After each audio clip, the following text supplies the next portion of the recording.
ठा करके गोली अखियां न मारे कुड़ी ठा करके गोली अखियां न मारे कुड़ी ठा करके गोली अखियां न मारे ठा ठा करके सुनिया कि तेरी गेम बड़ी स्ट्रॉन्ग पंगा ले आनी तू मुंडे नाल रॉन्ग मेरे उत्ते तेरा चलना नहीं टैक टैक दिल रखा विच बुलेट प्रूफ जैकेट मुंडा देसी ना मैं बर्गर बॉय बंदा मार देवा पुछदा नहीं वाई टेलीस्कोप विच होया जेड़ा फोकस हेडशॉट निशाना एडा चौकस लगी आया पैराशूट ते like I'm falling on a flop जीवे तेरी सोचा तो above जीवे तेरा चलना ही वाशी अखियां न मारे कुड़ी ठा करके गोली अखियां न मारे कुड़ी ठा करके गोली अखियां न मारे कुड़ी ठा करके गोली अखियां न मारे ठा ठा करके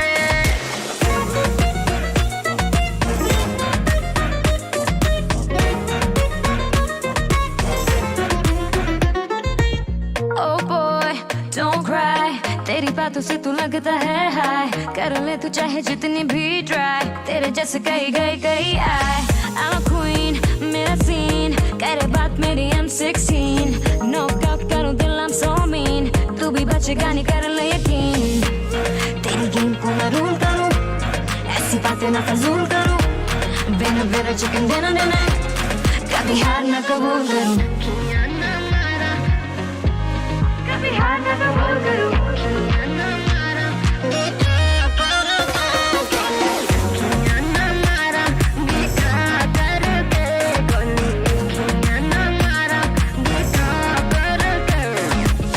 तेरी अखियां दी गोलियां भी सह गया तेनू लगेया कि तेरे ते मैं रह गया and you thought you knocked me out मैं तस्मा जो बंद करन लई बह गया एडा सौखा नहीं कुड़ीए हराना मैनू 10 साल तो मैं जानदा ज़माना मैनू मेरे लिखने दा एहो जिहा स्टाइल जिवें हत्थ विच पड़िया मैं PUBG मोबाइल ठाठा लिखां गाने राउंड जिवें खाली करा गल सीधी सीधी करा ना ख्याली करा मेरा स्वैग देसी मुंडा मैं ओरिजिनल कदी फ्लैक्स कुछ बन के ना जाली करा बैकी है पैराशूट ते like I'm falling on a flap जीवे तेरी सोचा तो अब जीवे तेरा चलना नहीं वाशी अखियां न मारे कुड़ी ठा करके गोली अखियां न मारे कुड़ी ठा करके गोली अखियां न मारे कुड़ी ठा करके गोली अखियां न मारे ठा ठा करके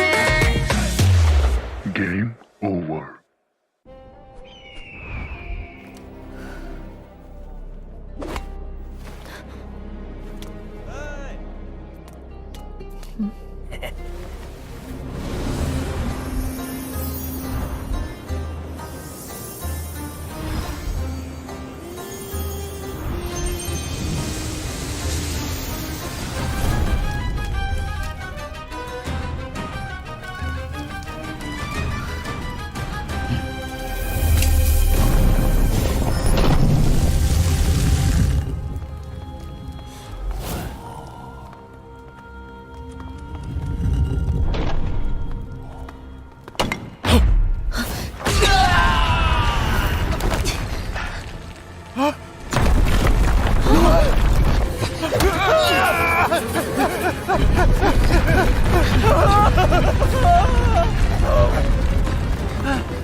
अभी तो फिलहाल हम मेकअप कर रहे हैं.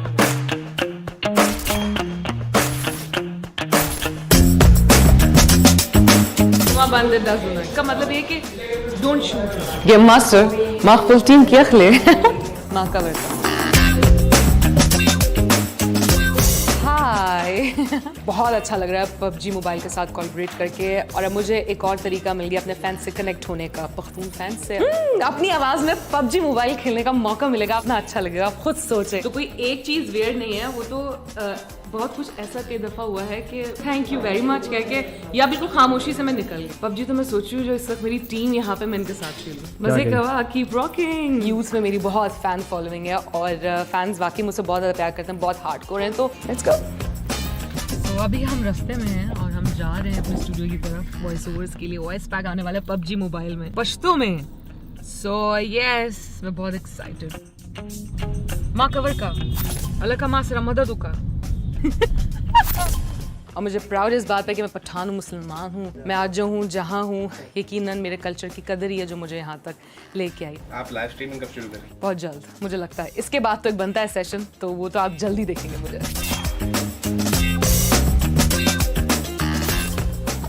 Hello 1 2 3 4 check sound check. हाँ नहीं याला का मासरा मदद होगा. माँ खबर का हाँ देर का याला का तो पक्कू पकार दे ज़मा फिगवार. याला का ब्याह बप यूज़े गेम का ज़्यादा बच करम मनना माँ खबर का देर का माँ बांधे डज़ों के. So thank you PUBG mobile. आप लोगों ने मुझे मौका दिया. मैं बहुत अच्छी लग रही थी. बहुत सारे कॉम्प्लीमेंट्स मिले. Thank you.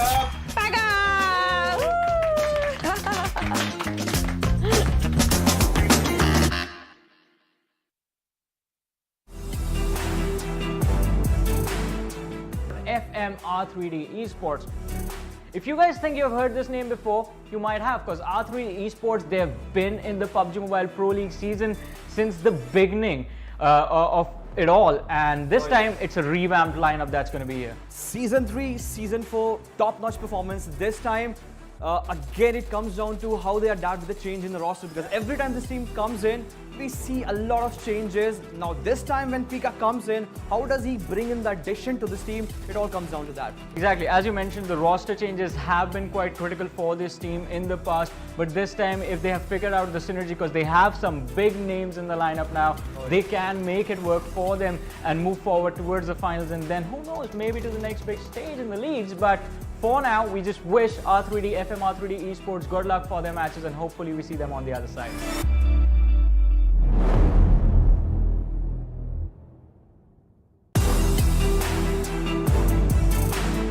A new name, MetershotxSKY. Oh yes, definitely. When I saw this team in the qualified itself, they look absolutely so bonkers in terms of their gun gameplay. But when it comes down to the addition of Khatir and Halsey, we have seen this pair especially in the past. If they address the problem that they had in the past itself, we can see this team somewhere down the line overpowering the other team itself. Exactly, because they have the gun skills that they need to take the fight to the opposition, but the one thing that we see them falter down in is them handling the pressure that comes in the late game stages of the match. So that is something that needs to be fixed. They did have some time after their qualifier matches. Hopefully they fixed it, and we wish MetershotxSKY good luck for their PMPL matches.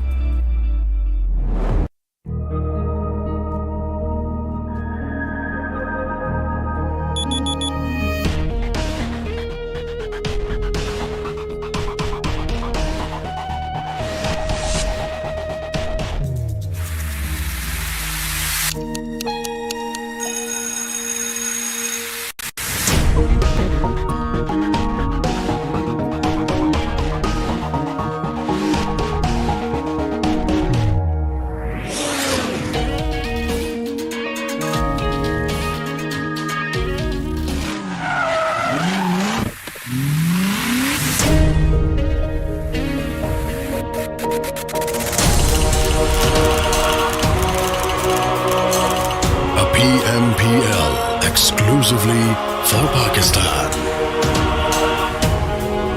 A chance to push your limits. The squads are ready to turn their dreams into reality. it's our chance to reach the biggest. It's time to enter the dawn of new champions. Let the action begin.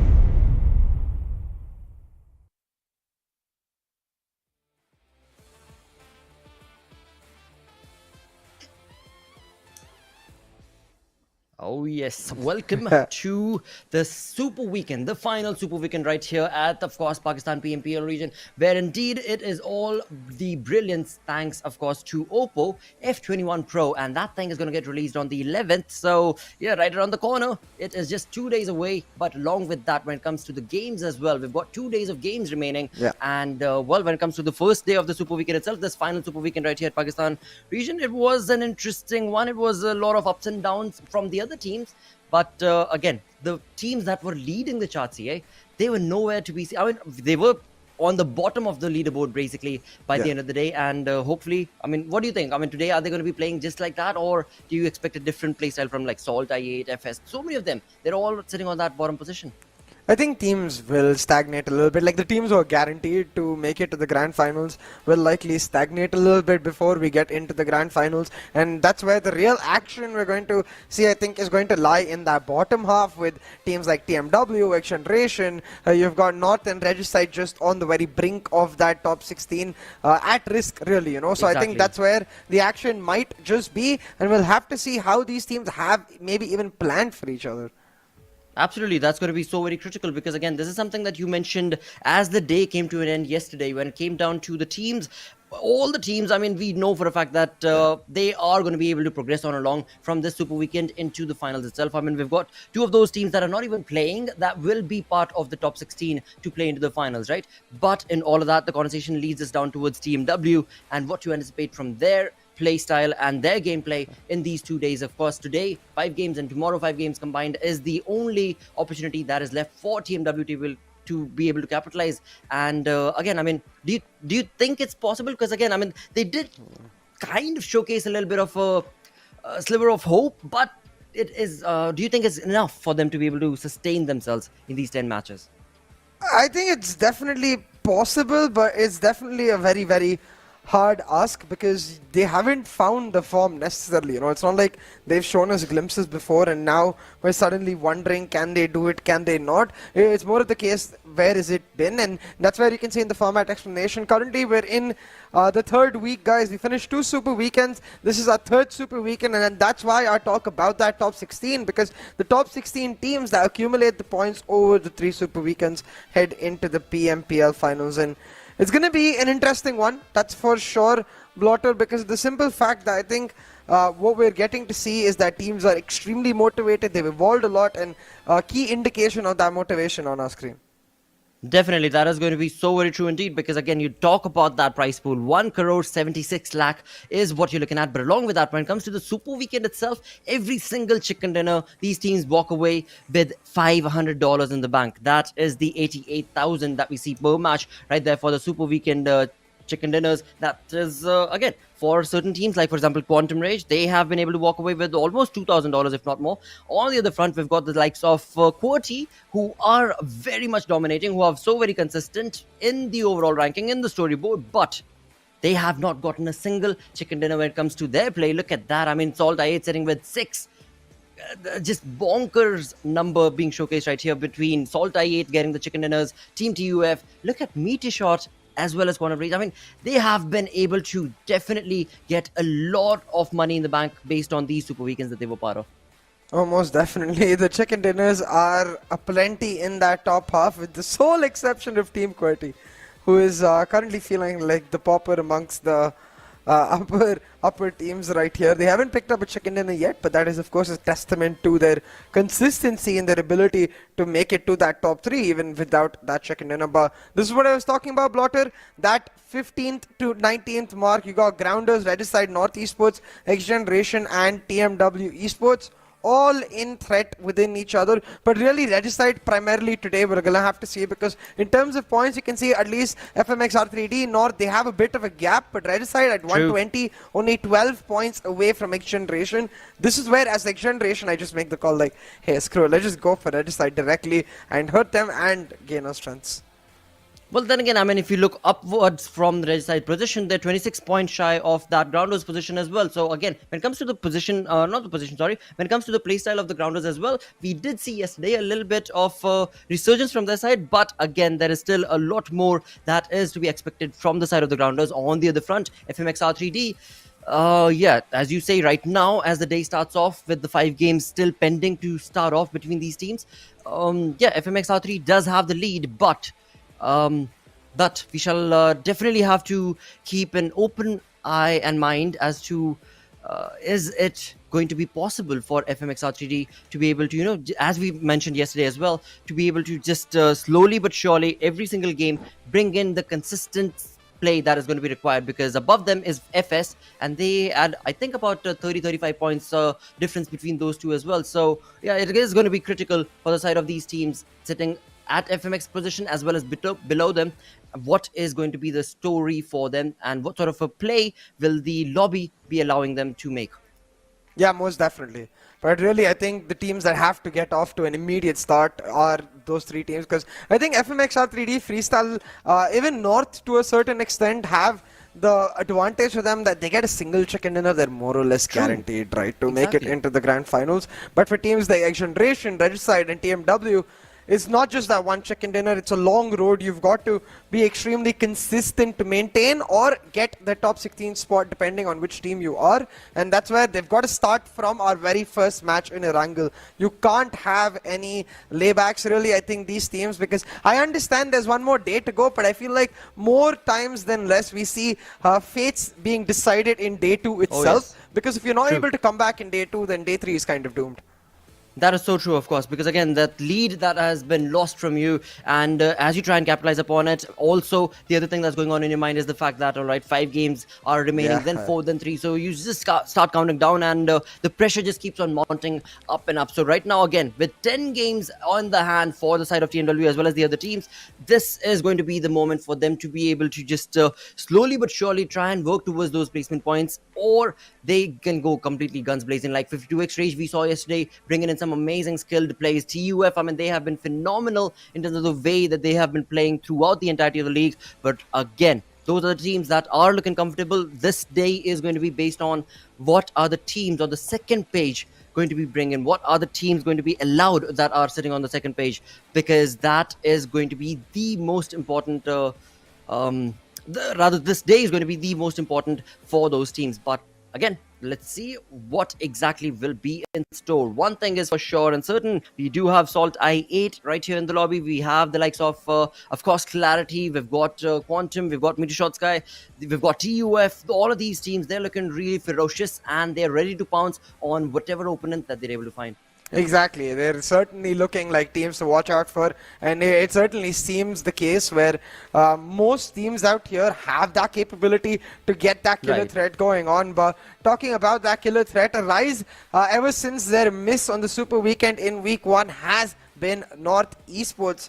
They've been on a phenomenal level so far, and now the question simply remains, will they continue this form going into the grand finals? Oh yes, I definitely want to say that this is a team that you just have to wait and see, because you look at the way the team has been just systematically compared from week 1 in through to week 2 and the Super Weekend, of course, for week 2 and now into week 3 itself. Their gameplay and plan has actually changed drastically as well, as they move on now into a lot more of a passive approach in terms of the fights that they've ended up taking.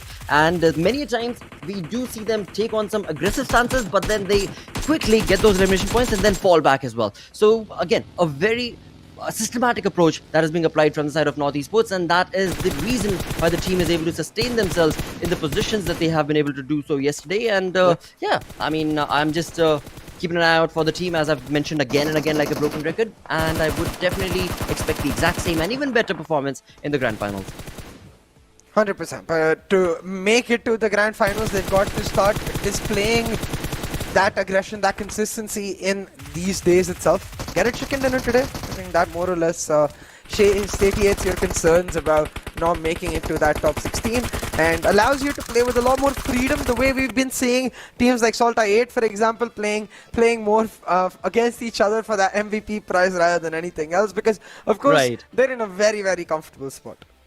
Oh yeah, there's nothing stopping them. There is no team around in the vicinity that could even give a little bit of a damaging blow to the side of SALTxi8. I mean, we've seen them actually get eliminated on the 16th position as well, and still they're not deterred, and still they are I mean, the way that team has been able to just grasp the reality of the battleground, it is so phenomenal, and so many things can be learned from the side of SALTxi8 and their playstyle. Yeah, exactly, and I think that's where I think the strength of SALTxi8 has very much lay in its ability to just be free while they're playing, yet be absolutely precise. And I'm excited to see how teams are able to break that down going into the finals. But let's bring our conversation back to the Super Weekend. Day 2 currently, we've got those teams struggling again. And talking about one team that has seen its ups and downs, Team Grounders. Now, one of the really outstanding teams from Super Weekend, but since then they had been on the downfall. They missed one Super Weekend altogether, and coming into week 3, it's been a roller coaster of a ride. It definitely has, and nothing taken away from the side of the Grounders that they have been in very tricky situations is what I would say, where many a times we do see them getting caught off guard, making those rotations, definitely not being on the better half or the better position or the flank of the fight, and thus just completely getting pincered down. And then there have been moments of resurgence that we've seen from them. So like you so perfectly mentioned, the ups and downs storyline from the side of the Grounders is a little troublesome, but overall, as the day moved on to the end game, the team was looking a-okay. But of course, if they want to be able to solidify their position, this sort of an ups and downs gameplay that is being showcased from the side of the Grounders will need to be rectified. And yeah, only these 10 games are there. Again, the side of the Grounders, I do believe they are going to be able to make it. And whatever this ruckus that we're looking at in terms of their play style in week 3, maybe it's there to just confuse the teams. Because if you remember, in week 1 or no, I think it was week 2's league play, where this team just absolutely came up on top and showcased what they were made of. Yeah, exactly, and that power from Grounders, I think it's very much there within them. Like you said, they've just got to bring it back online, and I wish we could get to see glimpses of that today. I want the play to be the way it was yesterday, because if you look back to Super Weekend 2, it was a lot more methodical almost from teams. They were a lot more inhibited in their approach, and as compared to this Super Weekend, where teams like SALTxi8 really opening up has sort of opened up the entire lobby. We're seeing a lot more shots taken at each other, a lot more of that freedom and that YOLO play, for example, that we saw from 52x Rage. And that's where I think the real identity of Pakistan does truly lie. So I'm excited to see more of that happen. Oh yes, that is going to be in store for us, definitely, as we've got 5 games that are going to be starting right about in a couple of minutes, of course, and all the teams are very well ready. And of course, we do want all the 64 players to jump into the lobby all together and bring in some massive blows and punches. And along with that, as we have been actually, kind of asking for the CA, do you think today maybe one of these teams, 2 of these teams maybe might try and go for those drop locations, or do you still believe that they are going to be working towards that synergistic play? I feel like they won't, but I really, really, really want them to. I think they really should. Right. And this is actually one team that I really want goes for that play, XGeneration. They're on that 17th spot, right? They're 12 points away from Regicide. And to be perfectly honest, unless the map is called Miramar, Regicide hasn't really been a big threat so far. So unless the map is called Miramar, I think XGeneration should just go and try to rush Regicide early, because you get the 4 points, you know. Even if you get a 3-for-3 exchange, for that matter, you can have one player playing later on. But what that ensures is that Regicide can't perform well. You're hurting your opposition while putting yourself at the possibility of snowballing off of that early fight. So that's where I think XGeneration should be looking to take that chance. And they are definitely showcasing that sort of a playstyle as well. Yesterday, I do remember on the map of Erangel especially, I did notice for the side of XGeneration where they jumped into the center of the fight itself, and they definitely took the fights all head on as well. So that is something that definitely did showcase to me that XGeneration are wanting to utilize those opportunities, and we saw that again and again from the side of JD being out of the open, run and gun sort of situations is where we saw Jerry again and again along with his teammates. So yeah, there is a lot that is going to be still accepted, rather anticipated from the side of XGeneration, but will the lobby be that kind for them to be able to showcase that aggressive streak that, yeah, it comes and goes when it comes to the side of XGeneration actually. Yeah, exactly. That bit of an inconsistent roller coaster sort of nature is what they really need to fix, and hey, an early chicken dinner goes a long way towards making that happen. And in that red side conversation continuing, right, the drop to contest, I believe, is also quite simple in the regards to the fact that XGeneration is the team that likes to play aggressively. It's not really a drop that red side is used to contesting either, which means they will likely be surprised by such a move. But you can see XGeneration through these highlights, it clearly shows they've got that mechanical skill to make things happen. I think they just need to elevate it to a certain level. Definitely, and that X factor was being showcased right there against the players of Team Star. And not only that, I mean, this team of XGeneration have taken on fights with some really big names in the lobby as well, and they have delivered. So again, when it comes down to the entirety of the playground that is being showcased from XGeneration, they are definitely in control. They are not, what should I say? I mean, they're not afraid, basically, right, to jump into those sort of moments, to jump into those sort of fights. Whereas on the other front, if we try and compare it to the sides of maybe, let's say, NorthEsports are still taking that backbencher seat, you know. They're still keeping a very close eye as to what the zone is doing, what the other teams are doing. They're sticking to the edges, then maybe slowly pushing on along. Whereas on the other front for XGeneration, they are just completely bringing in that aggression. And yeah, so that sort of an approach we've seen always had a two-edged, coin or a sword, basically. Yeah. We saw 3x bring or try to bring that sort of a playstyle. It favored them in certain games, took their lead away from them in other games. So yeah, it is a very, very difficult position that the XGeneration's IGL is going to be in today. Oh, most definitely. I think it's also because of the simple fact that you've got to ensure that your team is comfortable, going into day 2, because again, in a lot of ways, day 2 defines your charge for that top 16. Day 2 is when, you're going to come back in good momentum, in a good morale going into day 3, or you're just going to have another bad day and you're going to be thinking going into day 3, this is doomed. We just got 5 games left. What can we do? We've not been able to perform at all. And that's why I think today the IGL has that much more responsibility, Blotter, like you said, and really has to step up and be an in-game as well as out-of-game leader. And we'll have to see, can he make it happen? Can the team make it happen? Because I think they certainly have fans who believe in them. We know we've seen glimpses of brilliance, so we believe in them. Now the question is, can they believe in themselves? Well, again, if their play style from yesterday is to indicate anything, it is definitely something that is going to be of a prowess, of an egoistic attitude where they're going to be taking on fights. They are jumping into those fights, and the way they actually dropped into the center of all those teams itself clearly indicated to me, at least, that wow, I mean, one side is Clarity, the other side they've got other teams. They don't care. They're out in the open. They still don't care. And we saw in the replay as well, as NorthEsports was making that late rotation, they caught them as well while making that rotation. So yeah, I mean, in the entire saga of things, XGeneration is playing their game perfectly. But once again, I mean, you might be playing it perfectly, but you don't know where that third party is going to be coming in against you. And before you know it, the entirety of your team is going to get eliminated. And that is something that we've seen time and time again. So yeah, there's nothing you can do about that, because that's, again, just one of those stats for the battleground. And that will happen either with you or you're going to be doing it to somebody else.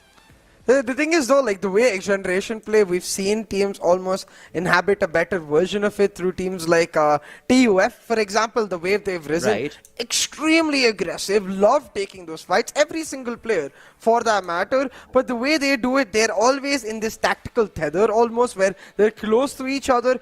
At any point, if one of their fights goes above the brink and they get a knock, or they get knocked themselves, either the revive will come through or they can go for the slamming together as a team. And that little bit of teamwork and synchronization, I believe, is what XGeneration need to a large extent. They need to find the capability to be on the same page across all the 10 matches left in this Super Weekend. Definitely. 100%, in fact 200% is what I would agree to that, because if you really critically look at the side of XGeneration, right, there are only 2 players who actually do stand up. Yeah. One is Jaideep, and I think the other one is Harry, if I'm not mistaken. The two dudes who are the ones who are going to be able to standing true for the side of the team to be able to take on the aggressive stance and be able to then push on against the opponent's team and get those elimination points all by themselves as well. Whereas the other teammates are there to give that cover. But yeah, I mean, you compare that to the likes of TUF or to the likes of SALTxi8, who are also in the same lobby. So yeah, you kind of clearly see the competition level basically in the same lobby itself. So I mean, nothing derogative about that. It's just different play styles altogether for different teams, and that is what defines them being so very classy in their approach. But yeah, as you so perfectly did mention, it is going to be so very critical for the IGL to be able to control the team in the battleground as well as outside. And the fact also comes into play that if Regicide is not able to step up to the mark, if they keep having under the par performances, all XGeneration really need is a modicum of consistency where they're just getting at least a few points per game, you know, and you're able to gradually claw your way to Regicide. And the fact of the matter is, as long as you make it into the top 16, that's enough. You got to go to the grand finals before you start worrying about the actual grand finals themselves. And I think that's where XGeneration's focus needs to be on that. But another team in that bottom mark that we're not talking about is TMW. Blotter, and to a large extent we haven't seen the possibility also from TMW, so maybe this time around we'll see it change, because now day 2 of this final super weekend and we've got our first match online. Blotter, we're going to be heading to Erangel. Oh yes, this is going to be the first game of the day. Of course, we've got 5 games in store, and right off the bat the teams are looking prepped, as we did see in the cameras. Now it is time for us to see what exactly is that preparation going to be bringing on day number 2, the second last day of the last super weekend right here at PMPL Pakistan region. A big thanks to, of course, Oppo with the F21 Pro right around the corner. These teams are definitely going to be bringing in that aggressive stance a lot more better. But right off the bat, as we do look onto the map itself and the flight path, we are looking at the northern zone. I mean, again, a very comfortable flight path for all of these teams. TMW actually making a difference this time around as they go on towards Zarki, which they have done earlier as well. That is all based on which side is the flight path going to be dictating. TUF and Clarity again going to their Giorgio and Hospital region where TUF is. A very comfortable position. Once again, nothing too far out there, nothing that was unexpected from their side. Same is going to be the case for 52X Rage as well as, of course, Team Star as once again. So what we were anticipating or hoping at least that the teams will be bringing in some X Factor plays or YOLO approaches or whatever, that is not being showcased from the side of this Pakistani lobby. They are still sticking to their rhythm, and well, let's see if that rhythm is going to be helping out a few of these teams or not. So the two things I was thinking about with regards to drop change was either teams go for Pachinki because there's no H to E, right? So you can see Pachinki is relatively empty, or they can test each other. Neither happening. Teams just sticking to their guns, but the PUBG Mobile gods say nope. They give us an interesting circle with this flight path towards the northeastern side where all of these teams have dropped. The teams that usually go to Quarry or Primorsk even elected to stay around this area, and they have benefited from that. But it has resulted in a heavy congestion around the Farm Milta area where Vasi's already picked up first blood. We've got Regicide, MetershotxSKY, SALTxi8, Grounders and Freestyle all in one small area, Blotter. And this is where I wonder how the change in plans for SALTxi8 and MetershotxSKY, the Sosnovka and Novorepnoy teams coming into Farm and Milta, how does that trigger a domino effect almost? Well, all right. This is unexpected, definitely, but this is the kind of play style that is to be predicted and somewhat anticipated as well, because it is Regicide after all, and Regicide need that sort of a play. And they're making it. I mean, on the other front, as we move on back to that early situation that XGeneration's player was caught in against Vasi, it is this time around, actually, if you remember yesterday, I mean, it was Freestyle's players who were again and again getting those first blood situations against them. This time around, it is going to be them and Vasi who will be able to retaliate against that early onslaught that was brought onto him as well yesterday. But with that, only that one first blood situation that we saw.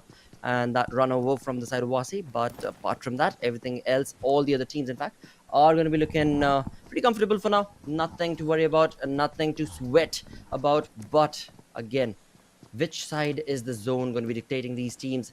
That is going to be the most critical question to raise. Is it going to be going all the way up north? That's what I would love to actually see. It goes all the way up towards shooting range. That would be incredible. As all of these teams, I mean, look at Metershot, look at SALTxi8, the way these teams are going to be making that rotation, it is going to get a lot more chaotic, but that is only if the zone moves further north. But as of now, once again, all the teams are looking very, very comfortable. No contestations whatsoever, cannot even anticipate. We are, of course, going to be looking at the center of the zone where we do have Pachinki. That is MetershotxSKY, and very close to the vicinity, of course, is going to be Quantum as well. But they do love to go there time and time again on the map of Erangel, and they still are yet to take a fight against each other in that same exact position. Yeah, this is a standard drop we've seen from FMxR3D and Rozok. The FMxR3D and the school Rozok drop, really. But I think XGeneration already losing that early member 420 ball going down, it's going to affect their chances coming into this match to a large extent. Now, the rest of them were able to get back into this circle. They'll have to see how they're able to hold their position. And again, for Regicide, it could have meant a wealth of trouble, right? Because around that Farm Milta area, we want to see XGeneration contest Regicide. That didn't happen, but a lot more other teams decided to come into play. We had SALTxi8, MetershotxSKY, Freestyle, all around that area, but nothing actually came into play. No, the teams didn't really fight with each other, and they went their merry way. So Regicide also escaping what could have been disaster for them. Exactly. For now, again, they were able to get out of that position. I mean, they were very close. Their information was definitely given away, but still somehow they were able to get away from that position. And look at that. SALTxi8, 420. That is the number of points that they have accumulated. 101 points extra from the team sitting on that second position. I mean, wow. How? Wow. This team should always, I think, from the side of Pakistani region, this team should have their own tournament. You know, I mean, this team should not be playing in this lobby. I just definitely. not fair. I mean, yeah, right. SALTxi8 just have displayed that next level of dominance altogether. Continuously been a step away from their opponents, but to be fair to the rest of our lobby, they have caught up to a large extent. They've improved a ton. Again, I want to sing the praises of TUF because they've been so damn consistent in their ability to just level up match after match, improve every single game and carry that momentum forward. And it's a team I'm excited to see going into the grand finals. And similarly too is QWERTY. Heard a lot about them. You guys always say they are one of the biggest teams coming into PMPL, and they've displayed that factor for sure with the consistency, but they haven't given us that extra oomph. You know, we haven't seen them really blow up. I want to see if that can even happen. That is true. That oomph factor that you're talking about. Actually, we have, I mean, we've seen glimpses of that from so many individual teams. From the side of 52xRage, from the side of XGeneration. Definitely SALTxi8 have been, consistently doing that again and again. Same as the case for H2E. So many teams, dude. Magnus, all of them pretty much is what I would say. In the first week, we had Clarity and FS as well. What team? Metershot, all of them have showcased that sort of a prowess, but it's just not been, just that. Apart from SALTxi8 and TUF perhaps, all the other teams, they've had their moments throughout the 3 weeks, right? The week number 2 was all H2E just jumping into the arena. Week number 1 was Clarity, FS. SALTxi8 definitely was not part of that conversation though in week number 1. So yeah, every week we've had a different storyline to work towards. Most definitely, and I think in that regard, that really shows us that simple fact we're talking about, where the league has continuously had a lot of volatility, a lot of competition between each other, and teams have really looked amazing altogether. We're talking about needing to look amazing. TmW currently under threat from Clarity, another consistent stalwart. Didn't have the greatest of starts from Super Weekend 1, but since then they've only been on an upward streak, gradually building up and looking damn strong while they're at it. So TmW right now under a little bit of threat, but conditions do favor them. They've got the compound in their control, while Clarity are in that open ground. And Clarity, not surprised at all, make the smart move. They're like, doesn't matter which team's in front of us. We don't want to take the fight. We want to just focus on our rotations, and we'll take that fight later. Exactly, absolutely. And well, again, for the side of clarity, that is a wonderful turn of events, because they are still going to be able to move away from that position, and still, again, because it is still early, right? It's only 8.5 minutes, so thus implying that they will still be able to get away from the position and find themselves a decent compound where there will not be any contestations. And with that, as we move on through to the map itself, we do see from the side of Fairy P, the Grounders, and from the Novorupnoi, we do have Metershot as well chiming in along as they take the brunt of the blues. And then there's another team. Okay. Well. So, once again, it is the final weekend right here. And these teams, I mean, Grounders, Metershot, they are still sticking to those late rotations. And yet again, there is no team that is wanting to give them that blow. But it is not esports right now. Just all by himself, Avenger OP, trying to take on 3 players all by himself. That was just phenomenal. But of course, it was a 3v1 situation where Regicide got the better half of that fight. And in doing so, they've been able to get that damage, but also get the elimination point. And of course, they've not lost any of their players. None of them have been knocked. So they're just quickly going to patch things up and perhaps get out of here. Or maybe try and even push on against the players and position of North Esports if NES decides to retaliate, which I don't think they should. But again, I mean, this is their game. They might get retaliatory feelings. I've seen them do that yesterday unnecessarily. But yeah, let's see what is going to be their storyline. I have to say, Regicide right now, they have successfully managed to put North Esports back. They're going to send them running with their tail between their legs and take that as a win. An easy point picked up for them as they continuously look to push forward in the rest of this lobby. Now, in terms of positions, Regicide is in a comfortable spot just south of the Yasnaya area, effectively guarding the bridge almost through this compound, which is, I think, really going to come into play. It's that bridge at the center of the circle. So if the circle especially takes a Yasnaya shift, that bridge is going to be crucial for all of the teams trying to rotate in from Stalber or Severny and really give a lot of room to Regicide to make them pay. But talking about making them pay, North Esports spot out God Fury. Not able to instantly knock him out though, just some damage dealt. But this is when we're going to get all of those teams on those late rotations. Grounders, SALTxi8, MetershotxSKY all coming into the circle, starting to occupy those Rozok school areas and starting to pressure teams like Regicide and North Esports who have tiny compounds towards the center.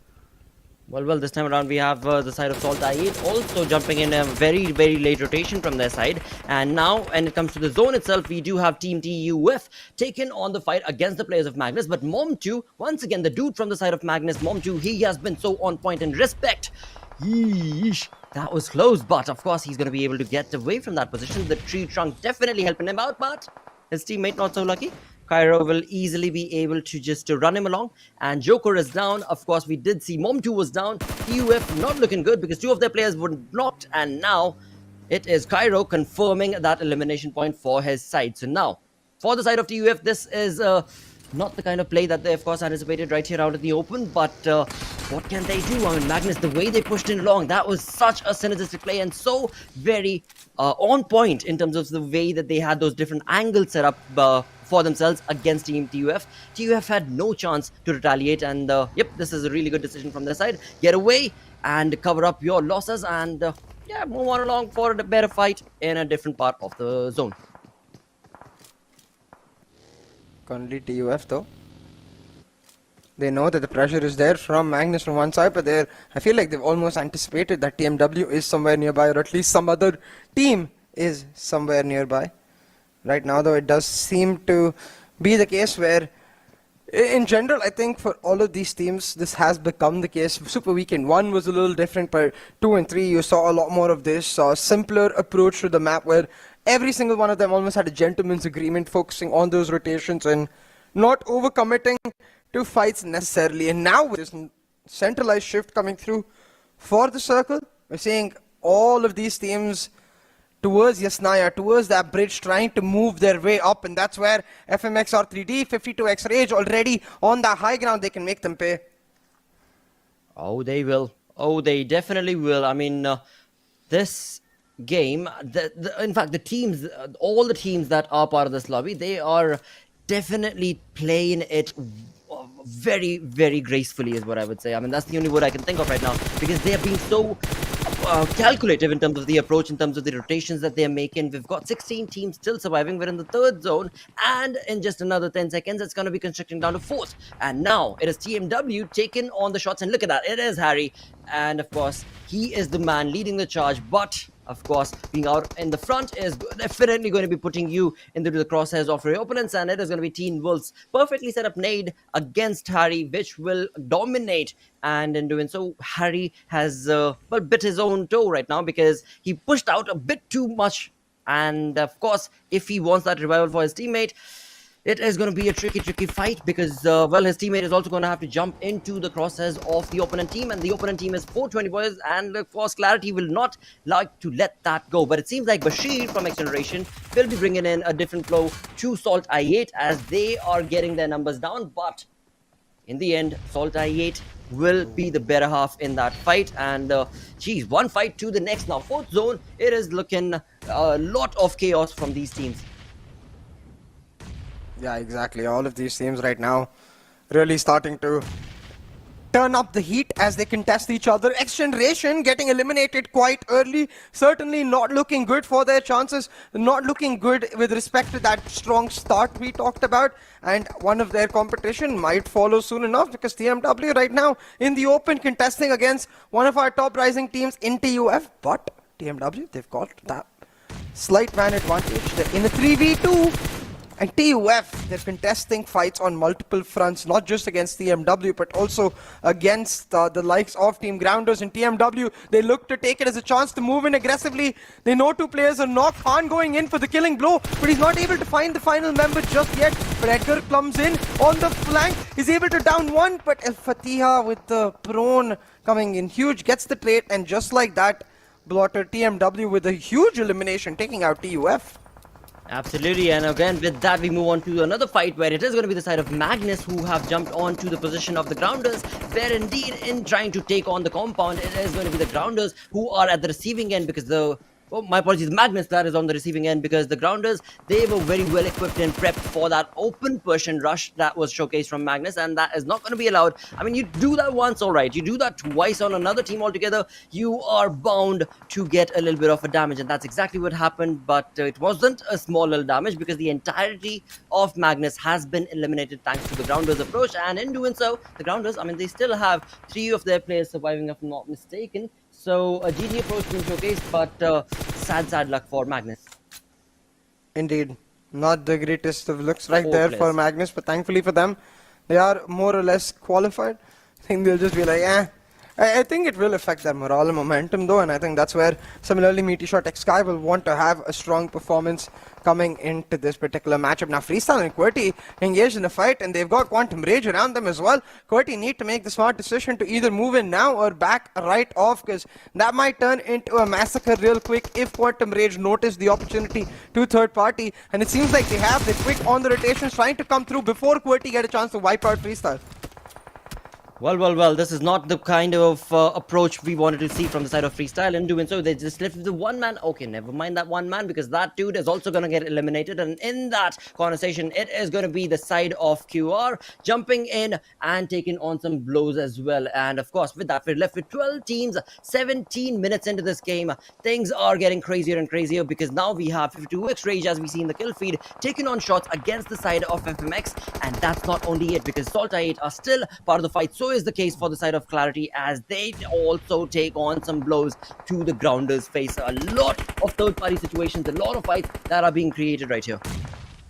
A lot of third-party situations indeed, and currently SALTxi8 trying to get themselves out of one, because they're currently sandwiched between TMW, Grounders and QWERTY, and QWERTY is the one who's got the best deal, because they've got the high ground, they've got the spot in the circle, and they've got the opportunity to shut all of these teams down. But you know SALTxi8, they're not going to go down with a fight, without a fight, trying to be aggressive still, even though it's just one last member left standing. And TMW, they capitalize on that with a beautiful nade coming through, eliminate SALTxi8 altogether. Think about that, man. TMW right now, they've got rid of our #1 and #2 ranked team in one lobby. If there was ever a chance to get the chicken dinner, it has to be now. They're looking good.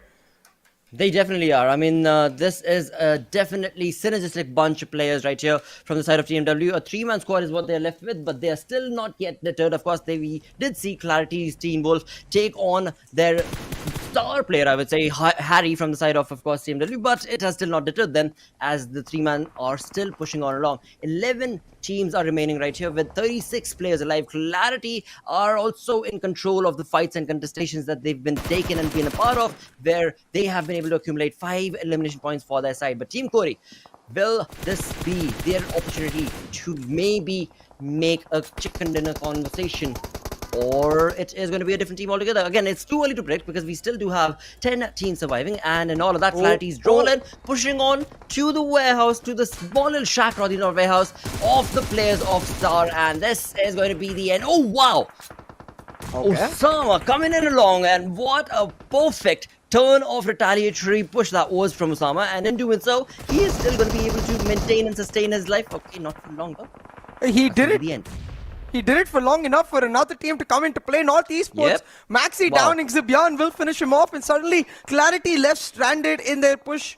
They wanted to make it happen quick so they could pick up that compound and then focus in the rotation into the circle, but instead they've been caught by North. Potentially they can't even get their backup with 420 Boy currently engaged in a fight with TMW.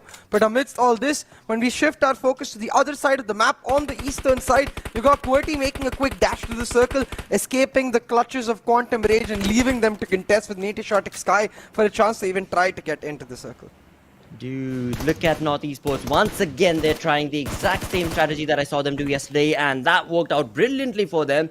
But now they do have to be careful, because yesterday also they were kind of caught in a tricky situation just like this, where right next to them, they had a very aggressive team. Yesterday, I'm forgetting what team it was, but right now, they've got Clarity, and this is going to be, again, a do and die situation for the side of North Esports, but that's not the only team right here in the lobby. Of course, as we can see, we've got the side of QWERTY also chiming in along with the three-man army that is playing right here. Wolverine from their side, from their numbers, has been dwindled down, but the 3 elimination points are giving them the kind of boost along with this warehouse cover that is required. But now, against Metershot, is Team QWERTY ready and prepped to take this onslaught all by their lonesome? Khan with the UMP taking on 2 players all by himself, but interestingly enough, it is going to be Marian Katir who will move away from that position, will not be able to give that angle to allow the side of Team QWERTY to be able to take those shots. And again, I mean, we can see all of them with their raised hands trying to get as many nade parades going against each other, and on the other side of the game altogether, Clarity 420 still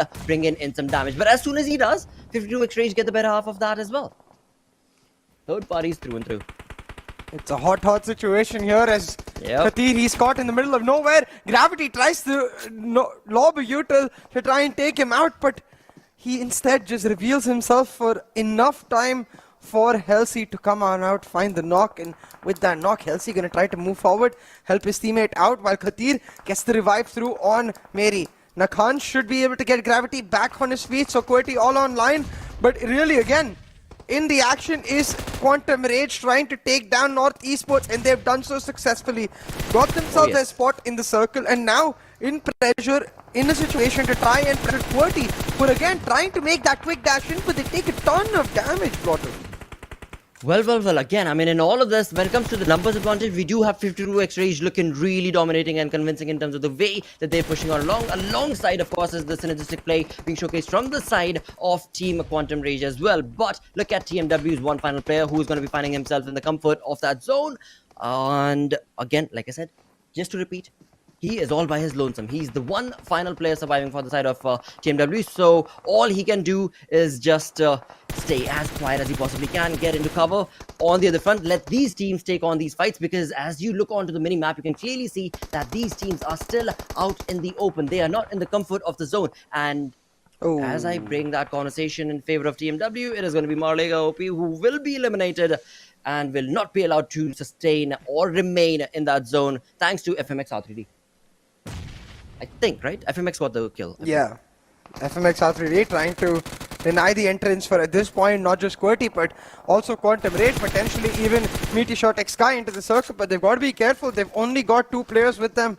2 players already finished earlier It's up to Picard and Shaw to try and find maximum value from this particular matchup, and they most definitely will. Alpha has been knocked, Sparky as well. Alpha will meet his maker as Quantum Rage. They are crumbling apart, unable to make it to the circle with the pressure coming in from the gatekeepers in FMxR3D, and the team rotating side by side with them in QWERTY. And that similar situation towards the northern side as well. Blotter as MetershotxSKY try to hold down their spot in the circle, denying the opportunity to Regicide to make it in, leaving Insane in a honestly insane spot.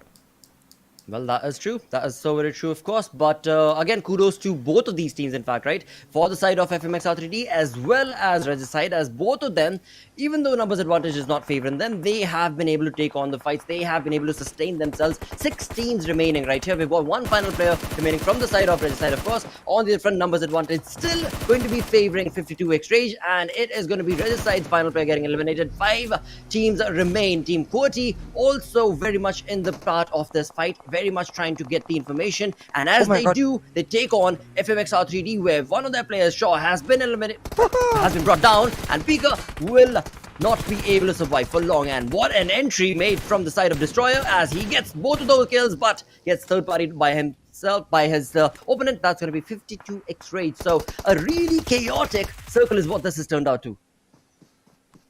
Chaotic indeed. Quantum Rage is now out of the lobby as QWERTY left in a impossible situation. But to be honest, they've gone from impossible situation to impossible situation, just helping each other, maneuvering their way out of it. And again, strong as that 3-man unit trying to move forward. Take a few pot shots at MetershotxSKY, and it's promptly returned by them. But amongst this, all the circle taking a shift towards 52xRage, who are downhill though, and that's why they have to be careful. They're in open area. They don't necessarily have the peeking advantage, so they're gonna have to be careful about when they peek out.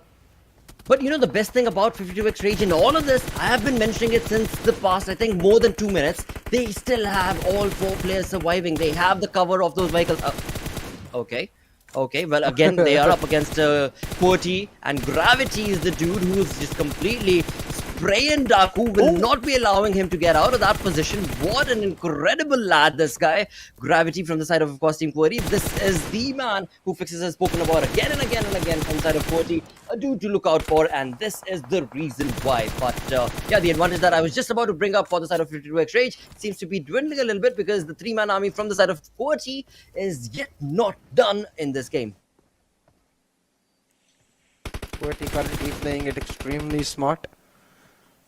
Have to see if they can translate it into winner-winner chicken dinner somehow, because MetershotxSKY, they're looking to contest, but QWERTY Gravity yet again finds a beautiful knock onto 52xRage, and with MetershotxSKY pressuring them from this flank too. This is what I was talking about, the downhill disadvantage. Even though the circle is in their favor, the teams are moving in against them, and it's hard for 52xRage to fight that down to up battle on 2 fronts nonetheless, but they're doing so. They're trying to make it happen, and now MetershotxSKY, they change their focus. They look towards the side of QWERTY, trying to punish them, but yet no team taking the fall just yet. Zen is still knocked.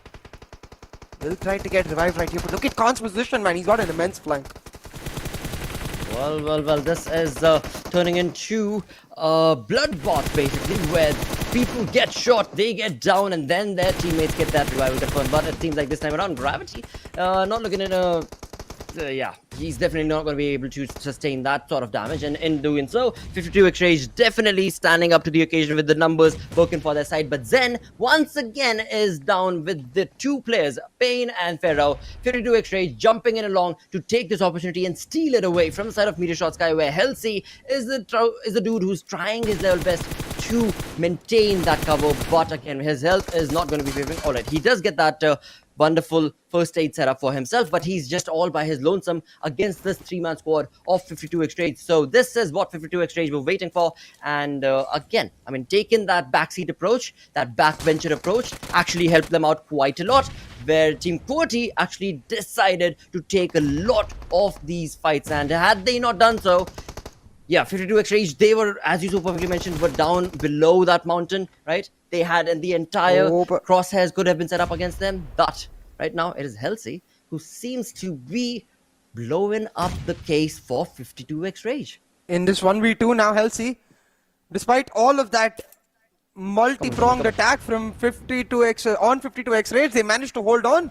But this 1v2 Zen from is down. the mortar strike coming out with the nades from Healthxi has turned into a 1v1. Now Pain is going to try to get to Zen and find the revive actually. A very interesting start here, but another nade will make sure that Zen goes down the drain. And just like that, Pain, he's left on his lonesome. The nades are raining through Healthxi. He's not even going to need to pull out his gun to find this win. Come on. Not like this. Not like this. I mean, seriously, Pain. We've seen some incredible plays from you, mate. Do something ridiculous like you did on that beach in the first week. This is not looking good for him. Then again, in just a nick of time, he will be able to get that first aid set up. But now it is all down to the skill. And it's Metershot. Yeah, Healthxi. Yep. Metershot healthy. He was in a rhythm of his own. But again, I cannot believe one after the other. You so perfectly pointed it out. It was a bloody mortar set up for the players and the players of... Wow, this is unbelievable. QWERTY just stood there. One after the other. We saw Zen get down on his knees so many times in this final battle. Yeah, it seems like the synergy was not set up for them. And most certainly was not plotted. It was an absolute individual outplay, I'd say, from Healthxi. Just perfect. It's again, man. Just again, highlighting a key disadvantage with being downhill, right? It's easier to get the nades into those ridges that the players downhill are using for covers as compared to going from down to up. And even though 52x rage, they played it brilliantly despite being downhill. They held on two fronts. They got that top 2 finish. Healthxi clearly utilizing that small tactical edge he had for himself to perfection, getting that winner chicken dinner for his team, and it's going to be one they are so proud of because it's an easy ka-ching, $500 in the bag. Exactly, and you know what? Now I will never bring that conversation up for the side of MetershotxSKY that they just wait for those blue zones and then they jump in to get that easy chicken dinner, because that wasn't easy. That was a 1v3 situation, but he played it to perfection. With that, we're going to go on a short little break, after which, of course, we shall continue our conversation. Go!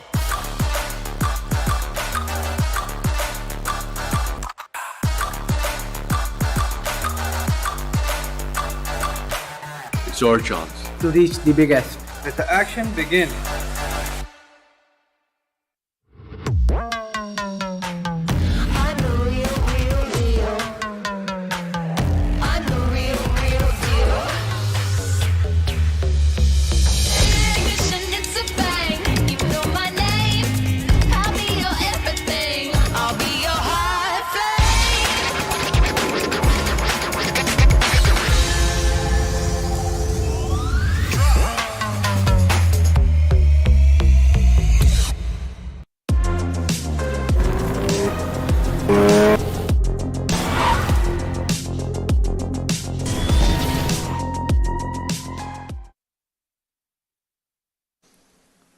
What a huge victory it was for MetershotxSKY Blotter. An easy $500 in the bag. And at this point, the fight they have going on now is to end the PMPL Super Weekend stage with the most chicken dinners. I think they have the most right now, even more than SALTxi8. Oh yes, that is true indeed, because again, we saw that in the overall ranking. When it came down to SALTxi8, they were sitting at 6 elimination chicken dinners for their side. And again, keep in mind, viewers, that every single chicken dinner you walk away with, $500. I mean, these teams, they are getting filthy rich right now. But again, the opportunity is available for them, so why will they not capitalize on it? And yeah, the way Healthxi capitalized on it, I would say half the money should be his. Oh, and most certainly should. He did brilliantly. 6 eliminations, over 1k damage, 8 knocks, single-handedly playing that 1v3 to perfection. But really, I think props to be given to the entire team for even getting themselves into that spot. The circle did not favor them. They had to make the moves get in the first place, and they did so with aplomb and will now secure that first chicken dinner of the day for themselves. But when you look towards the top 5 players, I think expecting a lot of, there you go, Gravity coming into play. He had a phenomenal game from the side of QWERTY. All of these players, I would say, right? I mean, for the side of Metershot, we had Healthxi. As we move on through to 52x rage, Pharaoh jumped in with 7 eliminations. On the other front for QWERTY, it was, of course, Gravity. Picard coming in from the side of FMX. And then 420 boy, we saw him popping heads right off the bat in the first few moments of the game itself. And again, so yes, the entirety of this top player list is looking phenomenal. And again, these teams, the teams that actually got these points as well, wonderful play being showcased from their side. But apart from that one final, what should I say? I mean, that 52, I still don't understand the 3-man who were standing final in the final zone. 52x Rage, what must have been going on in their mind? Zen, I mean, it was just almost like an invitation for the side of Metershot to be like, all right, here we are. What you gonna do? And yep, he proved what he's gonna do. Yeah, he most certainly did. Halsey showing up. I think 52x Rage decided to just try to play for the circle, play extremely defensive, and you can see how that weird though. Against Very them. weird. Yeah, I think they could have tried to play as a unit, go for the push together. Maybe could have worked out, but we're never gonna know. This is the same team that in week number 2 actually in the Erangel map itself, in the apartment region, pushed on to the players of QWERTY, as QWERTY got one knock on the side of this 52x Rage. 52x Rage got their teammate up and just completely pushed. They did not wait even a single second, and that surprise attack that was showcased from the side of 52x Rage's Rage just completely obliterated the side of QWERTY Esports. And so if this team is capable of that, and this numbers advantage working in their favor, 3v1 situation, I just still cannot believe that that's what has happened against them. Wow. That's what the battleground does again. I mean, yeah, it gets to your head. You can see they were plenty aggressive though. 10 eliminations for them.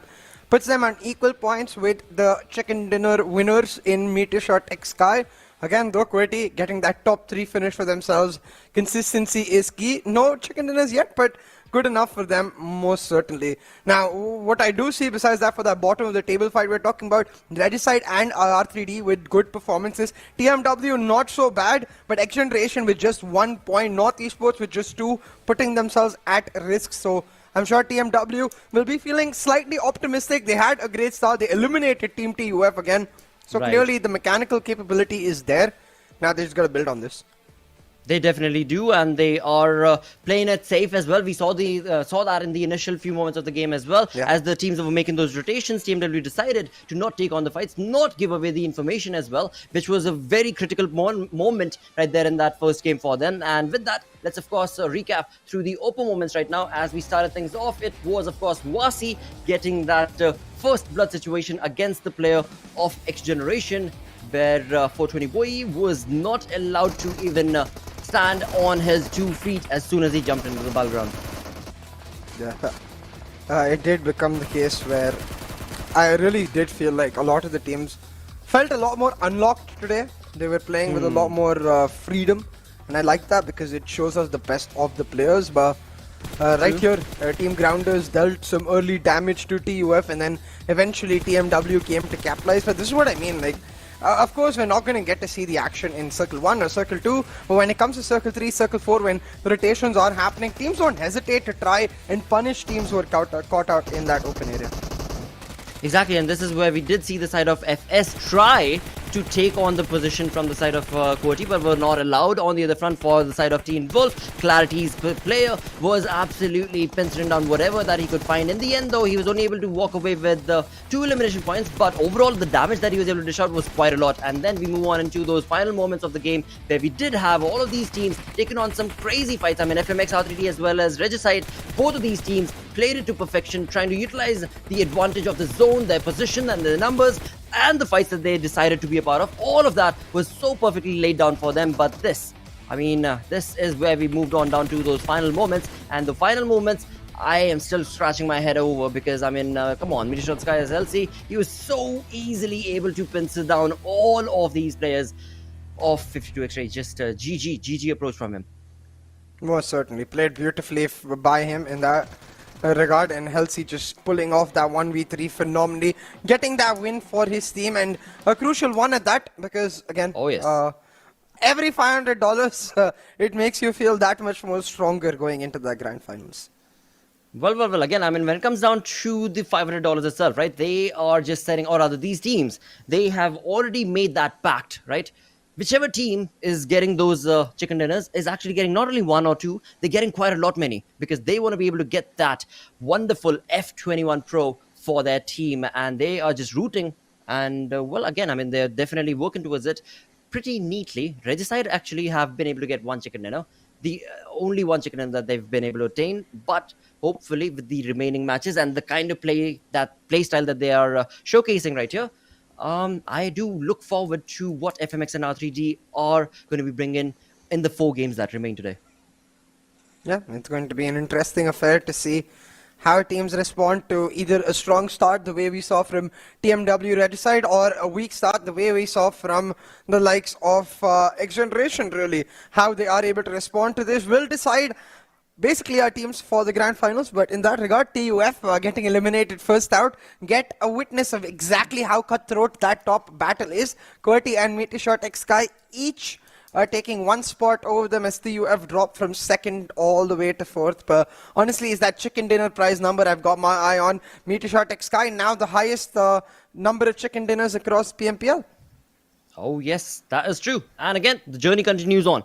We've got 4 games remaining for today, and then 5 games more so tomorrow. So again, there is still that opportunity for Metershot to be able to raise those numbers up, and maybe even reach the 10 2-digit marker in those chicken dinner. But as we move on through to the second page, now this is where we do have teams that are kind of sustaining themselves, that are still sticking at the same exact positions, because this is critical. You look at those total points, there's still a little bit of difference between all of them, right? I mean, let's start off from the 12th position, where we do have Freestyle. They've got 2 chicken dinners, 204 points. But then, more than 20 points shy is going to be FMxR3D, or rather 20 plus points actually.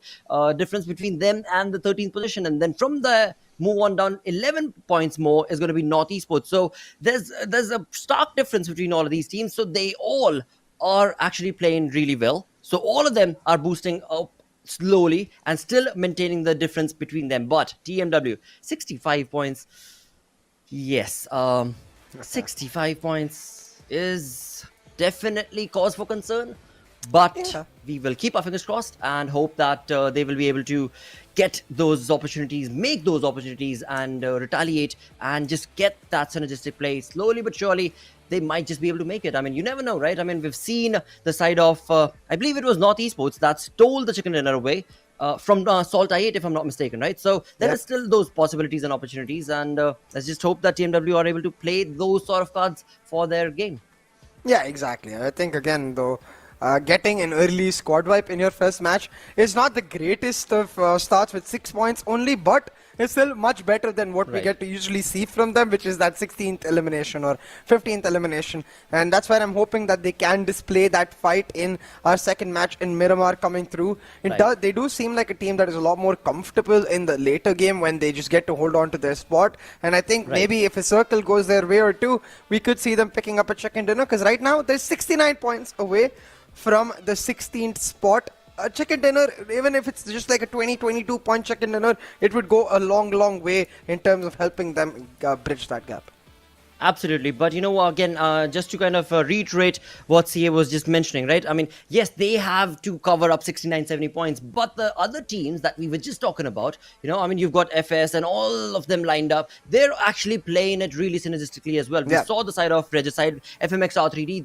I mean, they were all just absolutely slowly but surely, you know, like stepping stones is what that, you know, both of those teams, or rather all of these teams, are working towards, and that is what is making the climb for the side of TMW that much more tough. But with that first game done, as we move on through to the second game of the day, we are going to be jumping maps as we move into the deserty terrains of Miramar. And so Erangel and Metershot pretty much confirmed that yep, Metershot are very comfortable when it comes to the map of Erangel. But now Miramar, do you think QWERTY could maybe make that comeback story for their side?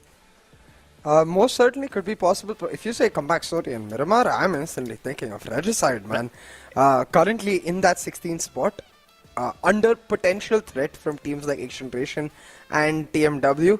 Get yourself a chicken dinner, put North Esports in that 16th spot, put them under pressure and under threat from someone else, because you can see in map chance as well, this is Regicide's best map, and not just the best map in a way that it's only their best map subjectively, no, objectively as well. This is one of the best teams on Miramar.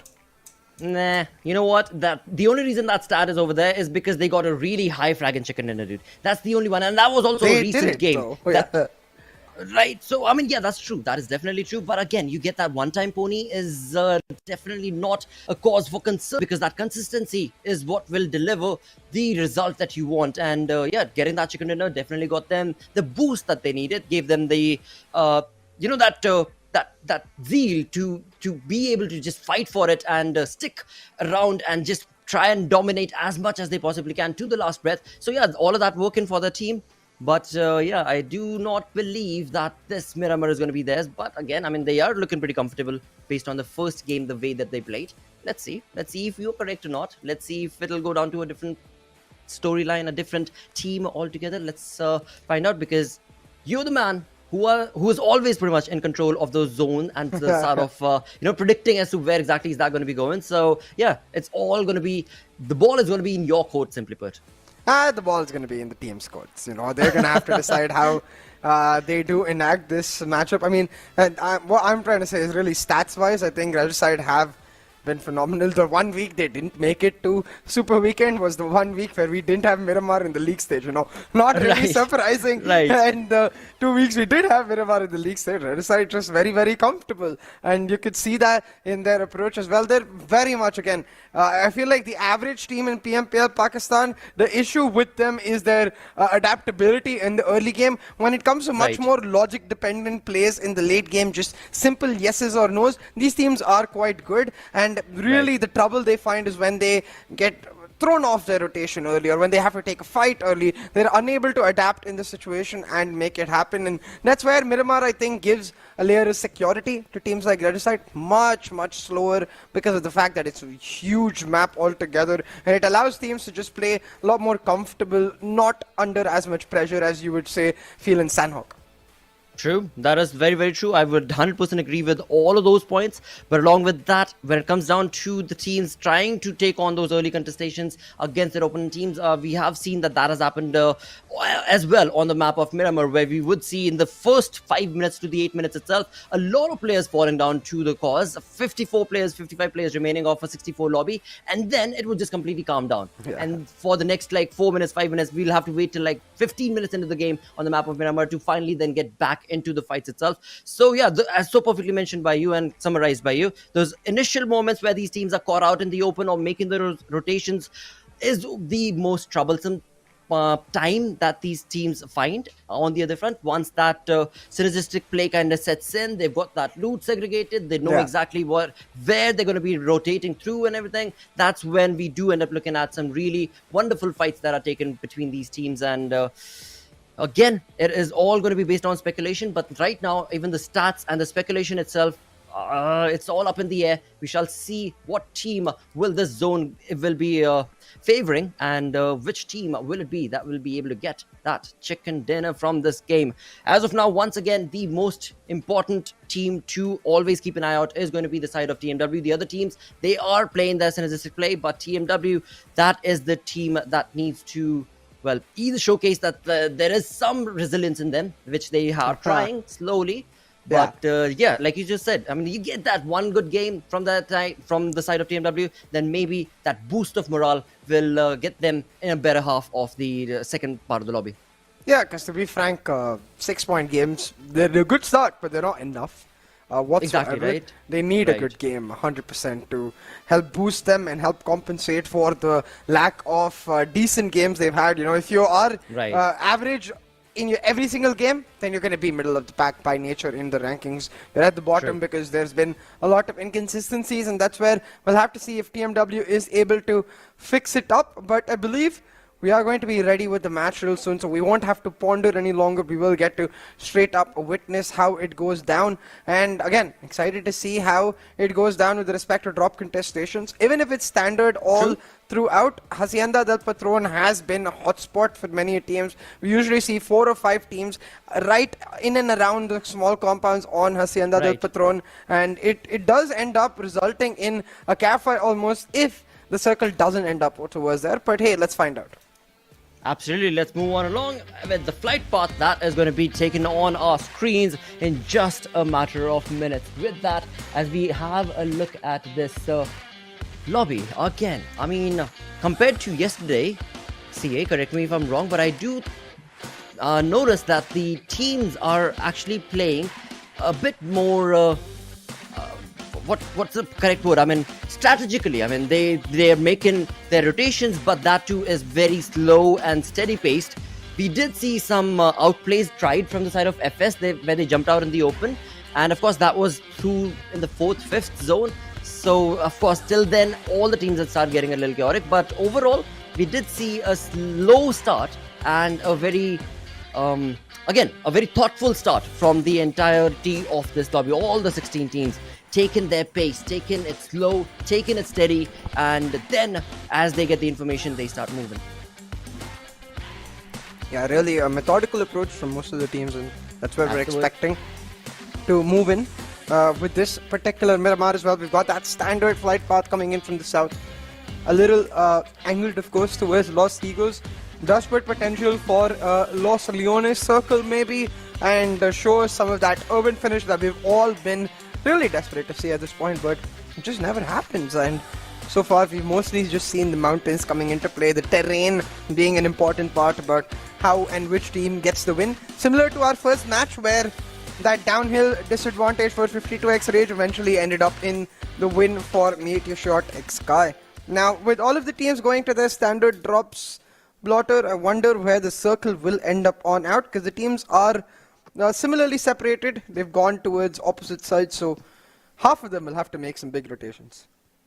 That is true, and look at that zone, dude. The zone moving on away towards the eastern front, and it is going to be northeast is where the zone is going to be finding itself. LSR going to be in the center. We do have the side of Quantum Rage up north of the zone. Alongside them is going to be MetershotxSKY, and in the center pretty much is where FMxR3D are making their rotation towards LSR itself.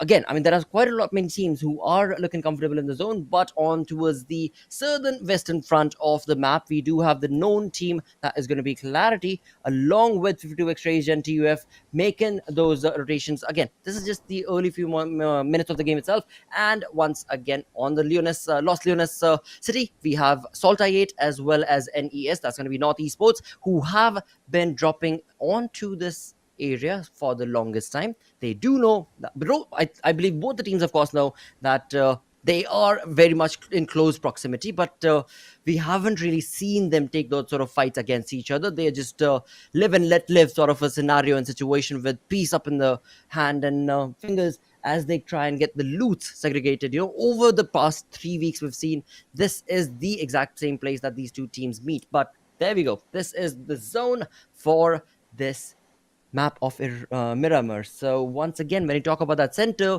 this is looking good for FMX, but will they be allowed to stick around there, or will Metershot, Quantum Rage, FS, TMW, Team Star jump in, Team QWERTY jump in and steal that position away from LSR?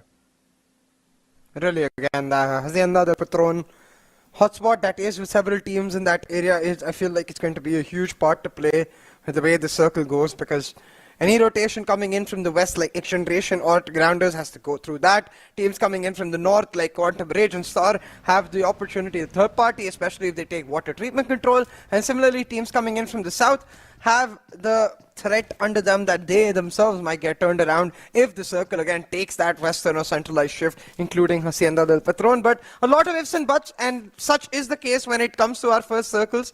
You know, teams are a lot more out in the open. They're in their rotations. They're not really clumped up in one area trying to find some ability in their fights, and really just focusing on the rotations of vehicles to make them happen completely. And that's why not going to get to see any action for now. We just get to witness the beauty of this deserted land in its finest place before the yellow turns into red with the blood. Absolutely. Now, one question I do have, CA, just correct me if all right, never mind. I can finally see now. So on the map, I was just looking at 52x Rage, and all of those players, it seems like they're probably in a single vehicle or something, or maybe they were, because all of them were bunched up together, and I could only see one circle completing the side of 52x Rage. So I was a little confused as to, is there a split coming in from their side? Are they all four together? But yeah, now we can clearly see that all four of them are together, and they are of course moving up towards the trailer park, as we can see, towards the ruins region. And they are again, based on that, making a decision to go for those late rotations. On the other front, when it comes down to those first blood situations, once again, I mean, look at Metershot. They are really fanned out towards the northern part of that zone. Towards the center, of course, is still going to be FMX, looking very comfortable. No team wants to be able to take on those contestation sort of scenarios right now, but it's, I guess, only a matter of time. See, again, every single time you talk about Miramar and you look at that Los Leones, every single time you got i8 as SALTxi8 as well as North Esports close into proximity, but they never take the fights. And yeah, right now also it seems probably going to be the same case. Yeah, it does seem to be the case. I mean, not surprised really, because teams do want to play a little more safer. You know, I do like, on that note, TMW's rotation just towards the left of FMxR3D here. They've taken the Junkyard Mountain control. Does give you a lot of value if you maneuver that spot correctly, and is very likely to end up in the next 2 circles for sure, if not even more. Right now, really, I think to a large extent, teams will just be worried about getting caught on their rotations or not getting to their preferred high ground in the first place. And that's where I think the fact that a few teams are going to be feeling a lot more open will make things a lot more interesting to witness, because we'll really get to see teams trying their hardest to put random wrenches into the works of the other teams, and we'll have to see how those teams are able to adapt under those circumstances. Well. Spoken like a true gentleman indeed, mate. That is exactly what these teams are here to do. But which team is going to be that will be showcasing that first blood scenario and opportunity that they will be able to create?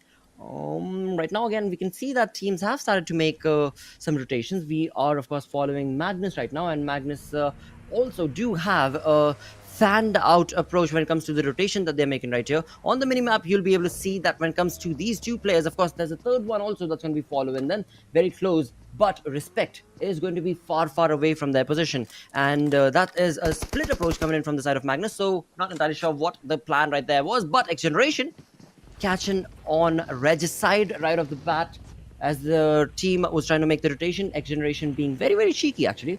They knew exactly that there was team right behind them. Right now, looking on the map, I can clearly see that XGeneration are going to be pushing on along to take on more players of Regicide, apparently.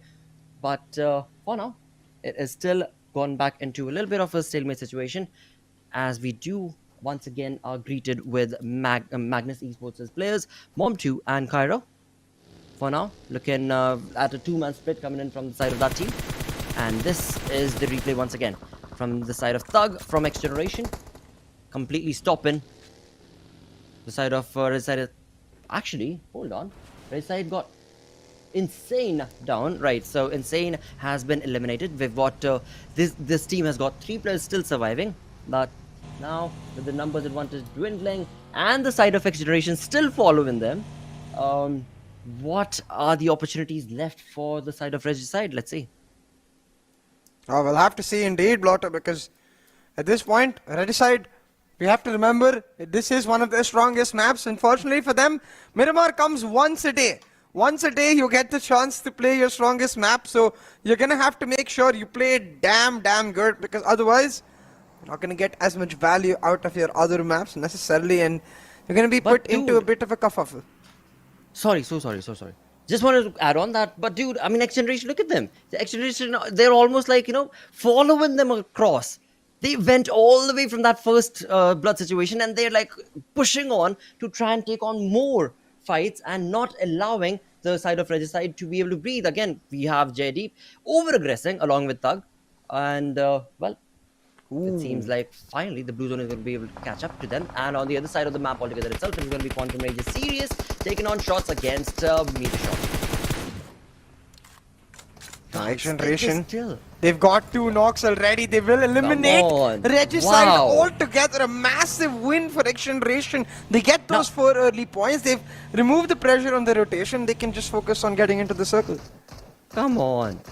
Would you say that was rivalry? Because again, you saw how they pushed and just did not want to let go of the side of Regicide. Would you say that would probably be considered some sort of a rivalry that they're pushing on XGeneration? Maybe, because I've never seen a team be that okay, well, again, that's the decision that they decided to do and make, and that's okay. They did not, they did get a little bit of damage, but of course, all 4 players are still surviving, and along with that, they got the 4 important elimination points for them.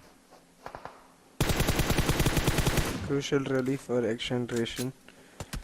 In the way they are right now, I think it's all about trying to make sure that they capitalize on this, move on forward. But TMW, they got themselves into the center of the circle quite early, but that put them under the radar of several top teams right here. QWERTY finding that initial knock and finish onto TMW's players leaves the rest of them quite isolated, unable to really move out or try to get themselves into a better spot, because honestly there isn't a better spot. They're in one of the best spots, so letting go of this area would be a huge loss, and the fact that they've already lost the player will compound it that much more. So TMW, they're going to have to play this safe. Again, they're in a really good spot in the circle. As long as they play it defensively, the circle is going to keep favoring them. Look on to the north of the zone, actually. We've got Quantum Rage, right? Yep, Quantum Rage and Metershot, 2 teams who are sticking at the edge right now. Very, very northern edge for their side. But Magnus, I mean, this team, again, for the side of TUF, they have gotten a really good hold of the position and rotation and placement of the players of Magnus, as Magnus, of course, just barely getting out of that position. They did get a little bit of damage, but they're still going to be able to manage and get away and still have all 4 players, of course, still surviving. So, perfect approach. On the other front, look at that. I mean, this team was hunted from the side of XGeneration. I mean, genuinely, this is a first, at least when it comes to this Pakistan region right here, that I'm noticing the team actually hunted the side of Red side and just completely obliterated them as they pushed on to do so. And of course, that is going to be the result between that fight. But of course, with that, we move on to the team and the storyline that matters the most. It is going to be the side of TMW. For now, again, they are in the center, so they want to be able to take on those fights, and they have to anyways take on those fights because they need those points. But being out in the open and in the center is a little bit of a tricky affair for them. Let's see if they'll be part of the fights or they will still try to stay shy of it. QWERTY firing some stray shots at Grounders. Grounders, though, they're not going to look to engage just yet. I think they're trying to make the rotation deep towards the east side. There is a Magnus area right now that is empty, and maybe pick up there. But Pika has got himself a Groza. That's a nifty airdrop picked up, but the circle actually takes a western shift. Freestyle right in the middle of it with a compound in that control. TUF with a great spot. TMW, again, that mountain compound area they've got in control for themselves in a great area, but they can't keep exposing themselves like this. Team Grounders, they're taking a crack at this posy right now, trying to find some value, but no damage found yet. Again, Team Grounders making the call to just focus on the rotation and try to get to the center of the circle. But it's going to be an interesting call because there's not much area. Okay, what for 20? Boy, what the heck? Wow. Talk about stunts. Right? 420 boy, And he died. definitely. On a completely different rampaging, as he rampages his own vehicle, somehow manages to do so. Just disclaimer incredible. for all the concerned folks out there, he was revived, guys. So it's all good. That is true, of course. We still do have the side of XGeneration sticking with all 4 players. Moving on along with the elimination points also confirmed for their side. But now with the zone moving away from a few of these teams, the rotations that are being made are of course going to be making the teams stand out in the open, and that is exactly where a few of these teams are going to be damaged quite a lot. As of now, we do have FMxR taking on shots against the rotation of the Grounders, and the wonderful thing right now is the fact that the Grounders have actually been able to get a knock on FMX as well. Yeah, FMX taking some shots despite the fact that they have much better positioning here. Now they are able to return that damage onto Sensi, which means Grounders will have to back up, but no, Sensi is not able to get away in time. He's going to get finished, and Grounders, they shouldn't have lost that member, but they do. FMxR3D with ample opportunity, especially the way they are blocked. Look at this, a 2-2 split, which means they can move in from both angles and just keep Grounders in that small area, suffocate them and take them out one by one. Well, Anubis definitely creating that flank along with his teammate Rafa. And then we've got San and Pika that are going to be QWERTY Okay, that are going to be clarity because I just saw that MeterShot are taking on another different fight altogether against the players of Clarity, and that itself I believe is happening towards the eastern front of the map altogether itself. And yep, there we go. There are on our screens where it is Roland who has been eliminated from this entire fight, and of course with that TMW jumping in a third party all across against FMX.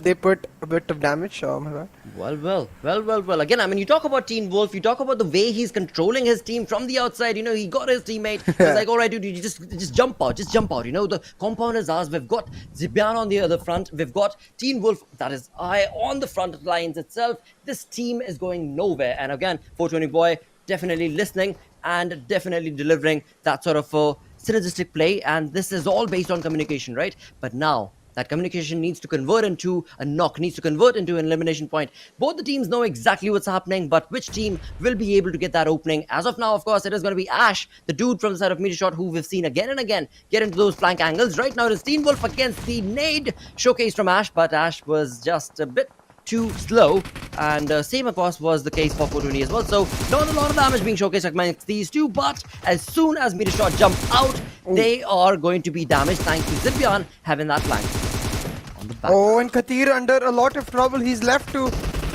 himself in an isolated spot.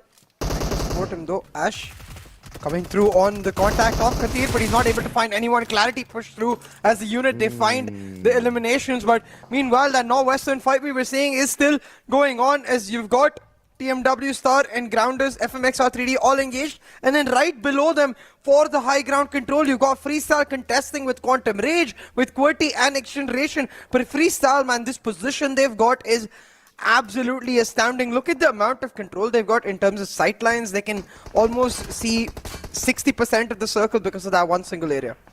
True, and they've actually got one of their players in the compound that is down south of that position, of that hill, of that mountain, and that's going to be a Win0P from the side. And this is a very wonderful play that is being showcased from the side of FS. On the other front though, as we move on into the center of the zone, and North Esports are sticking close towards those compounds. But right now on our screens, we do have the side of Team QWERTY not having a good fight, because Magnus will be catching them out, and that is going to be the demise of that team. Of course, with that, Gravity and Wolverine are still remaining from the side of QWERTY, but it seems like Wolverine, of course, will be wanting to get away from that position. As he does, TF Joker is going to be waiting for him on the other side to be able to give him that spray. As we look on the mini-map, we do have a team in the green as well, so a lot of chaos that Team QWERTY are going to have to go through with that.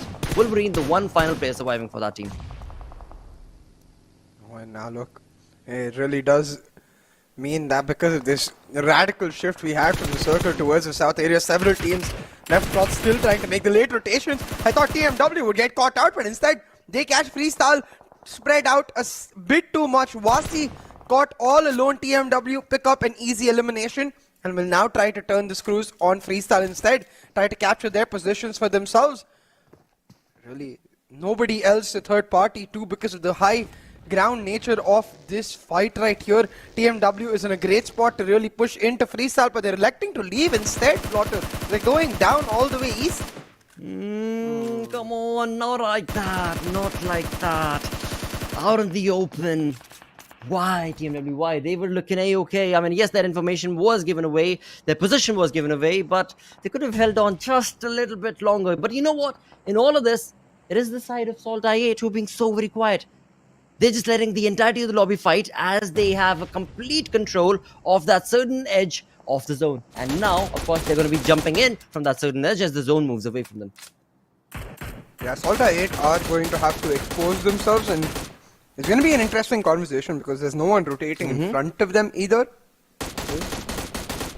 But right now, we look towards the eastern side. You got Freestyle and Clarity piling the pressure onto Quantum Rage, denying them the opportunity to rotate. Meanwhile, TMW's final player right here, El Fatiha, trying to just hold on to his spot and play for those placement points, and those are crucial. You can see TMW, they've already got 4 elimination points.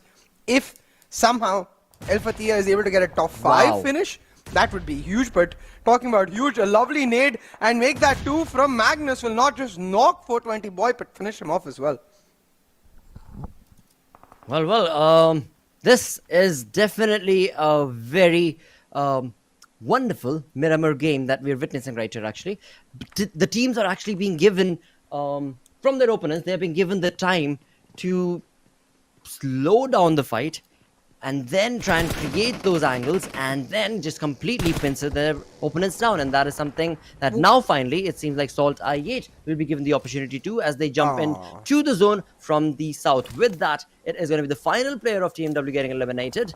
Again, I mean, they were able to get those elimination points for their side. They held that position quite well, but that early rotation, or not early, but that uncalled for rotation in the open definitely was a massive punch to the gut. Yeah, TMW is done, and so is Quantum Rage with them. All of these teams stuck out in the open right now, getting punished. But unlike all of them, SALTxi8, despite being out in the open, able to now make it to the southern edge of the circle. They creeped along those open areas step by step, and now they've got into the circle in a great spot to try and third party anything that happens right in front of them, because none of these teams is looking towards their back, really. None of these teams is as focused on SALTxi8's position, but still, it's an open area. You haven't got the high ground, so it's difficult to navigate. We'll have to see how they're able to make it happen. But while all of that is going on, you've got QWERTY with the knock as they put the pressure onto the teams in that area. Clarity stuck with Avenger OP gunning them down. Teen Wolf has been knocked and finished by MetershotxSKY right here, Blotter, and suddenly Zameen, he's going to be in a great spot to continue this onslaught onto Zibian. Well, but that was a really well-held position that they capitalized pretty well as well for the side of MetershotxSKY. They've been at this position for such a long time. They were just resilient and they were just waiting patiently. And as soon as the side of Clarity tried to make that rotation, I mean, I saw actually Clarity, they were trying to initially move on back from the exact same rotation that SALTxi8 did. And then they backtracked and moved on towards MetershotxSKY, and that is where they were caught. But on the other side, it is Magnus Esports now who are going to be bringing in not a lot of blows, because FS definitely are jumping onto the compound and just completely obliterating the lineup of Magnus. One by one, all of them fall down. It is the first knock that has come in from the side of Magnus, but... Oh my god! Momtu though, he's able to turn it around. He's found a couple of knocks, make those finishes, and suddenly... just like that, Freestyle, they're caught out now. I believe Freestyle, they've got only one member standing in Tyrant. He's got to find this 1v1 against Momtu, and he certainly does. Tyrant will be able to get Malik back to life, but the damage has been done as Momtu holds on for dear life. But similarly, on another note, MetershotxSKY getting rid of Clarity as they secure their spot in the circle, and I think soon to follow will be 52x Rage. SALTxi8 coming in from the south now will have them in their eyes. Absolutely, with just a two-man squad for the side of 52x Rage, not looking too good and in control of this compound. But look at Uzum, he has taken a lot of knock and a lot of bled. It was all thanks to Snow coming in from the side of MetershotxSKY from the back, actually. So MetershotxSKY, they're still very much in the part of this fight, and that push that we were anticipating from the side of SALTxi8 has definitely deterred a little bit thanks to the over-aggression from MetershotxSKY. And in doing all of that chaotic play, they have opened up the side of SALTxi8, where SALTxi8 one by one are bringing their numbers down. And again, I mean, from one side it's 52x Rage, the other side it's going to be MetershotxSKY. It's not looking like the side of SALTxi8 are going to be able to make it, but again, I mean, they've lost only one player. Now they know exactly where the opponents are, and this is their moment to try and give a little bit of damage. But in all of that, as we look on towards the side of TUF, they moved in from the western flank of the zone, and with the numbers working in this team's favor, the synergy is definitely going to be on point, and this game, which seemed like could be SALTxi8's, could now be stolen away from TUF. It does most certainly seem like at this point anything could go wrong for the side of SALTxi8, because they're in that edge while they're trying to get rid of 52x Rage, but the pressure piles in from MetershotxSKY, who get the eliminations on 52x Rage instead, leaving SALTxi8 with not much found in that exchange, because they lost 2 members and all they got was 1 elimination point. But they're a part of the circle. There's a chance it might shift towards them and give SALTxi8 the opportunity to pull out a 2v4. Either ways, we've got 4 teams in the lobby. blotter, 2 teams with their 4-man squad, 2 teams with the 2-man. And I love the way it's geometrically synced. You got the North Esports and TUF right in front of each other, the 4-man teams, and then SALTxi8 and Freestyle right in front of each other, the 2-man teams. But Crypto and SALTxi8, they bite a bit more than they can chew. Sure, they get a knock, but they instantly get traded back. Well, again, I mean, you talk about the way North Esports has actually utilized this entire position and aggressed when it was required from their side is so very commendable approach from their side. And in doing so, now we do have 3 teams remaining as SALTxi8 has been eliminated. It is going to be the numbers advantage that is, of course, going to be favoring North Esports. But of course, we still do have TUF as well as FS. So some really big names. And of course, when it comes to the elimination points, they are also going to be up on top. So is North Esports capable enough to steal this chicken dinner? And it seems like they are actually. Look at Avenger OP knocking down. But in doing so, of course, he himself will be traded. And suddenly you can see North Esports in quite a dicey spot. They're in the circle, but that's actually what is putting them under threat, because the remaining 2 teams, the UF and Freestyle, they're almost combining with each other inadvertently to try and pressure North Esports. Only got 3 men standing with Avenger OP currently knocked. Will get back to his feet, but still unavailable to fight, and that's where North Esports, they make key errors. Snow goes in early, and now Avenger OP is going to have to revive him, leaving North Esports stuck in a never-ending loop of they get knocked, they get revived, they get knocked, they get revived. But one thing they're not able to do is cause some shift in the teams in front of them. Max, he's trying to make something happen, but man, is he is in an aggressive spot, could easily get isolated by any of the remaining teams. Well, this is... I mean, for the side of TUF, this team is being very, very quiet. TUF is not taking on fights. They're not wanting to take on fights as well. They're just holding that lower ground for themselves. And okay, I see why. Because it's the domination from Snow and his nades that is going to be stopping TUF's push. 2 of their players have already been knocked and brought down to their knees. Virus going on to take another shot as well. This is looking like a Freestyle and North Esports combined together could maybe eliminate TUF, and that is where the advantage could maybe favor North Esports, because the numbers advantage is going to be favoring them as they push on into this fight against TUF's Joker, Sir, and Thor, and that is going to be the it.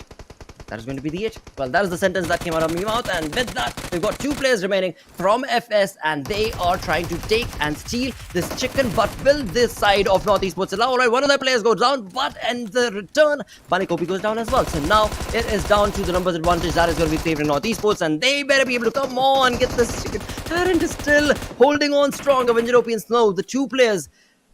Okay. They are going to slow it down. They're going to start utilizing the nade parade right now. And Tyrant, rightfully so, he's going to back out of that. Perfect play. He's 1-man army, so he wants to be able to just keep that advantage working for him. Now look at this. Element. Really, at this point, for both of these teams, it's become that state where neither of them entirely sure, and it does come down to just that final moment. The winner chicken dinner picked up for North Esports, just playing it beautifully, tactically all together. And we talked about this for them in regards to the fact that they could, focus themselves on the idea that, hey, if we can pull off 1 chicken dinner, the way Regicide, if they pull off 1 chicken dinner, they create that gap. North Esports doing exactly that, putting them in firm distance away from Regicide, who is right below them, trying to contest push back. With this second dinner, North Esports will be feeling a lot more safer about their chances to make it to the grand finals. Oh, they definitely ought to be feeling very, very confident with this play that they were able to make right here against the really big names in the lobby, and they held their ground strong, so nothing taken away from their playstyle, along with, of course, 12 elimination points is what they walk away with. So a miraculous turn of events for the side of North Esports, and in fact, actually all of these teams that we did see in the final few zones, right? I mean, we had SALTxi8, we of course did have Freestyle, we had TUF, all of them, they played it perfectly, and North Esports just had a better angle in all of that, that's all. 100%. I think North Esports, still, we have to give them props. When you look back to Super Weekend 1, was a bit of a downer for this team altogether. The experience clearly shows they're resilient, they bounce back, and we'll have to see which other teams have that. But for now, a small break. Go!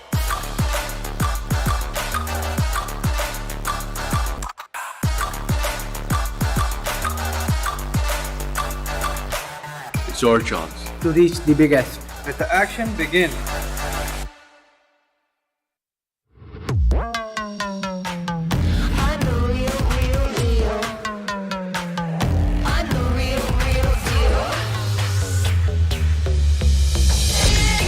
It's a bang, you know my name. I'll be your everything. I'll be your hot flame.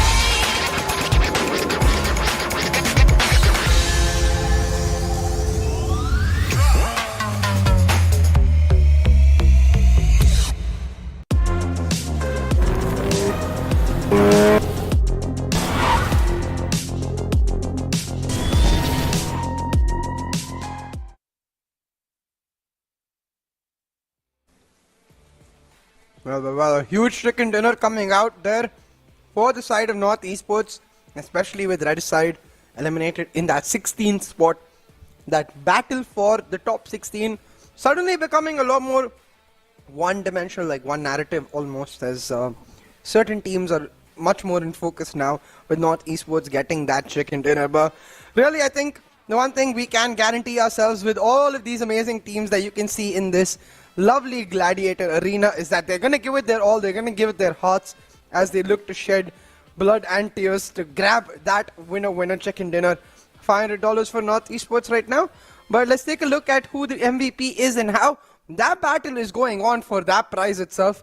I believe it should be Snow, yeah, from the side of North Esports. Very aggressive in his own regard, continuously looking to take those fights. 6 eliminations, 865 damage, and just overall well-rounded effort, I would say, from Snow. But like Blotter was also saying, I think to a large extent it is just the circle did help them out, and they were in the position for that to happen because of their early rotation. So I think one thing that North Esports has established is that they are a clear-cut blueprint for all of the teams that did not or do not have the greatest of morale or momentum right now. That as long as you're able to just kink out the small errors you're making, as long as you're able to play it soundly, logically, you will be able to achieve to a large extent.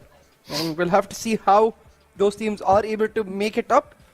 True. Because right now, North Esports is just a step ahead. Absolutely, dude. Absolutely. I mean, they're not letting any of these fights get to their head. They are definitely just jumping into only the fights that they know that they ought to be able to capitalize upon, and they are able to do so, actually. So yeah, a wonderful game from there. 6 elimination points coming in from Snow, along with his teammate Avenger OP chiming in with 4 elimination points as well. And then we also do have FS, Tyrant and Malik with 5 and 3 elimination points to them both, along with Clarity Zibian also looking pretty comfortable. So yes, this entire saga on the side of Miramar was a little sideways, because again, when it comes down to the zone itself, you know, I mean, North Esports, they were in that zone for such a long time. You talk about FS, you talked about the FS long before as well, where they had the edge of the zone, and even before that, they were looking very comfortable because they had the information of all the teams, as they had that advantage, right, the altitude advantage working for them. Really, and I think in terms of the attitude advantage, you can see Freestyle as well, much better in that regard. Very aggressive in their approach. They got punished even a little for it by TMW, but they never backed down, continuously took the fights, took the advantages they could and sightlines they had to maximize their points, and maximize they did. Over 2.4k damage, just showing us true glimpses of that Freestyle that we had seen in the first week. And no surprises that it is Malik showing up in the match summary from Freestyle. He's been one of the most consistent players for that team. Definitely has been, and it has been a wonderful journey for the side of FS as well. Along with that, XGeneration moving in slowly, but the way that they took that early fight, I really do want to now see if they actually have some sort of a rivalry against that team, or was it just because they had the opportunity? I'm not entirely sure, but they definitely made it a point to rush after Regicide to get those elimination points. I mean, they do have the ranking rivalry, right? The fact that Regicide is 16th and XGeneration is 17th. I believe the gap before the last game was 19 points. Now with XGeneration getting 9 and Regicide getting 0, the gap should be just 10 points. But really, I think the standout think is going to be just the fact that North Esports with those 27 points should be able to create a big gap between themselves and Redicide. As TMW, they're just slowly chugging along. 6 points first game, 5 points in the second. Again, much better than the nothing that we've seen from them a lot of times, but you still need that one big cherry on the cake to top it all off. You need that, if not chicken dinner, at least a second or third place heavy duty action performance like 8 or 9 elimination points with a second or third. That's good enough. Absolutely, and that's going to be critical for the side of the team to be able to capitalize and use those information. With that, let's move on and of course have a look at this moment, or rather so many moments that took place throughout the game, where indeed this was the most sensational one according to me, because XGeneration, I mean, finally the rivalries have started, and as soon as I believe XGeneration found out that they have Regicide in their crosshairs, they just absolutely got into their vehicles and started rushing them and gunning them down, and did not stop till the time the entirety of Regicide was dropped down to their knees. Yeah, exactly. And I did feel to a large extent that for that one single fight, it almost inspired the teams as soon as they started on the kill feed. Like, hey, we gotta go for it too. And we saw fight after fight erupting all across the board. Again, no surprise that these things are happening towards the fourth circle, right? Because we're within the first two, when teams are a lot slower, when teams are a lot more reserved in that area, and they have a lot more area to pick up, they do not tend to be trigger happy. But when it comes to contesting these power points in later circles, teams are happy to take it against each other.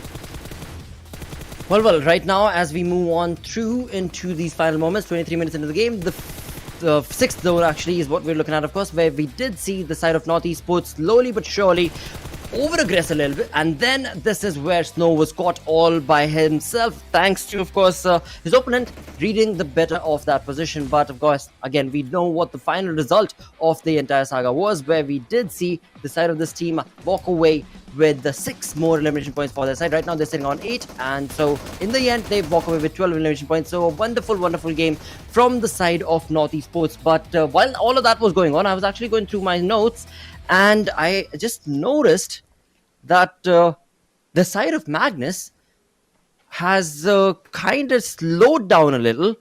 The same is the case for the side of Quantum Rage as well, as other teams in the lobby now are making pretty good back of the punch.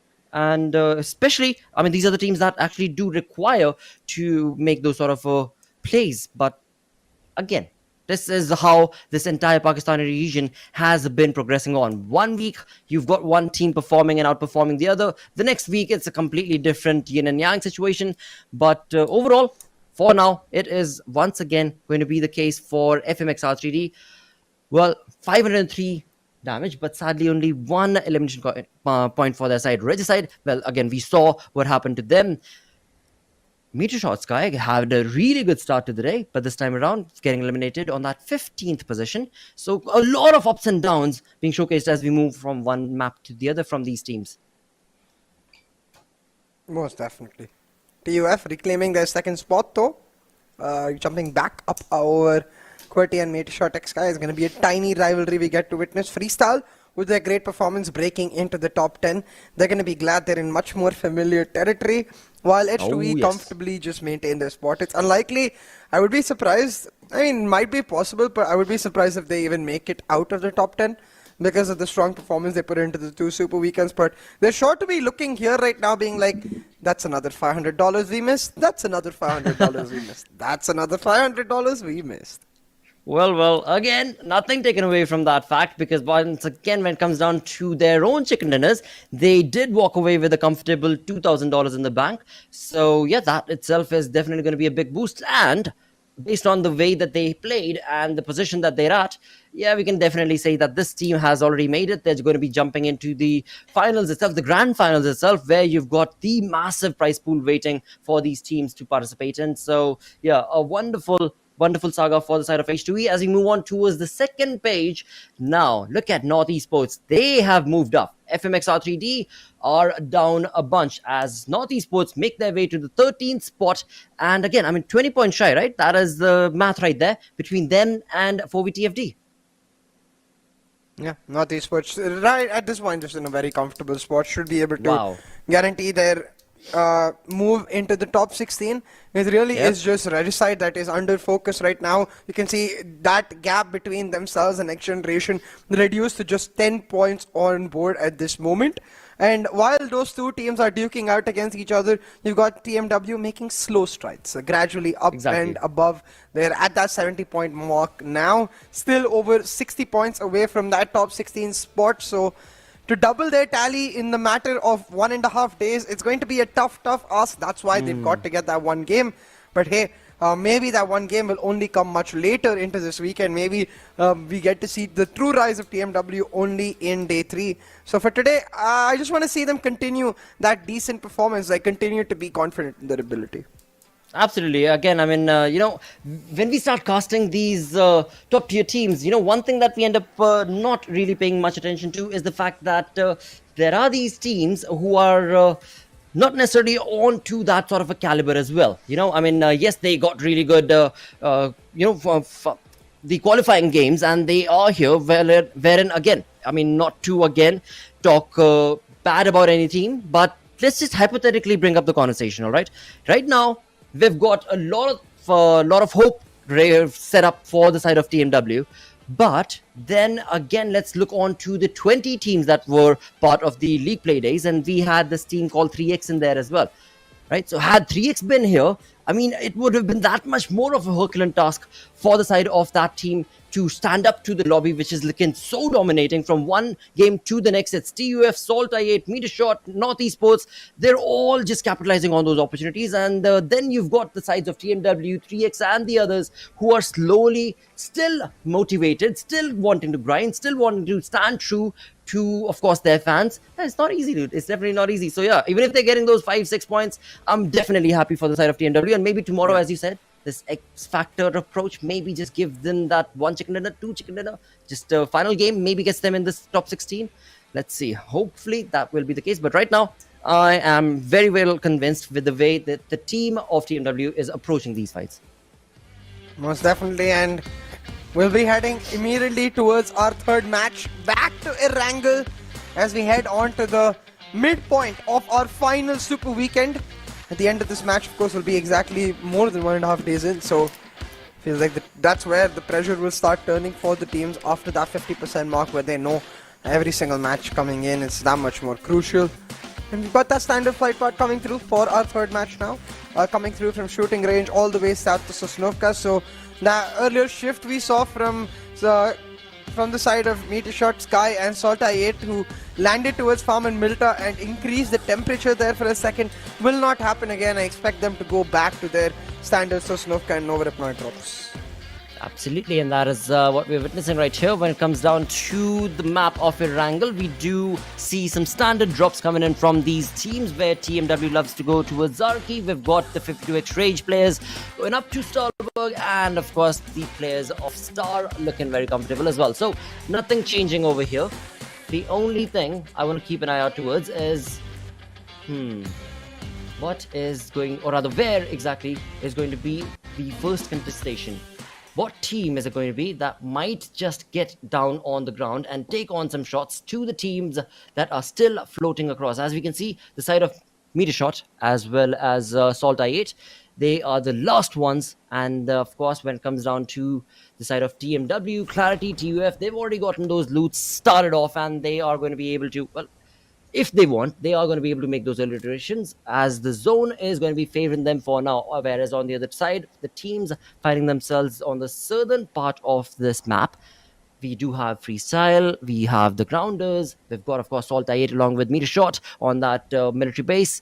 They are going to have to make that rotation, and nothing stopping them from doing so as of now. It is just the fact that if they end up choosing to make those late rotations, we could very well see a bridge camp, either from the Grounders or maybe even Freestyle, for that matter, when it comes to the Ferry Prairie Bridge. Yeah, exactly.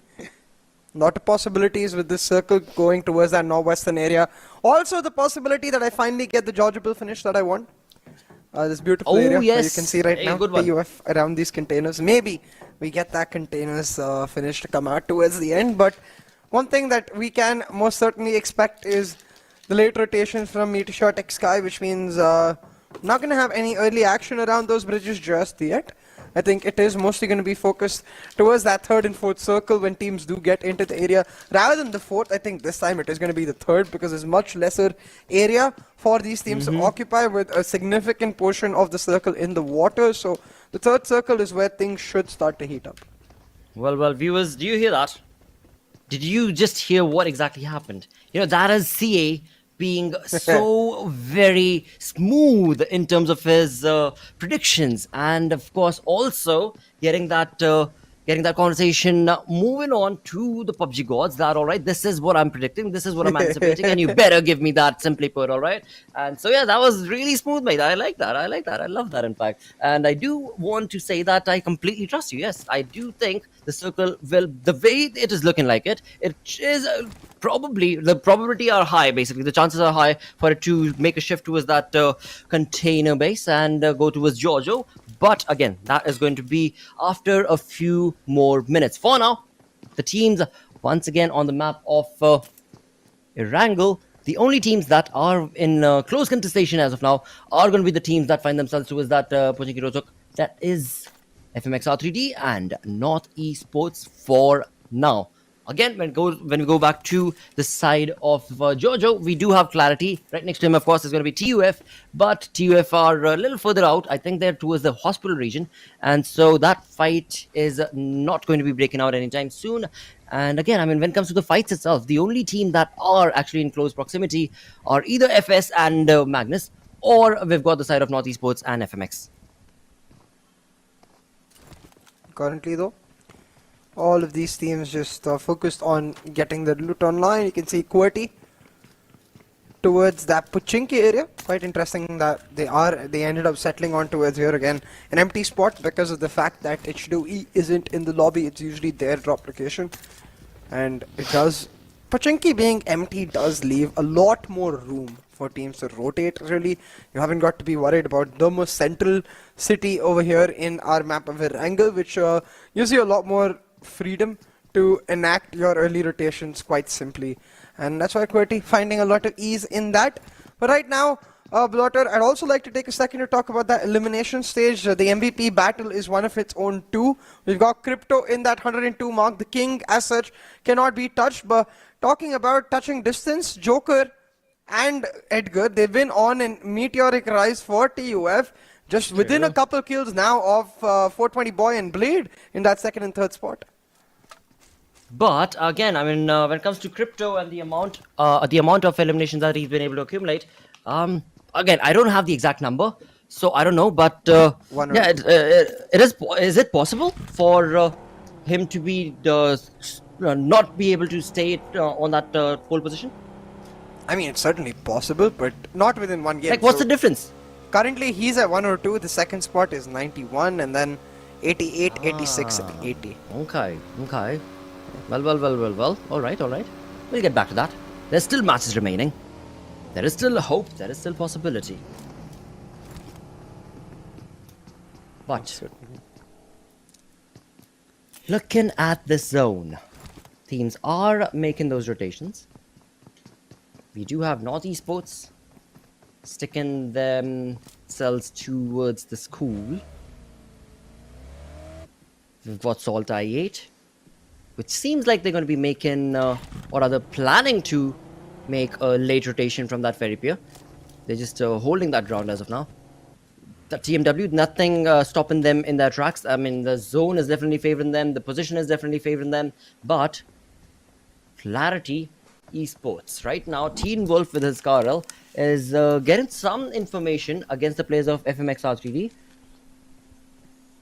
And close to proximity of this area where we do see the side of TmwEsports taking on that information is going to be the players of TUF as well. So as soon as TmwEsports tries to take some shots, he's going to be giving away the audio cues to the players of TUF. And now TUF are also jumping into exactly that same position. From one side it's TUF, that's going to be from the western flank. From the eastern flank it's going to be the side of Team Star. And from south, we've got Team QWERTY. Again, a lot of teams just suddenly are wanting to jump exactly to the position where we did just see FMX and Clarity Esports. Yeah, all of them right now grouping towards that containers area. I really hope the teams are right and it does end up ending up in that spot for a containers finish, because honestly there's not much room over there for teams to play as safe as they would normally like to in that final area. Teams will likely make the move to try and deny that, and we'll have to see which team is the one that lights the stack really, between team is the one to give us the early spark.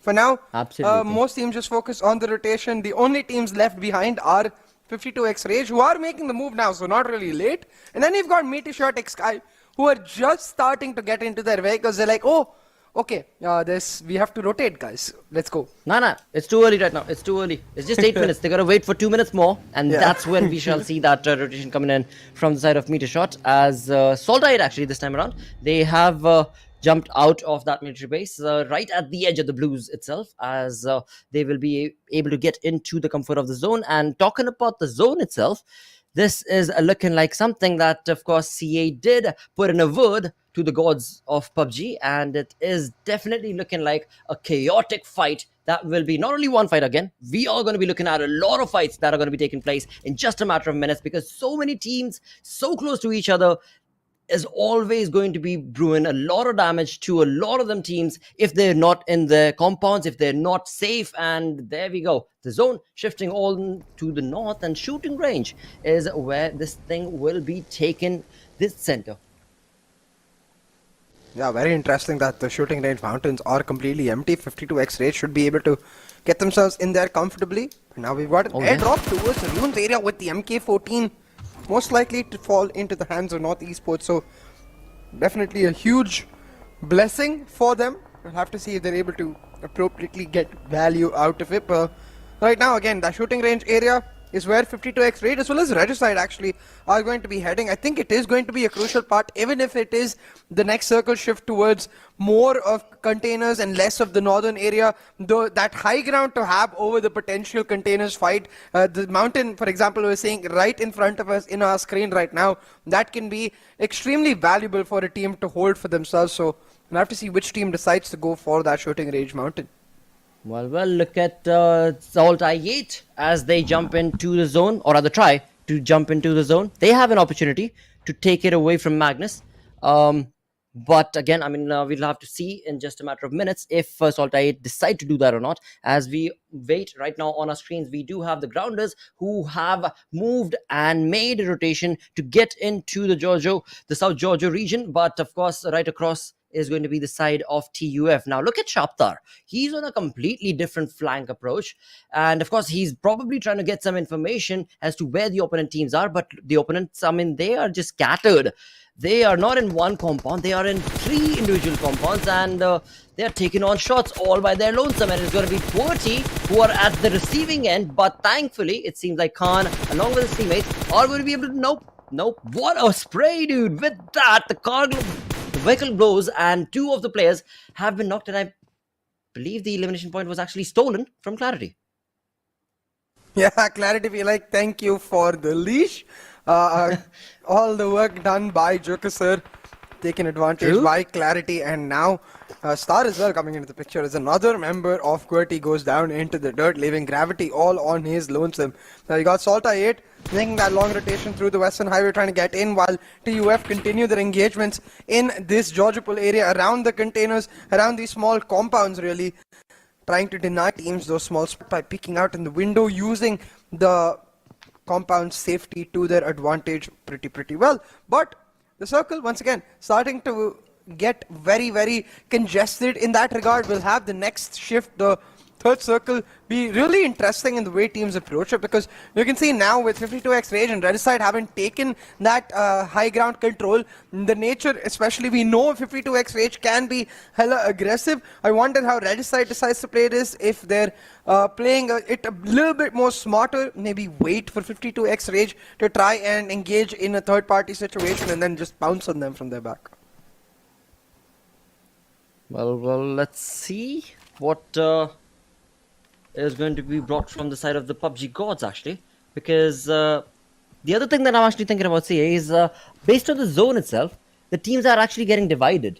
You know, the teams are divided between the shooting range and the hospital and that Pareto, and this is okay. Well, never mind my conversation or thought or point, because the zone is going to be forcing the team to move on north towards that shooting. And as they do, they are going to be in a lot of trouble. And look at that. That is the perfect opportunity. So it wasn't entirely a steal because he also heard those audio cues and completely pincered down his entire ammo back, and then doing so, of course, got those elimination points for his team, and that is for the side of QWERTY Esports. With that, we're still looking at 16 teams surviving. When it comes to the damage that has been done into the lobby, the massive damage has been done to Team QWERTY, where Gravity is the only player surviving. Apart from that, all the other teams are looking comfortable. All the other teams have all 4 players surviving.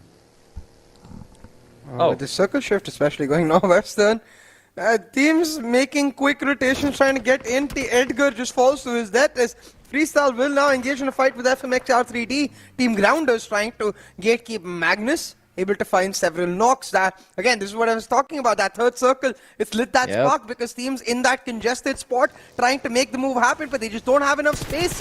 And this is where SALTxi8 brilliantly done, man. This area that is under pressure right now, SALTxi8 already went past it a couple of minutes ago, and in doing so are able to get themselves in an easy spot, but not so easy for FMxR3D as they will be finished man by man, leaving Rafe in an impossible area where he can't really do much. He has the company of his teammate, and Rafe and Anubis are going to have to try to find a way to just play for placement points.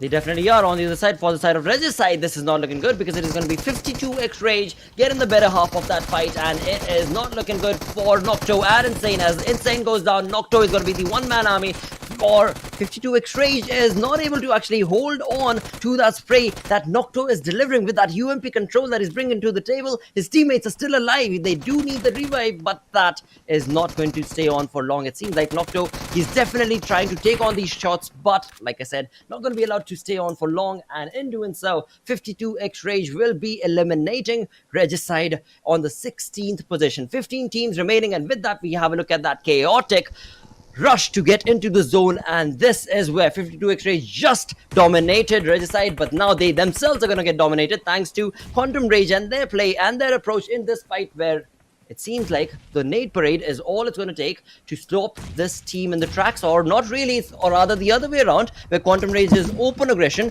is going to be stopped thanks to a perfect setup nade from the side of 52x Rage. And in that small little pip, we can see that there is FS also, correct me if I'm wrong, that was taking on another fight altogether. Yeah, now with the circle closing in the next 3 seconds, these teams are going to have to really pick up the pace because it's quite unlikely the circle goes towards them, and it takes a radical northern shift. Now Quantum Rage and 52x Rage are actually smack bang in the middle, not in the middle of it, but smack bang in the northern edge of the circle, with no worries about any team third-partying them in this situation because they're actually behind the mountain range almost, so it's unlikely a team has reached that far. They can just stall out their fight between each other, but the same liberty cannot be afforded to teams like TUF, North Esports, Freestyle, all near Georgopol, the containers area. They're going to have to just try to play it quickly and get in, but again, 52x Rage, Quantum Rage holding on. Sirius gets caught with a nade in his hand. Ferro coming out of the door, getting him by surprise. Will get 52x Rage that man advantage. They've got to move in decisively now, finish off Quantum Rage. They definitely will, and they will do it in style as well. I mean, again, they've got Sparky and IQ to deal with, but Faster, having cooked that nade to perfection. Okay, I thought that would definitely give him a knock, but has not given him a knock as of now. But that's absolutely fine. Again, the numbers advantage that is going to be favoring the side of 52x Rage, where they have taken this fight to the face of Quantum Rage and definitely have come up much, much stronger for the side of Quantum Rage. I mean, they are trying their level best, the two-man army, but not before the side of 52x Rage gets a little bit of damage as well. It is going to be Faster who has been dropped, but now IQ, the dude in week number 1, he was looking really, really good for the side of Quantum Rage, but now, all by his lonesome, getting flanked from 2 angles, not going to be able to stand tall for long, and North Esports is another team with all 4 players surviving. It seems like Avenger OP is interested more in getting those elimination points for his team rather than getting into the comfort of the zone, and once again, I mean, this is the 4th zone. Oh, never mind. He was actually waiting for his teammates to be able to come and pick him up. That is absolutely fine. And GG play for North Esports as well. With that, this game is absolute chaos ensuing from one fight to the next. And CA, dude, you called for it, and this is definitely a very, very important zone for these teams, and a very interesting and entertaining one for us, as TmW's Alfatha takes on Drolan from all this distance away, and the perfectly set up shot will be able to give him the knock, but sadly the point was not yet taken. Yeah, TmW with a really nice spot in the circle. Once again, they've got the high ground in terms of the mountain. They've got the center of the circle. As long as they hold on, don't peek out too much, they should be able to comfortably get themselves in. But the key part of their position right now is they've got the opportunity to capitalize on this fight. SALTxi8 moving into Clarity's area will cause a ruckus, and TmW in the perfect spot to third party take out two huge teams and any threat of them coming in from their back. Come on. TmW can do this. TmW can definitely do this. That is only if SALTxi8 would allow them to do that. And it is going to be Crypto, who seems to have taken a damage thanks to his buggy getting blown, I think. I do believe, yep, that has exactly been the case. And it is thanks to, I believe, Clarity, along with TmW, taking on those sprays against the players of SALTxi8. And now, this is the moment that Harry could capitalize. And it is really good that TmW's Harry is in that position, because he loves to over-aggress. And he has the capability and the opportunity and the position to be able to just get a perfectly set up nade lob, boop, and that would be the end of SALTxi8. As we can see, three of those players right there, Blade, Reviews, and Crypto, all jumbled up. But in all of that, we have the zone once again moving away, and FS are the ones who are going to be finding themselves. Yep, FS, one final man, one final player, Tyrant, is going to be jumping into the center of the zone. With that, TUF chiming in to take on some blows against the players of North Esports. Not before North Esports retaliates as well, but North Esports have had a massive blow to their numbers, wherein they were able to stop the tracks of the aggression from TUF, but they have been damaged. As we can clearly see, three of their players are knocked, and Virus chiming in along, just one nade, and that would be it. You can see Blade under a lot of trouble. Crypto not really able to get to him, so Blade is gonna try to make the move happen, Virus get to himself. Wait, what? Virus just mollied his own teammate, TUF. Yep. Where even, I think they're contesting with North Esports. Yep, there you go. Maxi finishes off TUF. TUF with a bit of a blunder that we didn't even get to see. Thankfully for them, they were not on the screen when that happened. Well, this absolutely favored TmW in all the scenarios, right? I mean, just a couple of minutes ago, it was SALTxi8 wanting to over-aggress against the position of TmW, and right next to them was Clarity, but now all of those things have actually churned across, and TmW are definitely looking that much more in contestation with that 9 teams remaining. And right now, when it comes to SALTxi8, they are not wanting to stand quietly, or rather fall down quietly simply, because Uzum, along with Reviews, will try and get that rivalry initiated between these two players. And again, a 1v1 situation, Reviews easily able to get out and get that elimination point. Thus, it is Clarity Esports getting eliminated. With that, 8 teams remaining. The numbers advantage, like I was saying, TmW definitely are going to be favored, but they are going to have to stand true and tall, for they are going to have to face Metershot. They've got the side of 52x Rage, as well as, of course, SALTxi8. But they won't have Team Star to worry about, as XGeneration make quick work of them and kick them out of the lobby. 3 easy elimination points picked up, and we're getting to see the rise of those bottom teams. We've got XGeneration and TmW in the top 7 right now, and potentially even top 6, as Khan finds Uzum, leaving SALTxi8 with just one single player in Reviews. Have to see what he can achieve on his lonesome, because he is in the middle of 2 4-man squads. TmW are going to spot him out and most likely finish off SALTxi8 right here. Harry will ensure that they get that top 6 slot, especially with those 2 eliminations. TmW in a perfect position to have that big game for them that they also desperately needed come through. Absolutely do. And again, with all of this, look at Team QWERTY's gravity. That one dude, that one-man army, he's still... Okay, never mind.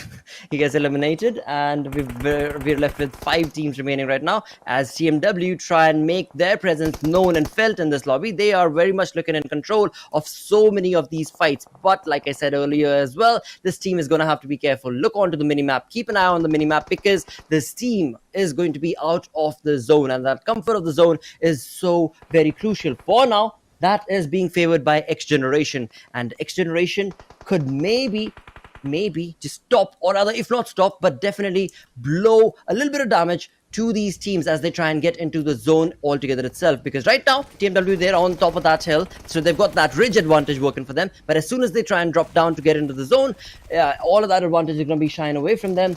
But let's see what it's going to be. Because again, if you look on the mini map, or rather the main map itself is what I'm looking at, we've got TMW's Harry, who's moved behind the position of 52x Rage, and 52x Rage and none the wiser.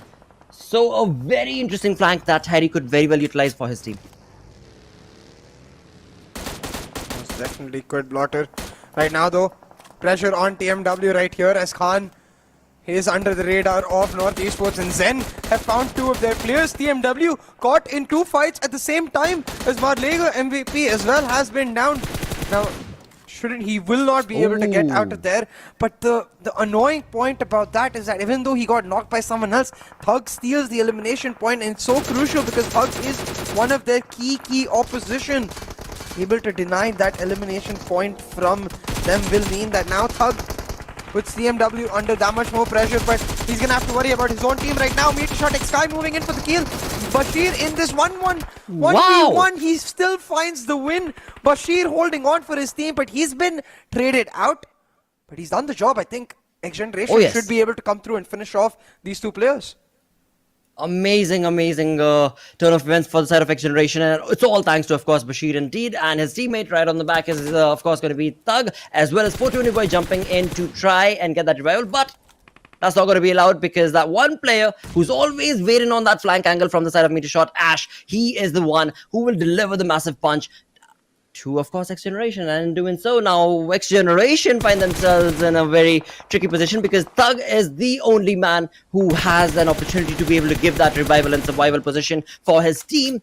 But will he be able to stop Metershot getting into that shack to get that revival done, or getting their teammates eliminated? All right, perfect approach coming in from Thug, and Ash, not entirely sure what he was thinking. He knew he was getting shot at and decides to run out in the open. Yeah, definitely. That's how you're definitely going to be getting those elimination points. But hey, nothing broken away from the fight, because overall this has been an incredible fight for the side of XGeneration. But in the end, what a game. This was very much needed for the QWERTY as well as XGeneration.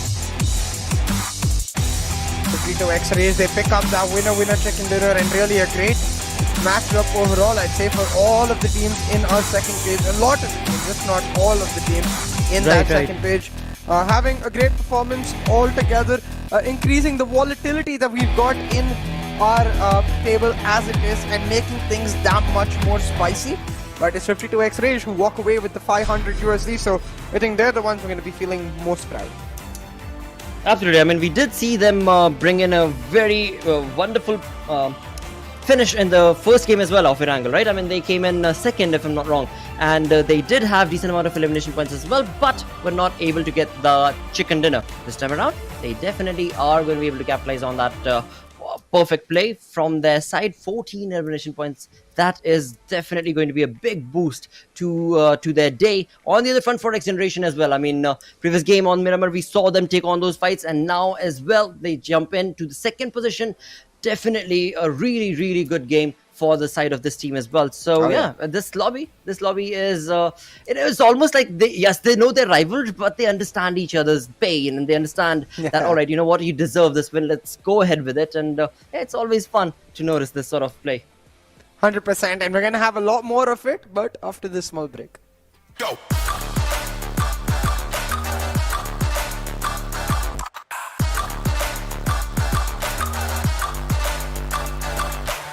It's your chance to reach the biggest. Let the action begin.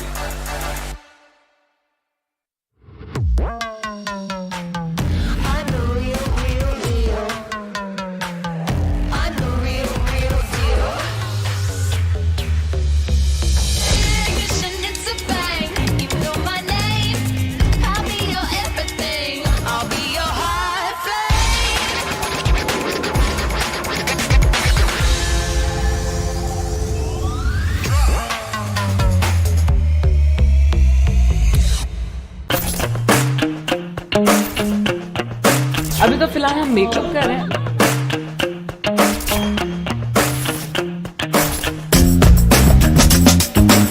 माँ बंदे dozen का मतलब ये कि don't shoot game master माकफुल team क्या खले माँ cover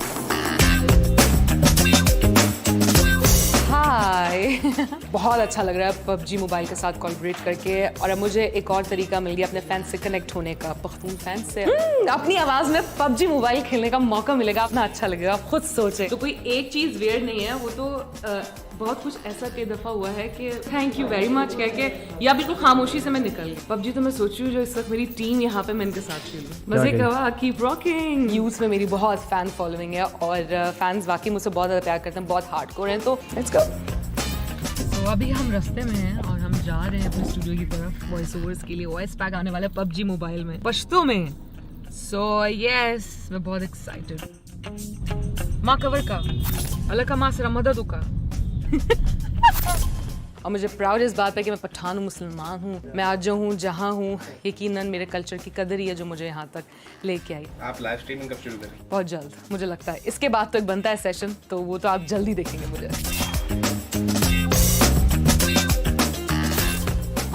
hello 1 2 3 4 check sound check हाँ नहीं याला का मासरा मदद होगा माँ खबर का हाँ देर का याला का तो पक्कू पकड़ दे ज़मा फीक वार याला का ब्या बपा यूज़े गेम का ज़्यादा बच करम मनना माँ खबर का देर का माँ बांधे डज़ों के So thank you PUBG mobile आप लोगों ने मुझे मौका दिया मैं बहुत अच्छी लग रही थी बहुत सारे कॉम्प्लीमेंट्स मिले thank you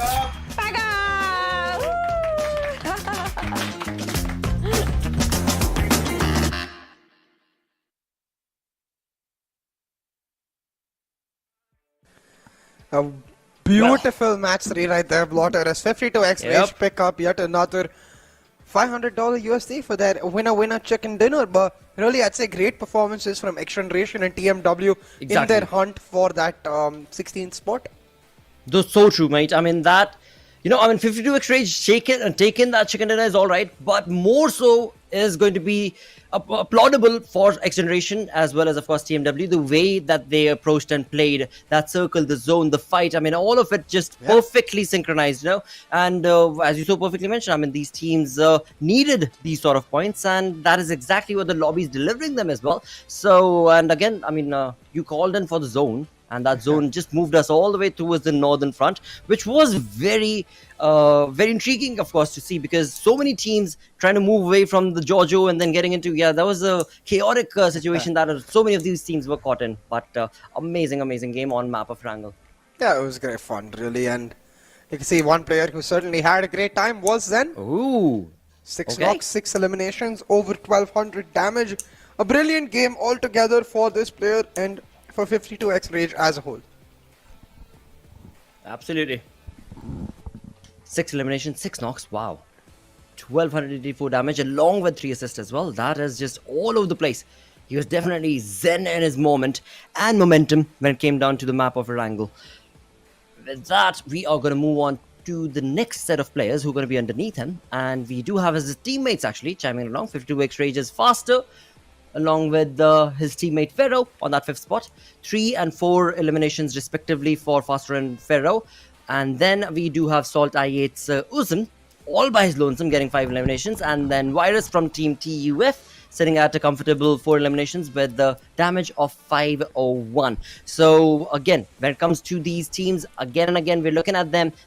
One or two of these players are always there for the side of TUF, for the side of SALTxi8. And again, at times we've got FS and whatnot chiming along. But the entire lobby right now is just perfectly synergized in terms of the aggressiveness that they are showcasing from one map to the other, and therefore they're sharing the rewards as well from one game to the next. With that, as we move on through to the teams that were up on top, of course, 52x Rage walked away with that chicken dinner, a 14 elimination chicken dinner. 29 points is what they got, and then 10 points shy is going to be XGeneration. But hey, I mean, yeah, whatever, it doesn't matter because 19 points also is a big leap for XGeneration. Yeah, it is indeed, I think for XGeneration, just getting those 7 eliminations, second spot, the 19 points, like you said, it should be enough to put them within striking distance of Redicide. Because it was a 10-point gap before this game. I think Redicide did get less than 9 points. So, if I am correct, it should mean that we've got a new team at risk at the 16th What? spot. And Red side will go back, but domination from What? Zen, man. That's what I call MVP stats. Wow. Wow. I cannot believe this. You know, honestly, all right, let me be absolutely frank right now. As soon as that MVP came in from this game, right? And it was Zen. The first instance that came to my mind was the first Erangel game where Zen was getting knocked again and again, and he was the one who decided to get that revival on his teammate that allowed MetershotxSKY Esports to be able to just molotov both of them together.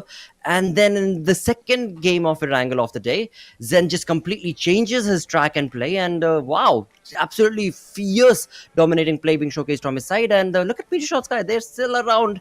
They're not that far away from that top 3 position, as they are in the 3rd spot with 4 eliminations but 10 placement points. Yeah, exactly. And Red side with 0 points. Yeah, dude, will mean that XGeneration are now number 16th in the overall rankings, and TmW will also get a big jump in that race to catch up. You know, that's out of the 60 points or so they needed, now they're just going to need 47. So both of these teams are going to be extremely happy that not only did they give good performances, but also that Regicide was towards the bottom and is able to take the brunt of the damage from these teams, they giving those good performances.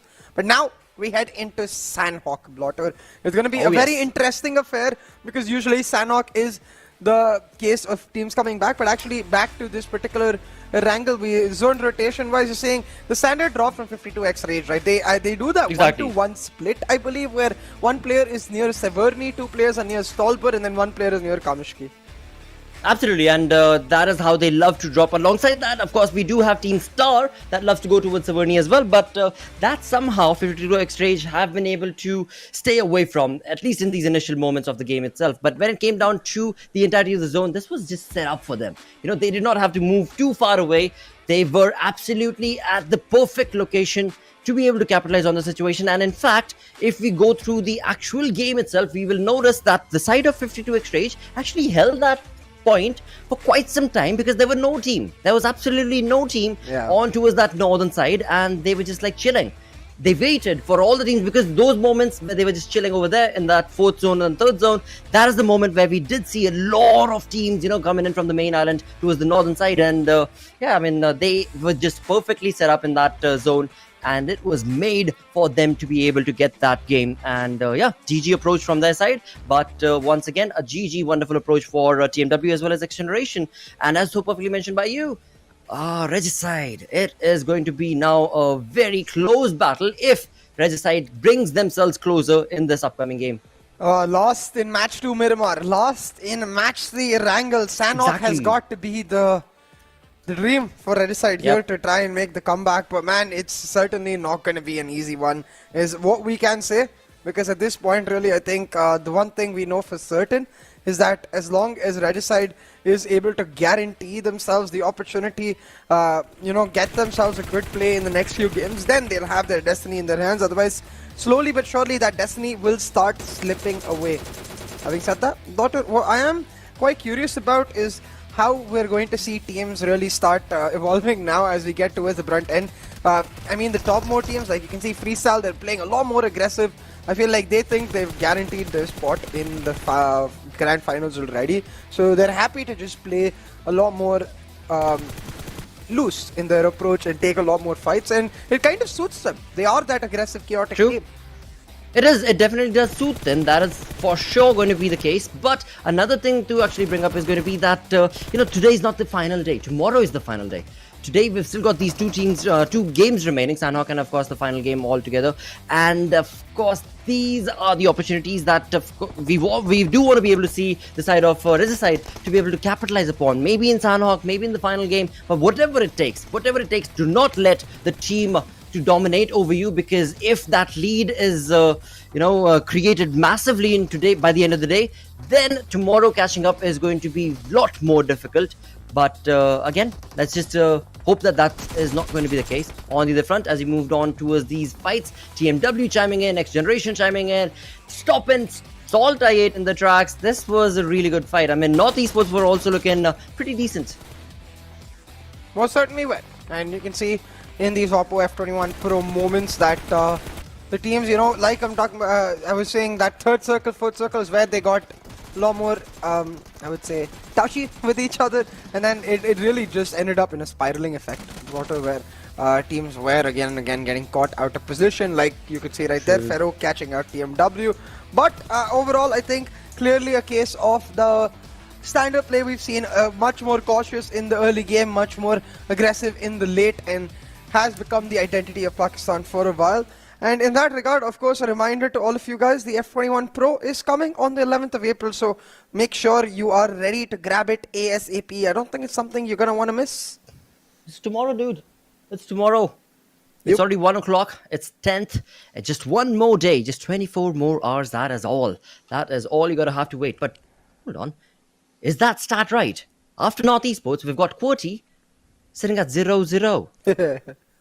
Yeah, they didn't get to play this time. What?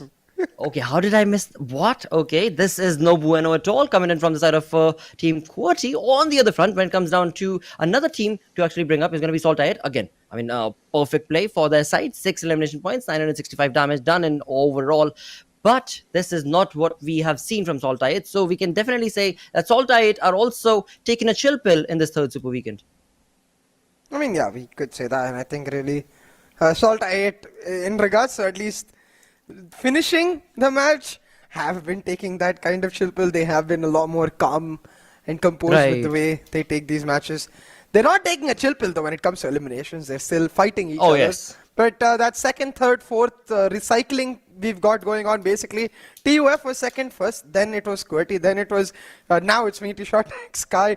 It's just the cycle going on continuously. But in that regard, 52x Rage unseating Clarity from the top 6 with their chicken dinner. Well. That is, again, for now, going to be the storyline for these teams. As we move on through to the second page, we shall have to see where are the teams and what bigger jump has been made. And right here we do see, of course, XGeneration jumping on to that 16th position. Regicide have been dropped down on the 17th with 128 points. 9 points shy is where Regicide is. And then from there, it is going to be another massive jump to down to 19th position where TmwEsports will find themselves.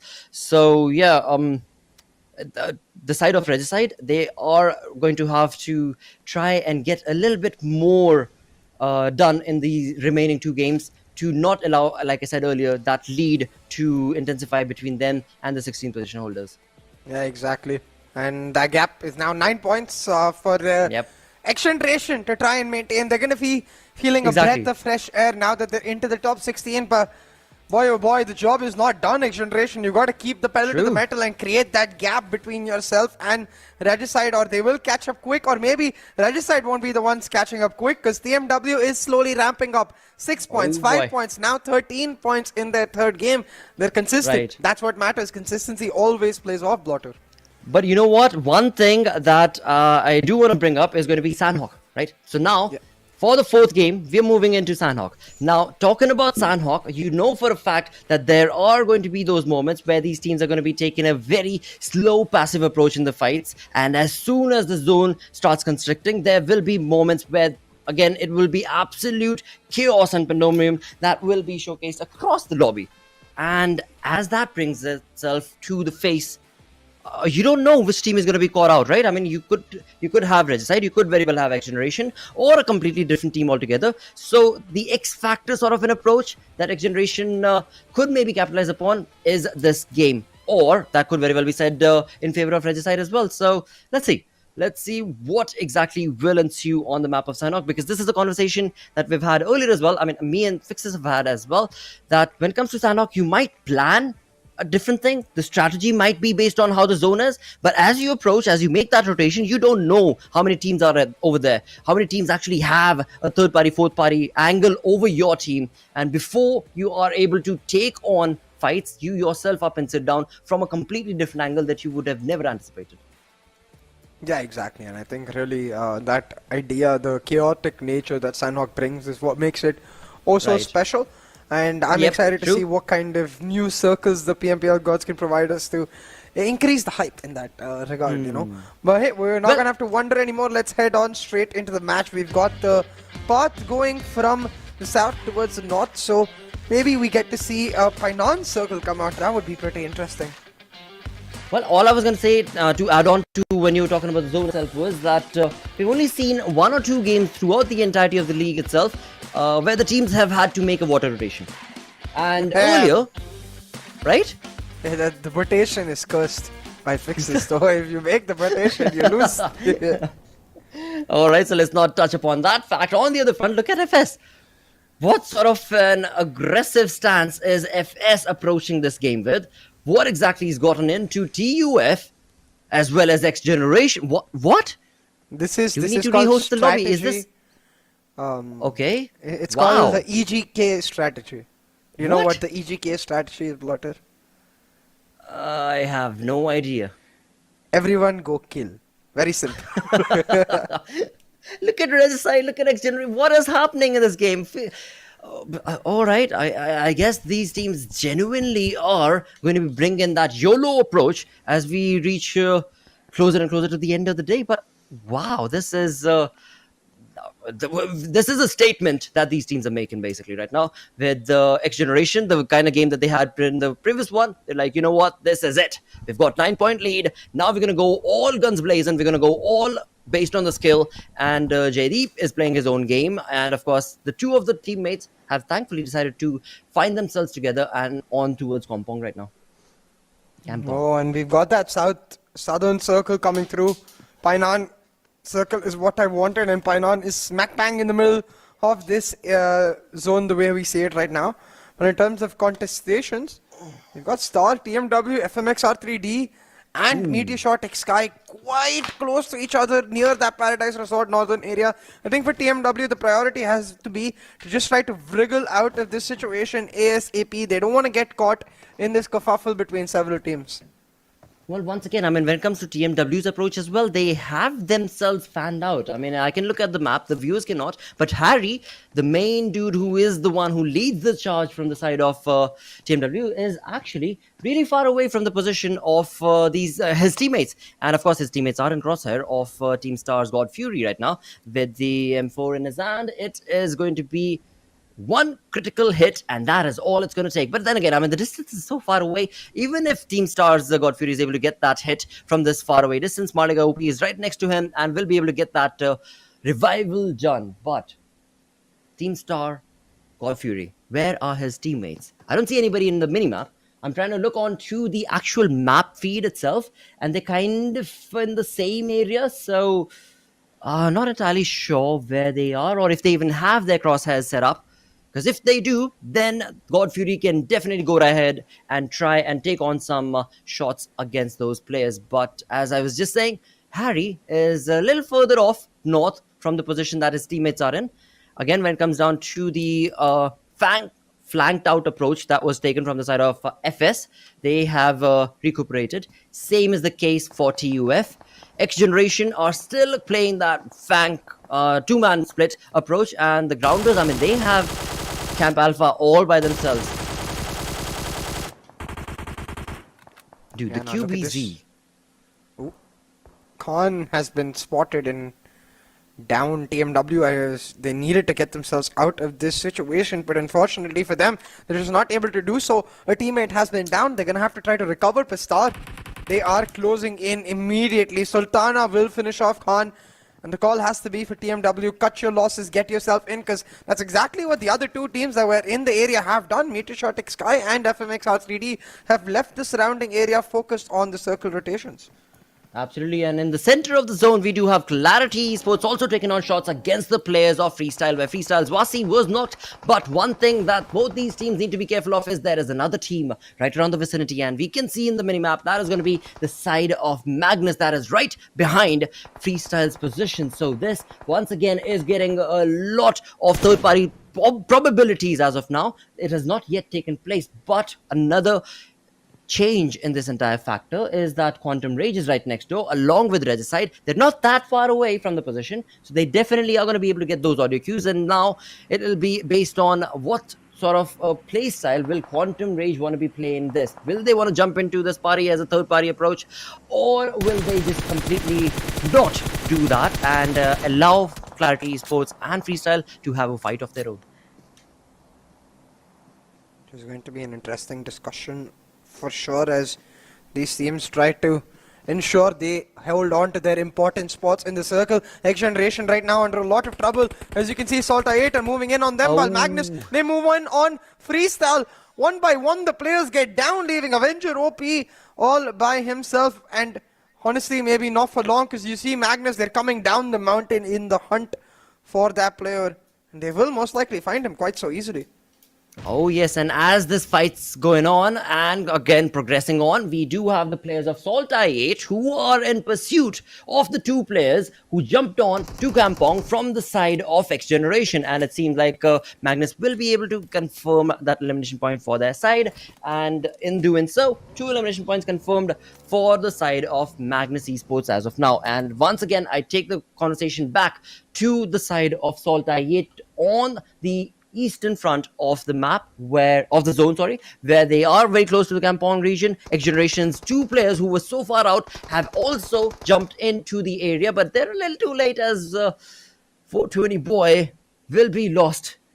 And still it is 3-man army for XGeneration if they can sustain themselves against the positioning of SALTxi8 for now.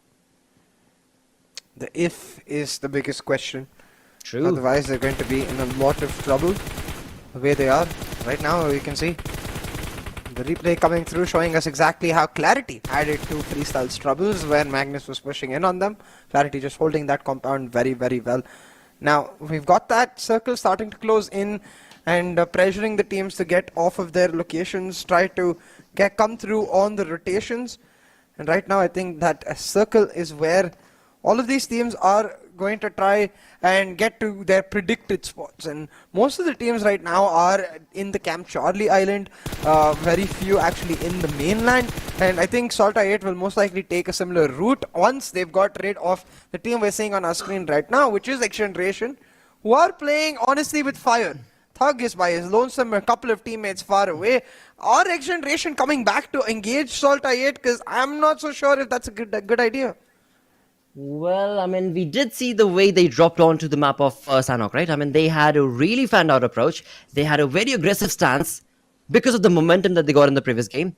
And it seems like that momentum is what they are trying to capitalize on and trying to push on their luck and press the buttons of SALTxi8. But for now, it has slowed down a little, but definitely the fear is still lingering around for the side of XGeneration. And again, XGeneration, you are not supposed to get into the vehicle. As soon as these 2 players get into the vehicle, we are definitely going to be looking at, if not the players of SALTxi8, then another team who will be able to capitalize on that audio cue that will be given from the rotation that the side of XGeneration is planning on making. And well, they will be able to get away from that position. XGeneration's Thug is left all by his lonesome, and now it is going to be Team QWERTY against the players of FMX, where, wow, Nubis, amazing control. With just a sliver of HP left, he was able to deliver a massive hit, and boy, oh boy, not only 1 but 2 players down with 0.5 HP left on Nubis. This is crazy. This is the kind of team that we were missing from the side of FMX, and here they are delivering it in style, and Team QWERTY not looking good because Destroyer and Gravity, one of those 2 strong players from the side of the team, have been eliminated. Far away from the distance, Wolverine will try and give him some knocks, but of course, yeah, the pointer is not going to be given to you, mate. You're so far away. Pika does go down, but of course the revival is going to be right around the corner. Right around the corner, indeed, Water is. At this point, there's not much these teams can really do because they're stuck out in the open with nowhere to go, trying to get the revival on their teammates, forcing them into a stack which is getting abused again and again. The circle closing in, the teams will get an idea of where they have to make their next rotation.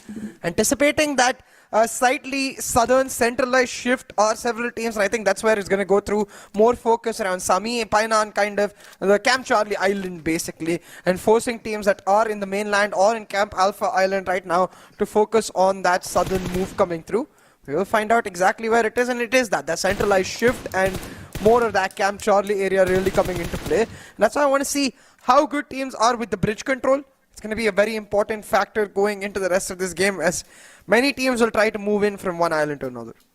Absolutely will. And I was just noticing that as well, where we did have the map, and I believe a few of the viewers would have noticed as well. We did have the players of North Esports actually chiming in along from Camp Alpha to get onto the island. And as they do, they did not notice, but one player of the Grounders, Sensei, was right behind them. And his teammates are on the other main island in the comfort of the zone. So as soon as the rotation is made in the water or through the bridge from the side of North Esports, the information will be relayed, and that will be a trap set for the side of North Esports if they decide to make that rotation. But right now, moving away from that speculatory saga that might not happen, we do have Magnus's mom too.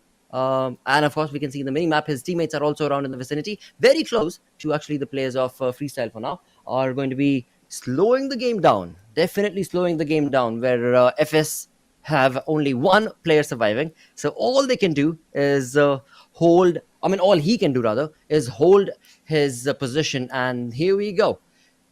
This is the rotation I was talking about. So if we could move on to the map just for like 5 seconds, production, I would just want the viewers to be able to see the side of North Esports. All of them are in the water, and the island that they just left, that is Camp Alpha, we have the Grounders Sensei right there. He's already given away the information. We can see Sensei right here from the side of Grounders is in a vehicle, and he is going to be chasing and getting onto the main island through the bridge, of course, because his teammates are the one who are holding that fort. And now these boats, they are walking into a trap, but let's see how quick and good are the Grounders going to be able to catch out all of those 4 players.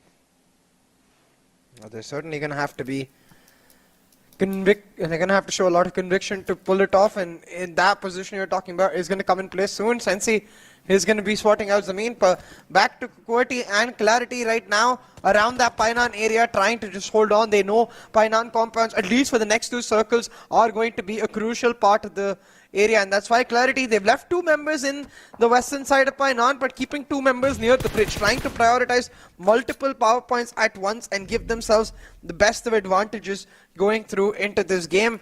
But the way this circle shifts is going to really decide which team does come under pressure the most, and how North Esports continue their water rotation right now. Now I will say, normally only the botation is cursed, so technically North Esports is not cursed right now because they're in the water, but you had to jinx it. You had to jinx it. I uncursed them by cursing them, so now they're cursed. Well. All right, let's continue that curse conversation to a different side altogether, because I'm looking at the map, I'm looking at the zone, and somehow I get the feeling Regicide are in a really, really good position. Right, close to them now, we do have Quantum Rage chiming in along as well, but still, the players of Regicide are looking pretty comfortable if the zone shifts towards the southern side. But again, we shall come back to that once the zone does shift. As we look onto the replay, we do have the Grounders who absolutely pincered down the players of North Esports, did not allow them to make that rotation, and the team to get eliminated on that 16th spot is going to be the side of NES. With that, look at that. Look on to the players out in the Nakan and Shami. I mean, in between there is the players of Regicide, and that is a really interesting position for them. 52x Rage making a very, very late rotation coming in from the Blues, and I'm trying to find. Not bad. That is a pretty good zone and a shift.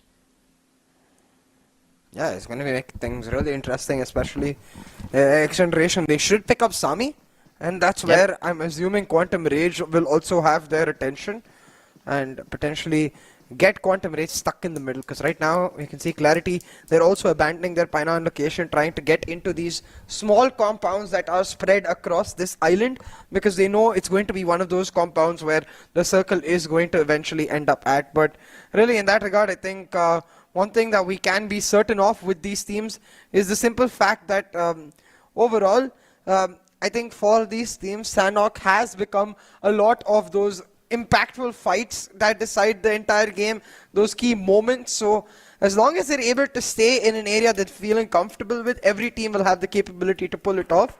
We're talking about comfort, TUF currently being the trolls under the bridge. I'm not sure if this is a comfortable spot, but given the aggressive nature of the team, randomly popping out of this river to surprise someone certainly sounds like something TUF could pull off. They definitely could, and they probably will as well, the way they've got themselves set up. But again, they're at the edge of the zone, so by the time they get the opportunity, maybe the zone would have moved away. But never mind that, because right now the fight has taken on to the face of course, TmW as well as FMxR3D, where they take on a northern western rotation to try and get into the zone. And right here, towards the eastern flank, we do have SALTxi8 taking on the players of XGeneration, where we do see both of them fall back onto their compounds for the safety net, but for how long? And with that, FS's Avenger, the final player as we were looking at a couple of minutes ago, is now going to be surrounded by TUF. Surrounded and Wait, what? eventually punished as well, but Nice. Avenger turns it around. Yes. Edgar will get eliminated, but Virus is able to get the trade, but one for Good one one. elimination, not so bad for Avenger himself, but not great for Freestyle, who have been eliminated from this lobby right now. But on that note, you can see with the circle coming through, TMW held in that northern area by FMxR3D. They're just going to be hoping SALTxi8 make quick work of the XGeneration, while Magnus have come into the picture now into this area, as Mom2 will find and finish off Thor. TUF currently feeling the curse of getting into the water. You know, just Sanhok water is a no-no, guys. Just don't do it. We've got Joker and Virus still remaining and surviving for the side of TUF, and maybe Magnus is just toying with them on the other front as we move on through to QWERTY. This is how they lost to the players of Regicide. 13 teams remaining. Team Star very well spread out, and TMW, of course, they are just getting a lot of lead delivered into them, thanks to FMX also making the exact same rotation that that was in the mind of TMW. But the only factor is that, well, the side of FMX, they left early, and TMW were following them in their footsteps, and of course were caught off into the blues. With that, TMW left with just that one player. That's going to be Harry on the other front as we come back to the compound of SALTxi8 and XGeneration. They're just chilling across as of now onto the southern part of the zone. They're also at the edge, and with that, the zone moves away. And as does the zone, the Quantum Rage, as well as Magnus, actually looking pretty comfortable in the zone, along with Metershot towards the north.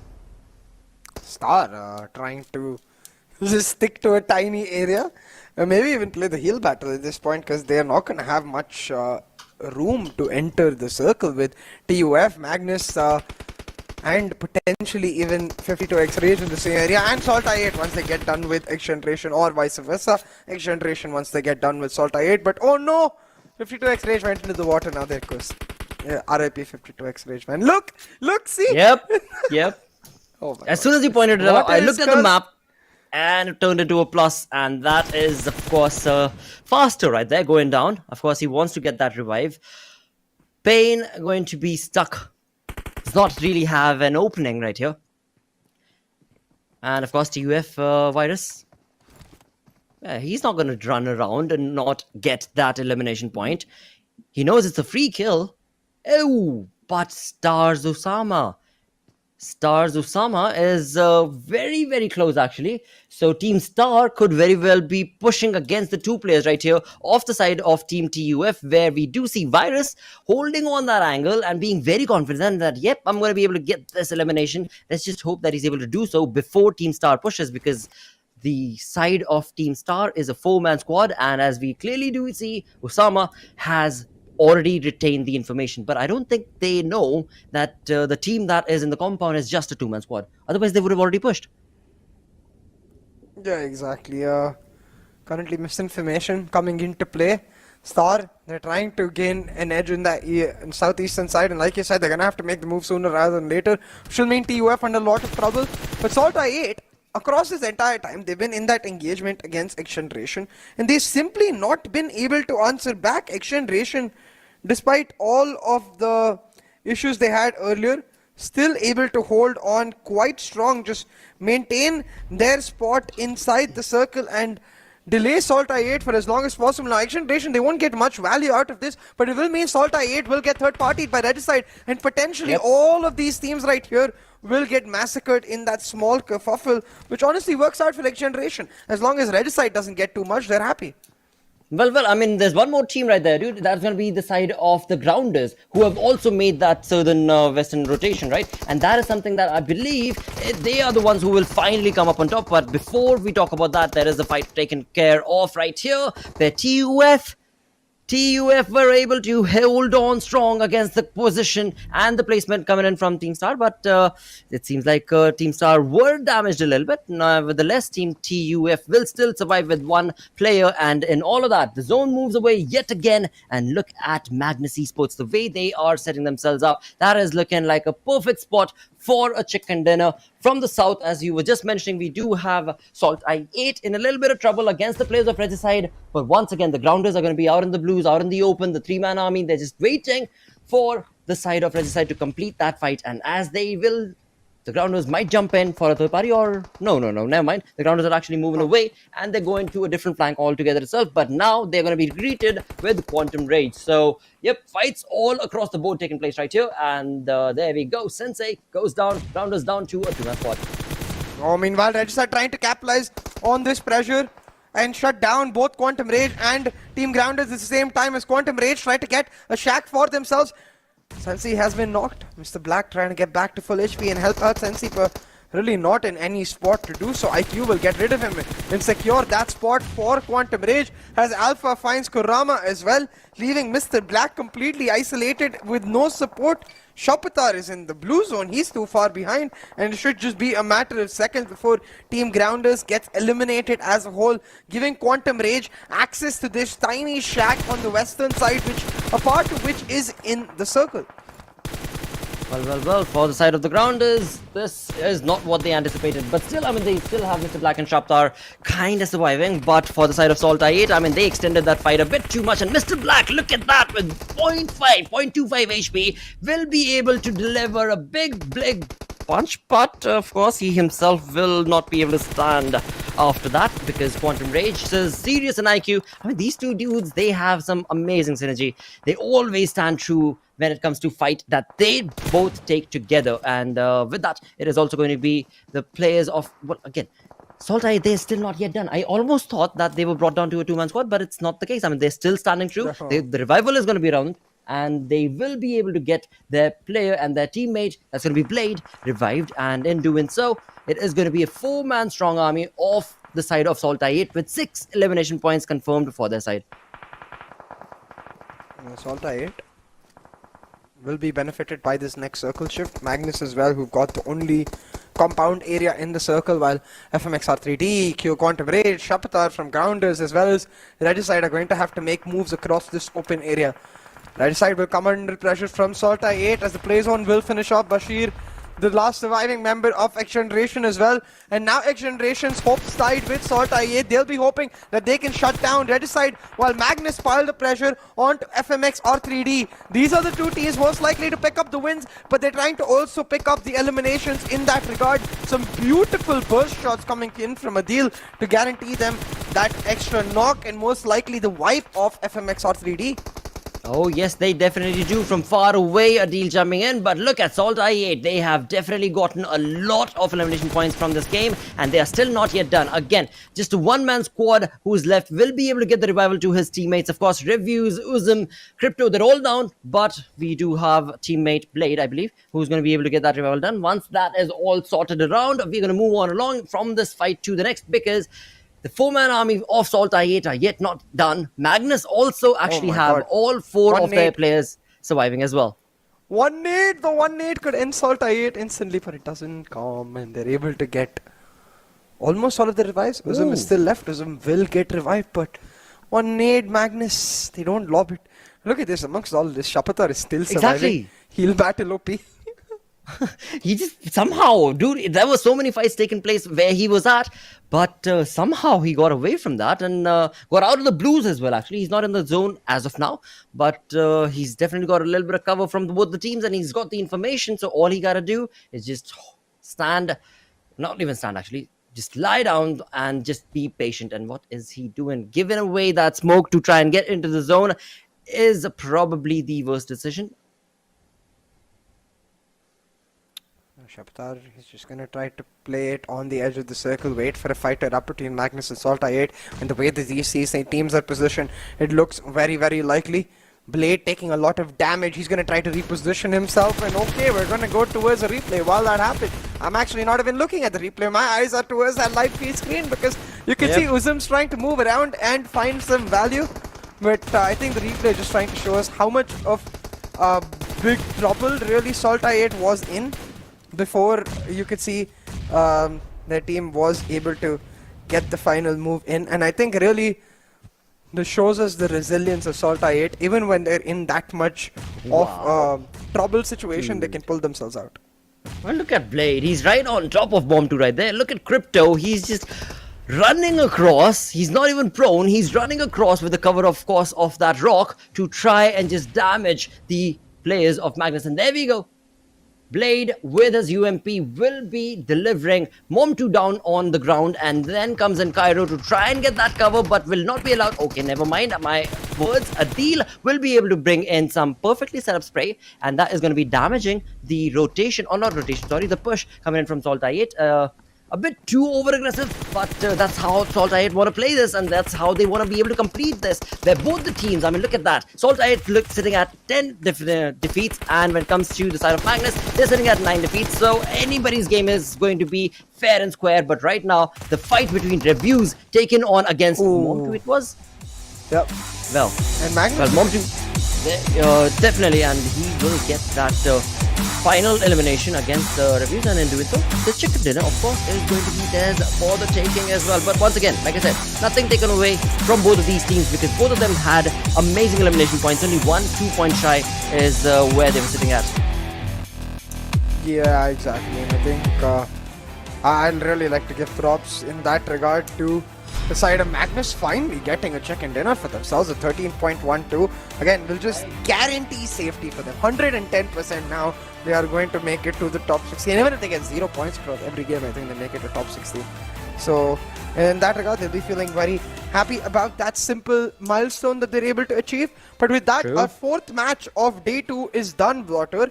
And still, I believe with the way this has ended, XGeneration should have the lead above Regicide, but it should come down to, I think, just 1 or 2 points. It's going to be really close. True that. And that is something that is a good thing actually for us as well, right? As well as the viewers, because it not only does include TMW now, but also has the side of Regicide trying to fight against the players of XGeneration, where XGeneration are trying to fight for themselves and their right to be a part of the top 16. So yeah, I mean, you want to be able to follow something along when it comes to that sort of a storyline, and yeah, it just makes it interesting. And as you so perfectly mentioned, it is probably going to be really, really close as well. Yeah, it's going to be lovely going into our final match of Erangel. But we still have plenty to talk about with respect to Sanhok. We saw a rare circle coming out, but all of this chat after this small break. Go!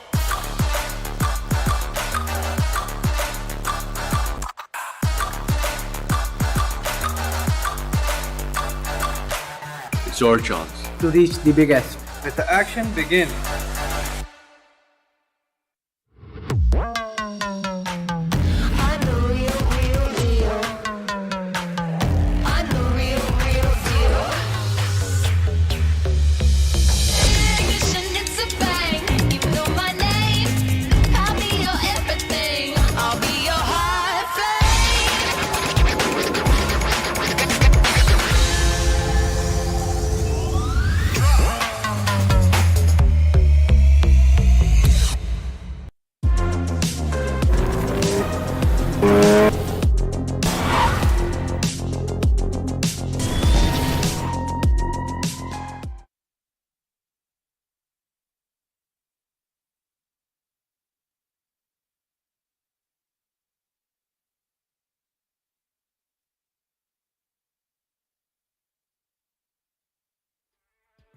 And with that, we've got one more game remaining. But again, I mean, if we were to talk about the game that just took place on this map of Sanhok, this was a chaotic one for sure. And that was anticipated as well. Because again, when it comes down to the map, you know for a fact that there are going to be third parties. You know for a fact that as soon as the teams start delivering those punches and blows and those incredible sprays of them bullets from Scarl to the QBZ, Yeah, those third parties and the fourth parties and just absolutely not having information on your opponent is what it will result to, and that's exactly what ended up happening. There again, you talk about a few select teams. They had a perfect approach to the fight, and in that we do have a deal from Magnus Esports chiming in, taking that MVP slot right now. But like I said, I mean, there wasn't just one team. I mean, Magnus, of course, got that wonderful chicken dinner, but SALTxi8 were very much part of that entire saga and the fight, and so were so many others. So it was a very interesting but very well fanned out elimination spree coming in from these teams. Now, with that, as we move on through to FMxR3D's position and the play, XGeneration, the way they played and started actually with that fanned out approach. And I mean, that was a bit too over-aggression coming in from their side. But anyhow, I mean, if that's how you want to be playing it, then it's absolutely fine with us as well, because it's just fun to see what these teams are trying to do. And they held their strong for quite some time, even against the players of SALTxi8. But in the end, of course, it was SALTxi8 who just completely stopped that team. Yeah, exactly. And really, it showed us the power when it comes to that simple push from Magnus towards the end, right? It's something we haven't seen all the way from week 1, where they were looking at their strongest. But finally, we see the resurgence. Mom2 playing a key role, but a deal with 8 eliminations, man. Truly deserving of that MVP slot. Just almost putting Magnus on his back. We're like, hey, let's go. I want to get that 500 USD for that chicken dinner. Let's go, guys.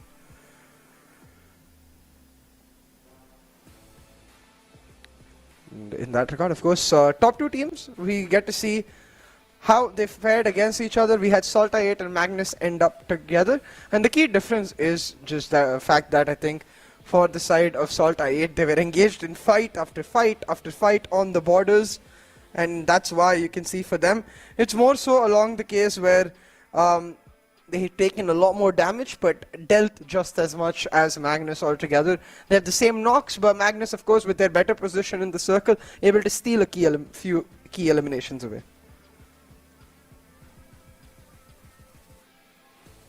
Seems like my co-caster is experiencing a bit of technical issue, but that's okay. I think really when we think about how the last Super Weekend has progressed, it has been a continuous rise of the teams on the second half, and I'm glad in that regard Magnus have got a chicken dinner for themselves too. They will look to just build up momentum here and focus on how they can get prime value for their team overall.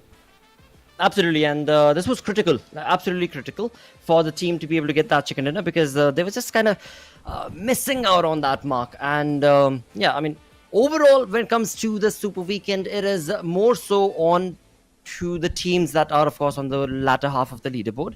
But we do want to be able to see the teams that delivered some amazing plays in the first week itself to still stick true to their word. I mean, this time around, MetershotxSKY not able to get that perfect play working for them. Team QWERTY, things not working for their side. FS, again and again, find themselves in that 11 to 16th position from one game to the next. But again, see, there's just one game remaining for today, and then again 5 games from tomorrow. But overall, FS knows that they are going to be qualifying. They know that they are going to be moving on into the grand finals itself. So the teams are still just easing it out, and maybe even keeping a few of those strategies under the wraps, because they're waiting for the finals itself, where everything is going to be on the line. And maybe that's when we shall see all these teams bring in that massive play. With that, come on, see. F21 Pro moments coming through, and with that, like you said, I think what is really going to be the focus is the fact that the teams are playing a lot more looser, you know. It's not like they're just throwing away moments or anything like that. They're just playing with a lot more freedom, in the sense that they're not concerned about their spot, and it is setting up some really juicy fights as we get to see, I think, the best of the best show us what they've got and unfold to the top way in that regard. And I think I have to really give props to particularly the team of TUF, because one thing that has been really obvious to me is that this team is very confident in its ability to play aggressively.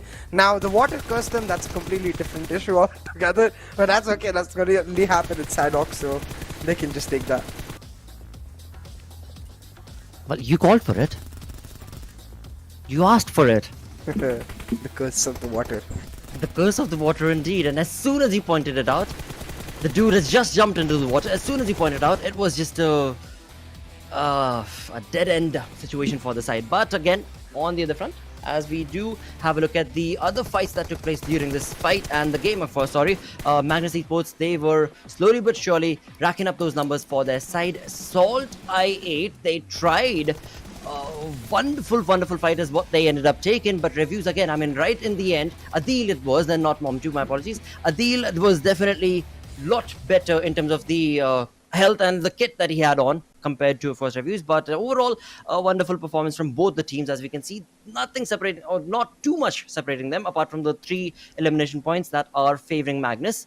But again, as we go on down through the list, Regicide as well as R3D had a decent run. Moving on towards the latter half, we've spoken about that already. Not a good game for, of course, FS, once again. For QWERTY, definitely not what we anticipated. North Esports were nowhere to be seen.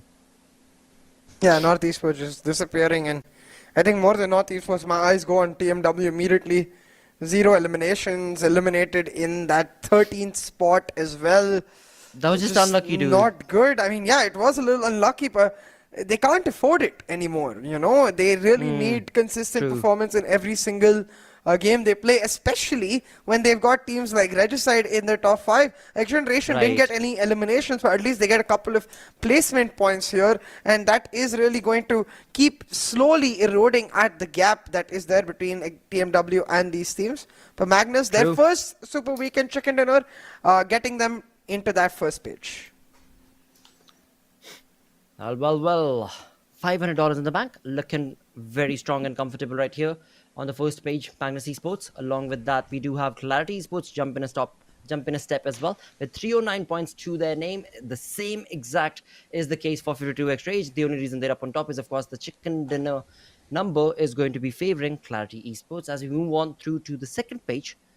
But yeah, before we do, let's have a look at the freestyle position as well, right? It has dropped down a number. So freestyle, again, as we did point out, their performance has gone down overall in the entirety of the day, but not more than the teams that are sitting right here, the 15th, 16th, 17th position. The Grounders, they have a lot to overcome to reach up to FMxR3D, because FMxR3D and North Esports, they are very close, like just that 8-point difference between them. And then you've got XGeneration and Regicide, who are playing a game of their own, and the Grounders is kind of in between. And yeah, they really need a good game to solidify their position, or they can just keep playing it from game to game. And yeah, that fearful scenario is still going to be pondering till the final game as to where exactly will these teams land up. Well, I have to say, Blotter, right now though, I think really, again, the focus is going to be on whether or not Regicide can even finish this day in the top 16. They're 3 points away from XGeneration right now, so heading into match 5 Erangel, give me them drop contests, XGeneration or Regicide. Let's go. I mean, they're quite close to each other already, you know. One of them goes through Milta, the other goes through Prison. It's right next to each other. Just, you know, put a little bit on the left on your stick when you're on that parachute and just get in there, get those fights going on, get the hunt and make it happen.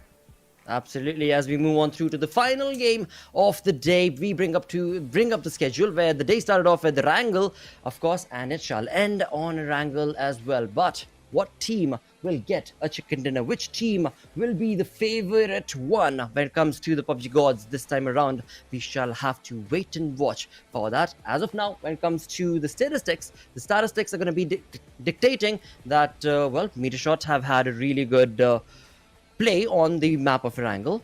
QWERTY are going to be around somewhere, along with, of course, the SALTxi8, and we do have FMxR3D, North Esports, and TUF. So, I want to see a different team from all of these that are on our screen to get that chicken dinner. Maybe Quantum Race. It's been a really long time. TMW, okay, that's a heavy hitter, but I'll take it. I'll definitely take it. Yeah, you know what? Let's put it down to this way. Let's have TMW finish in the top 6. If they're able to finish in the top 6, let's consider them the winners. I mean, yeah, sure, but I think they want the winner, actually, like, really, you know. At least if they're not able to qualify, get the 500 USD in the bag, and just like, okay, we got something better than nothing. But we'll have to see for sure, because I think the way it is right now, it looks quite difficult for them to actually make it happen. But hey, certainly not impossible, and certainly the case where they can still try to give their best foot forward and hope they're able to pull off the right moves. But right now, we're gonna have the flight mark coming in from the northern side around that shooting range Georgiapol area, heading on towards Sanhok. This is the perfect moment for a southeastern, crazy, like almost Nova Ripnoi circle, you know. Let's get it, PUBG Mobile folks. Oh yes, let's go indeed. Let's give a... Wait. Did you say Nova Ripnoi? Yeah.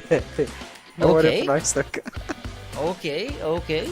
Well, that's a hard curve ball that you throw in right there. But I'll take it. I'll definitely take it. I mean, let's go all the way towards Nova Ripnoi, towards Milta Lipovka. That would be brilliant, you know. That would be the best way to close the day off. And as of now, once again, a very standard approach coming in from these teams. But the X factor in that, XGeneration. They have something else in mind. They have an opponent in mind, apparently, it seems like. Maybe. Could it be? What do you think? We'll have to see. XGeneration right now seems like they are going to just go to the standard area, right? Yeah, feels like they will just go towards that Georgiapol area. But I'm actually curious to see Regicide. They're not going towards the right. Are they going to stay central? Maybe go to Pochinki and never mind the Nova Ripnoi circle. We at least get a southern one. Wow, this final game is throwing a little bit of a curveball, actually. I mean, XGeneration choosing to go down to that Giorgio has resulted in Clarity. Okay, no, never mind. Clarity is still going to be going down to the Giorgio itself. TUF is going to be around that hospital Giorgio in between region. And, Okay. There are teams that are going to be really, really close. It's all going to be focused on which team gets the information. Of course, as both of these teams, XGeneration as well as Clarity, jumped on down to the North Giorgio, they saw each other for sure.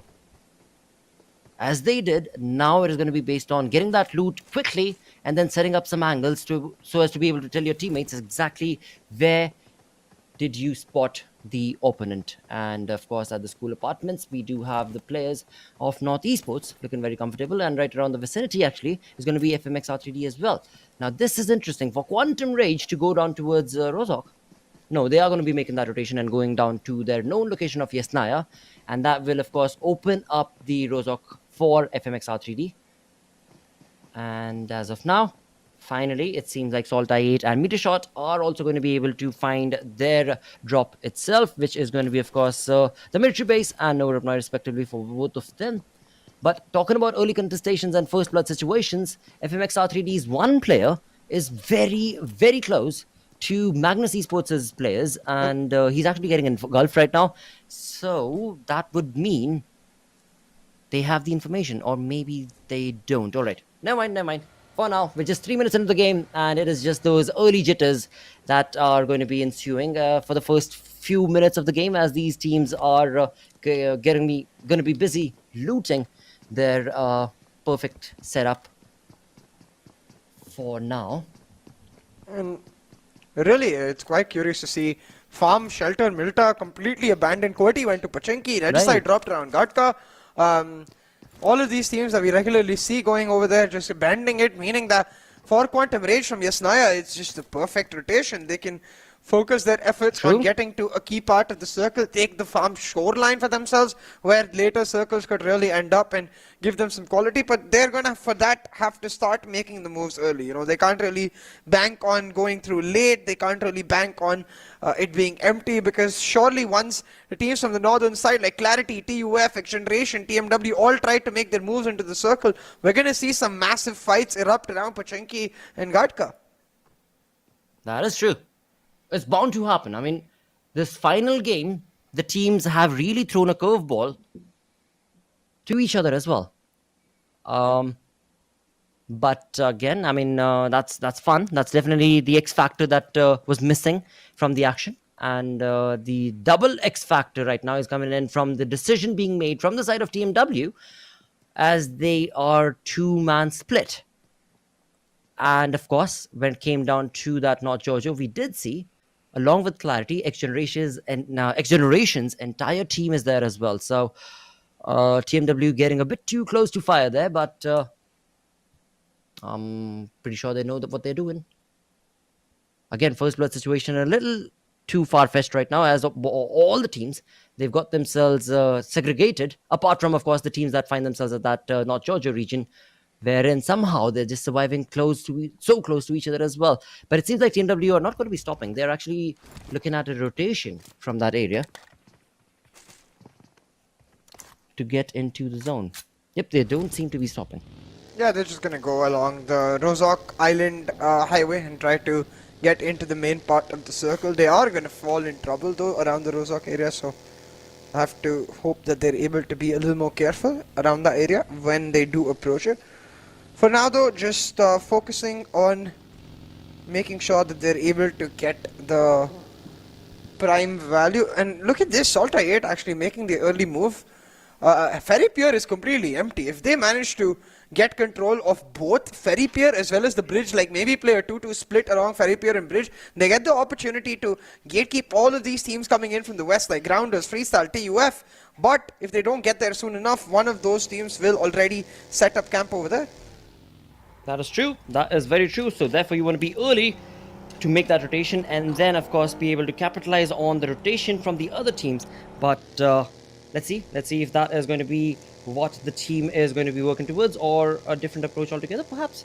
As of now, we are only 6.5 minutes into the game itself, of course, and the teams, for now, are still looking very much well versed in terms of their approach and what sort of a fight they're wanting to take and not take.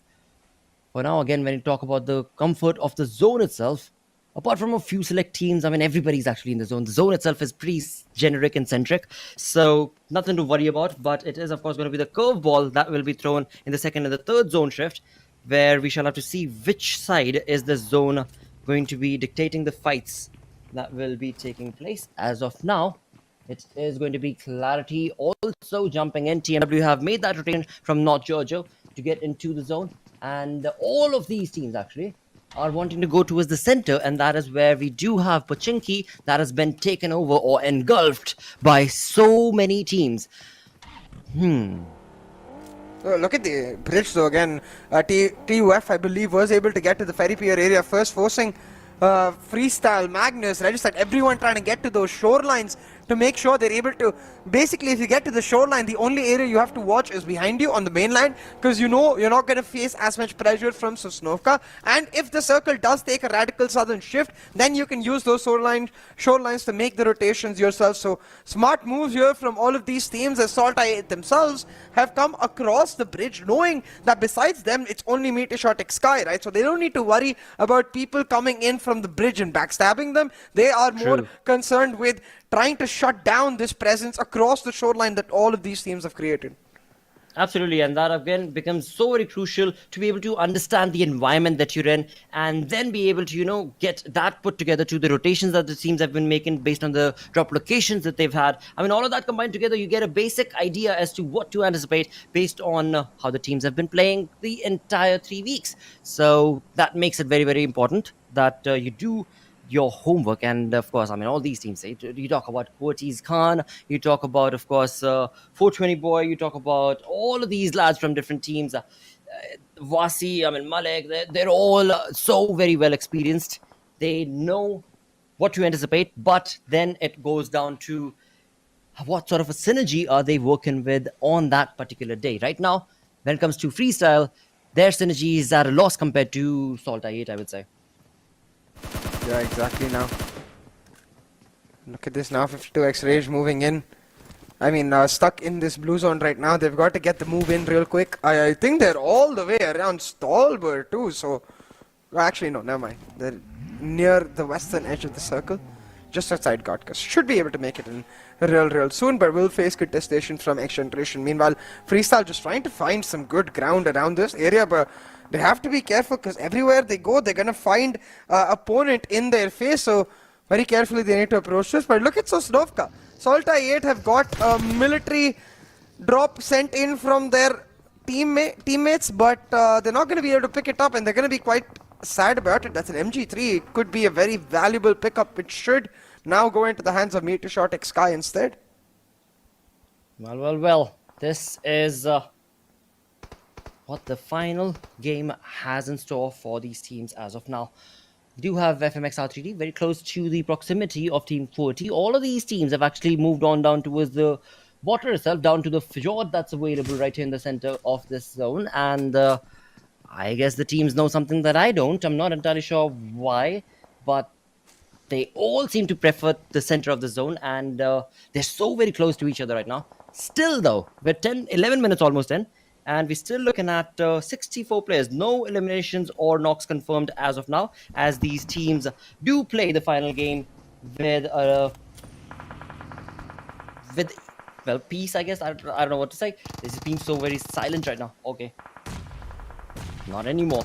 As we do have FMxR3D, who was so very close to another team. Right now, they're getting pushed on against Quantum Rage, where Quantum Rage's Sirius is down, JD is down. Some amazing blows being showcased, and look at that, Magnus from far away also chiming in along to take on those kills.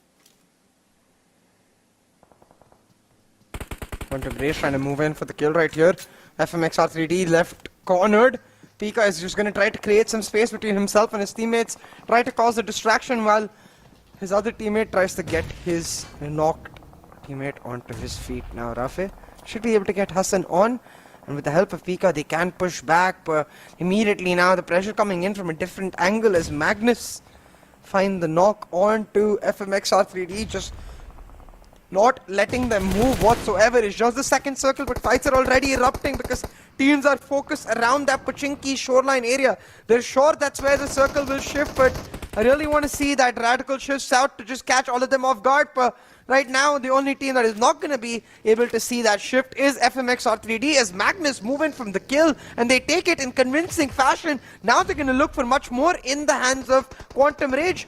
Respect has done the scouting. He knows that there's just two players here. Once the healing comes through for Magnus, they're sure to aggress once again.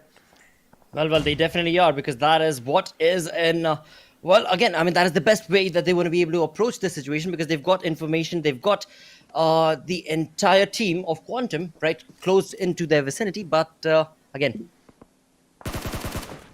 it seems like a little bit of a lull going on, but not for long, because Team QWERTY will now be taking on some heavy shots against the players of FS, and in doing so, they are themselves taking on shots as well. Their team has been damaged a little bit, and again, in the center of the zone is where we do see the side of SALTxi8 looking very comfortable out in the open, but looking very comfortable as they take on those shots, and same is the case for the side of Quantum Rage as well, as they stick themselves at the edge.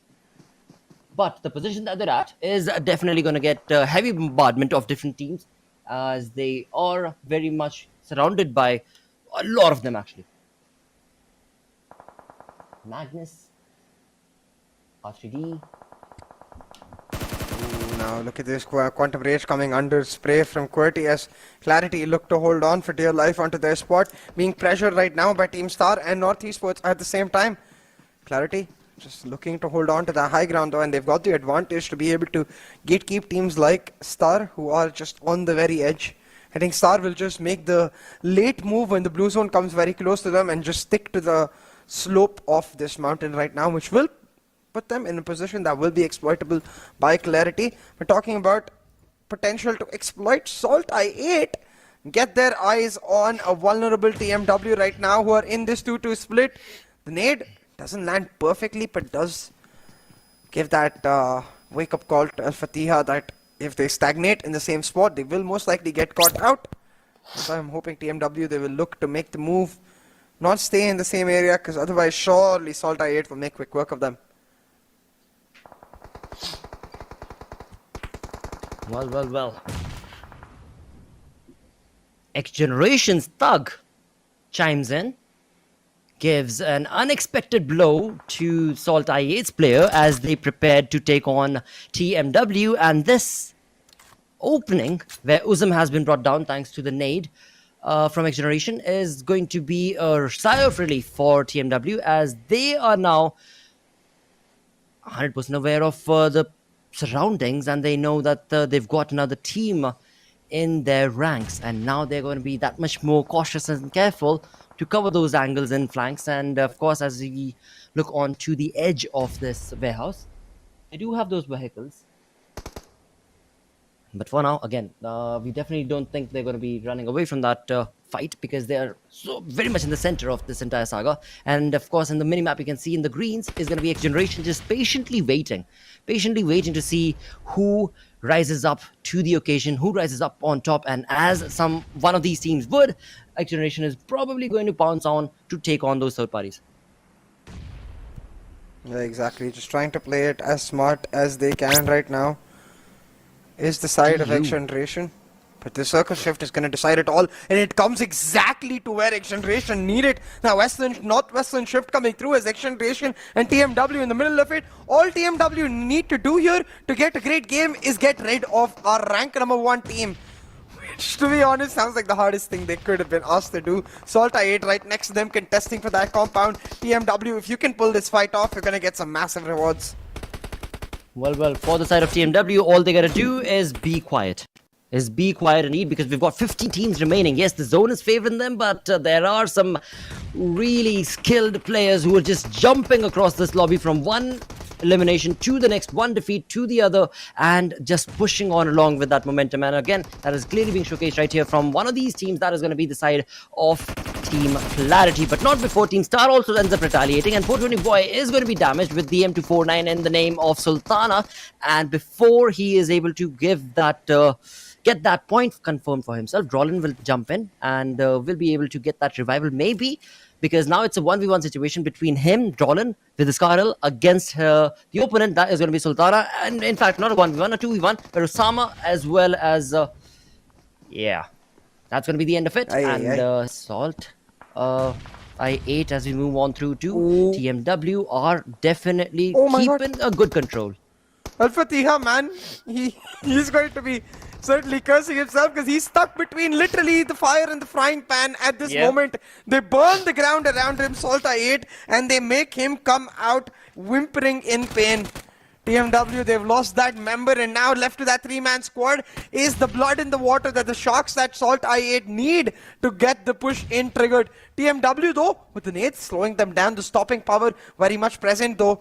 Can they find a 3v4 against the Kings of our hills? Can they find a 3v4 against SALTxi8? Unlikely, not impossible. Definitely not impossible indeed when it comes down to the play that is being created from the side of TMW. Well, again, when it came to Revuse's play, he was that much more on point and was definitely able to give a massive blow to Harry, where Harry will not be able to give a revival, and Marlega will be going down as well, and just like that, side of TMW will get eliminated. And from that, we move on to another fight altogether, where NorthEsports took on some aggressive plays against the players of 52x Rage, but they themselves have also taken a knock, and their teammate right here in front of our screen is going to be Avenger OP, I think, who is going to be given that revival from Maxi and his teammate Zamin. Look onto the minimap, they are a little split, they are out in the open, so tricky affair for NorthEsports to be able to get out of here alive.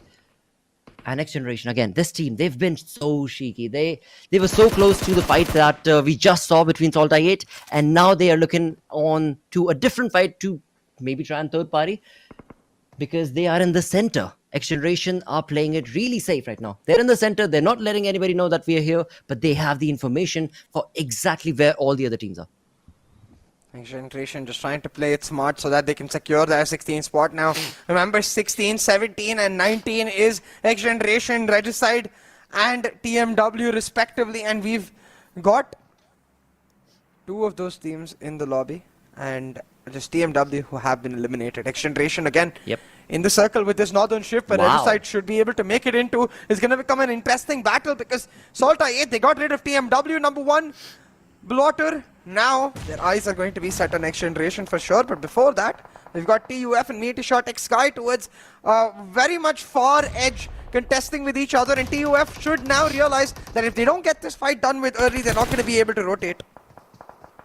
Oh, definitely. They're not going to be allowed to actually even stand up because there are so many individual teams around this entire warehouse where Metershot is just one of them that Team TUF hopefully genuinely does know of. And look at that. Some perfectly set up Nate Parade coming in from the side of Joker Sir is going to be stopping Khatir and his teammates in the track. Look at Ash out on the flank side. So if at all the side of Team TUF tries to jump out, there we go. UMP with Ash. He is going to be delivering the X-Factor shots against that runaway situation for Team TUF, and in doing so, they just walked into the trap, and that is going to be the end for the side of TUF. We're left with 12 teams remaining, 20 minutes into this game. This is chaotic, but at the same point of time, very well played from all of these teams as they are slowly taking their steps to get into the zone. Now, Esports coming in. Sorry. Yeah, slowly but surely making the moves, Blotter, I think. Really. North Esports, as you were saying, trying to make that exact move happen, but perturbed by several teams in that regard. They're just not able to find an avenue in. It's all populated. And the same seems to be the case for 52x Rage, who are putting in a wealth of pain on Team Grounders. Darko didn't even have to do much over there. He got the necessary support from his team, but the nades perfectly set up by him is what allowed them to even access that in the first place.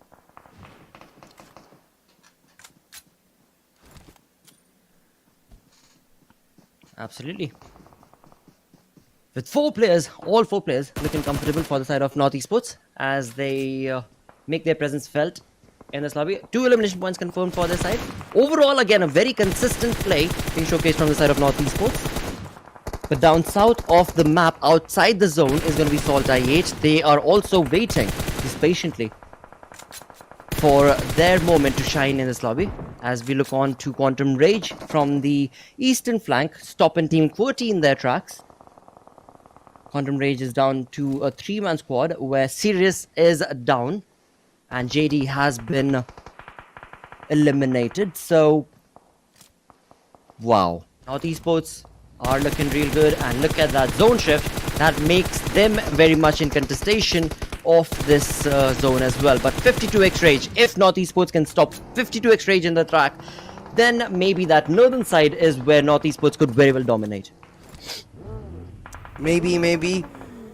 There's still going to be a lot of questions left to be answered right now for these teams in the lobby, as that center of the circle for North Esports is occupied, but the rest of the teams are focused on just keeping the other out. 52x Rage and XGeneration combining to take down the Titans that are SALTxi8, and they found one knock. Not much more as Reviews, Crypto and Uzum, they hold on. Now Blade should be able to get back to his feet real soon with the revive coming through and none of the grenades from XGeneration landing.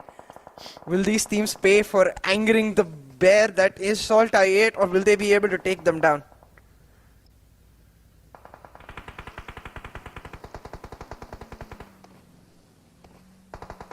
Absolutely. XGeneration again, I mean, the way 52x Rage and XGeneration have combined their efforts together right now and taken on these shots against the players of SALTxi8 is definitely commendable. And one after the other, SALTxi8, they are taking on so many shots, but still they are not yet deterred. And on the other front of this zone altogether is going to be the side of North Esports, completely trying to stop the rotation being made from Quantum Rage as well. And 52x Rage also chiming in to stop SALTxi8. So it's almost like one of those relay races that are being created right now, where we've got in one team SALTxi8, Quantum Rage, on the other we've got the side of XGeneration and of course 52x Rage as well. But for now, again, when it comes to the teams remaining, we've got 6 teams remaining. Even after so much damage, even after so much of chaos that was brought to the face of SALTxi8, this team is still not done. Crypto is down. Uzum survives. Blade survives. Crypto will be given that cover. And he'll go down again thanks to 52x Rage. I mean, 52x Rage is the reason why Salt have had so much trouble right there. SALTxi8 not looking too good. But with that, it is going to be SALTxi8's play against the players of XGeneration. And in doing so, they did give a massive blow to the players of XGeneration. Thug as well as 420 Boy have been brought down, and in all of that, Bashir will completely stop the side of SALTxi8. But in doing so, he's given away his position, and that is where Esports will be able to capitalize. Boy, oh boy, this is turning into a really good game to close the day off, where we've got 4 teams remaining. Quantum Rage, throughout this entire saga, they have been taking on shots. Esports have been taking on shots. There was a little bit of a comfortable that was being showcased from the side of 52x Rage, but now 52x Rage have taken a backseat once again. This is the second time in the day that 52x Rage have decided to just let the other teams fight.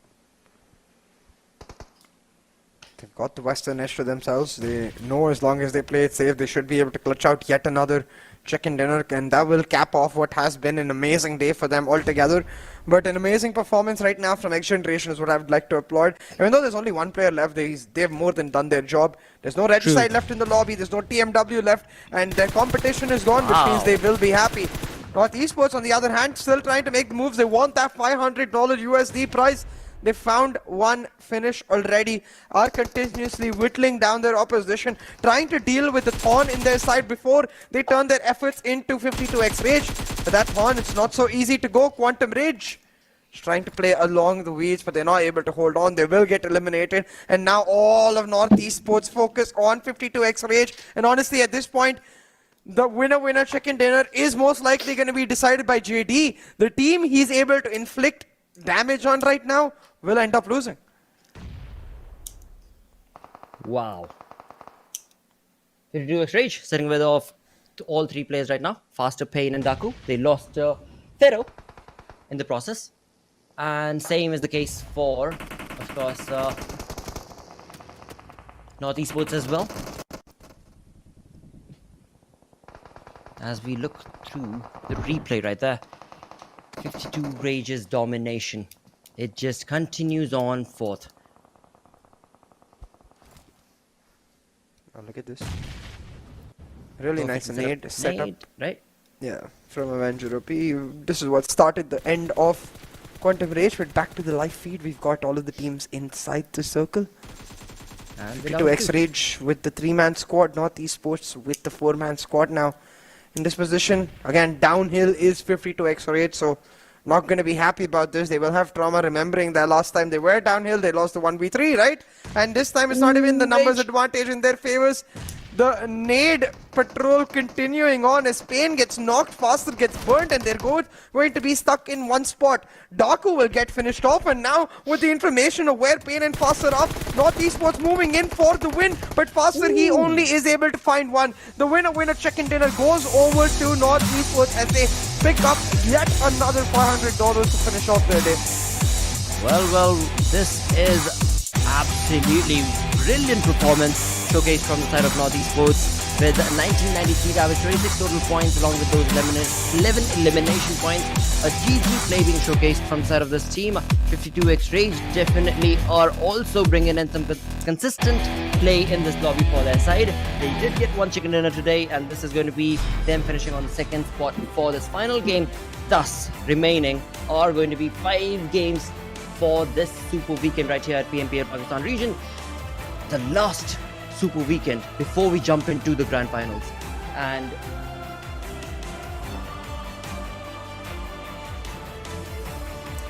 yeah, it does seem to be the case there. I think Esports will be very happy with what they've achieved so far and will be content as they move on to the rest of the days. A casual $1,000 picked up today. That will be their focus coming into tomorrow as well, just to pick up as many chicken dinners as they can. This is the last Super Weekend, your last chance to take a crack at that $500 USD per chicken dinner prize. From next weekend, it's going to be all about the placement prices, about how far you're able to finish up, trying to get yourself into the MVP slots for that matter. And I'm actually curious about that. I wonder who is currently even close to challenging Crypto, if it's still his own teammate in Blade, or if someone else will be able to get close. But all of these stats we'll have a look at after this small break. Go!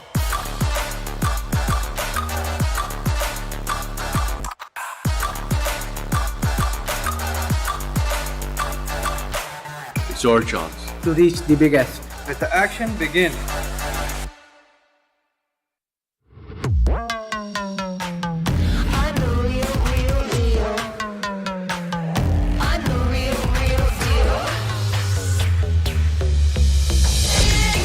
It's a bang. You know my name.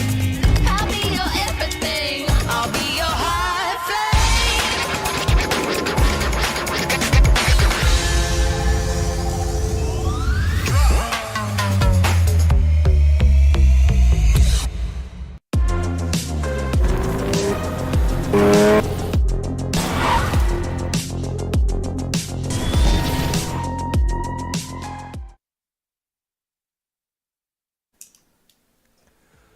Welcome back, ladies and gentlemen, to the PMPL Pakistan Pro League, of course powered by Oppo, of who the F21 Pro is coming out in just one more day. One more day after basically our final Super Weekend. We're going to get to see it come through, so make sure you grab that. But coming back to the discussion blotter, we got NorthEsports grabbing yet another chicken dinner in our final match here in Erangel. And honestly, at this point, NorthEsports really starting to flourish coming into this grand finals weekend, making that top 5 fight oh so spicy.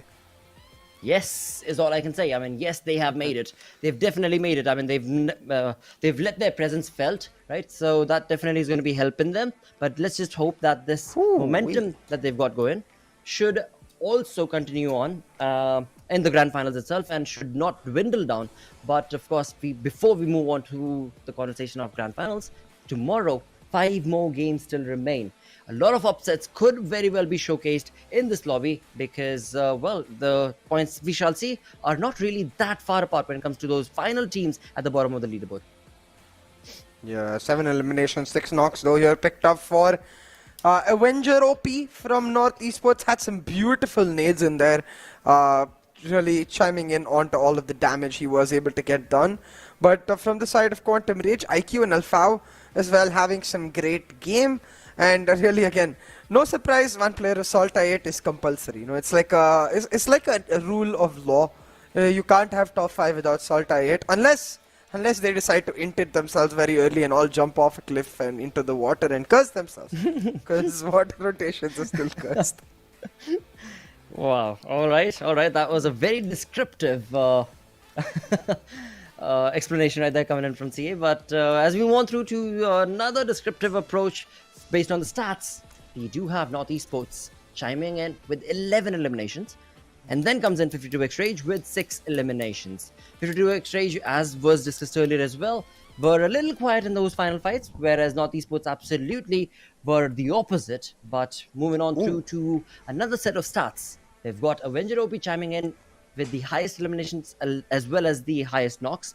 But IQ from the side of Quantum Rage getting the highest damage and highest assist, along with FS for the longest distance elimination. Tyrant getting it at 390 meters.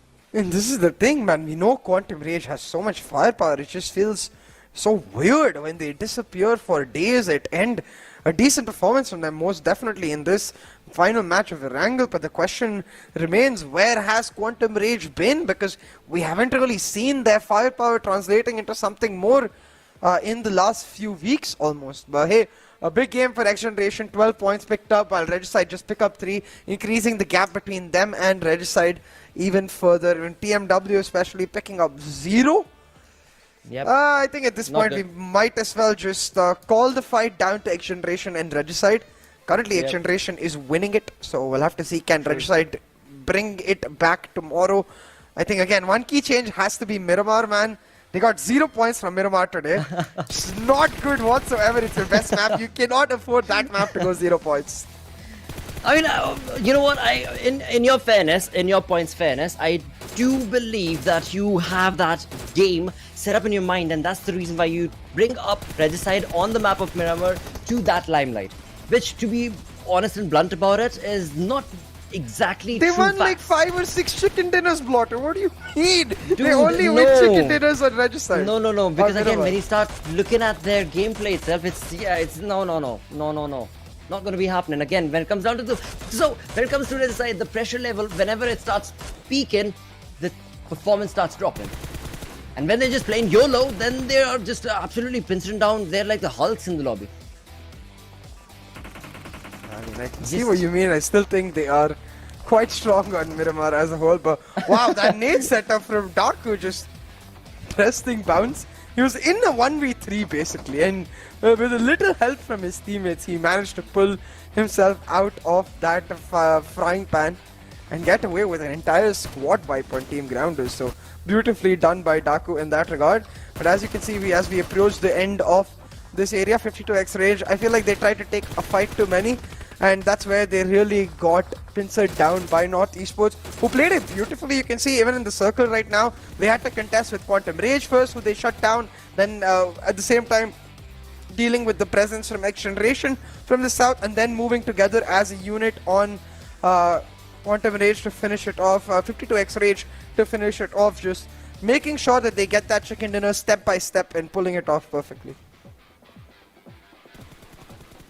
Oh yes, and with that, as we move on through to the final few moments of the game altogether itself, we do know who got that chicken, and it was none other than North Esports, their second chicken dinner of the day, with Wenjeropi's perfectly set up nades against Spain, and then pushing on to complete the entire fight and get that, like we said, second chicken dinner, $1,000 in the bank, looking pretty comfortable and confident in terms of their approach in this second Super Weekend, their second Super Weekend, our third Super Weekend. On the other front, talking about TmW, sitting at that, not what we wanted from their side. Clarity, sitting on that 15th position with 665 damage that they were able to dish out. FMxR3D, again, not the kind of play that was anticipated from them to close the day off, but that is what is available in store for them today, apparently. But again, tomorrow is another day. Tomorrow we still have 5 games remaining, and it is all going to be based on how these teams approach those final games. That will give us a basic hint as to what to expect from the grand finals. A basic hint indeed. We see Quantum Rage moving up 52x Rage and Magnus as well, as Team H2E keep falling down the ladder given their lack of presence in this Super Weekend. But so far, MetershotxSKY are our chicken dinner leaders. I wonder if SALTxi8 will actually start catching up to them. Like, they are playing mighty strong with respect to their aggressiveness, but not getting any more chicken dinners. But the real action lies in this page 2 area, around that 15, 16 and 17 mark. Actually, the Grounders with some debilitating performances in the last few matches. You can see XGeneration starting to catch up to them, just 16 points away. Regicide 12 points away from XGeneration. That 15, 16, 17 battle is going to be so fun to watch tomorrow, Blotter, for our last day of the Super Weekend. And the dark horse is going to be TmW. They're over 70 points away. It's going to be almost impossible to make it happen, but maybe. Dude, so one question that I want to have is, look at that 13th position, right? We've got 4v TFD. They're sitting on the 207 points. Now, you move that all the way down to 17th position. Right there, you've got Regicide sitting at, let's say, 140 points. So, again, that 60-point difference, if this team can pump up that many points in 5 games, then that would mean maybe 4v-TFD's journey stops right there. There is a little bit of a possibility. Would you say yes, or do you think that also is going to be a bit too I much to think ask it's for? unlikely, because it's not just one team that has to get 60 points, right? It's every All of team them. under for Yeah, TFD. So Exactly. it's going to require an insane performance from all of them, and we'll have to see if they can make it happen. But I think the Grounders is definitely in some trouble. And of course, XGeneration too, if Regicide is able to make a rally play. Honestly, if Regicide performs the way they did today, it will just be XGeneration and Grounders moving on to the grand finals, and we'll hope that they're able to pull back. But looking at 52x Rage, who had a phenomenal day so far, Pharaoh and Zen especially with 11 and 10 eliminations respectively, just showing off that firepower on 52x Rage. Absolutely. And again, I mean, this team of 52x Rage has been one of those teams that was not under the limelight, but now they definitely do deserve to be under the limelight, as they have honestly stood up to pretty much all the teams in the lobby, to and that too with the real perfect synergy working in their favor. And with that, we move on to the overall rank. And this is something that you were talking about, right? The overall leaders, where we do have Crypto leading the charge. And 16-point shy is going to be 420 boy. Okay, so this is maybe going to get a little bit closer when it comes down to the grand finals itself, because that is when we're going to be looking at the MVP rankings, right? Correct me if I'm wrong. Yes, I believe so. For now, the elimination leaders, Edgar sticking in that top 5, Joker not too far behind. And I do like the fact that Wolverine and IQ are back in these top 10 rankings. Shows you that they're still putting in the work, you know. But 420 boy starting to get nice and close to Crypto, just 900 damage or so away.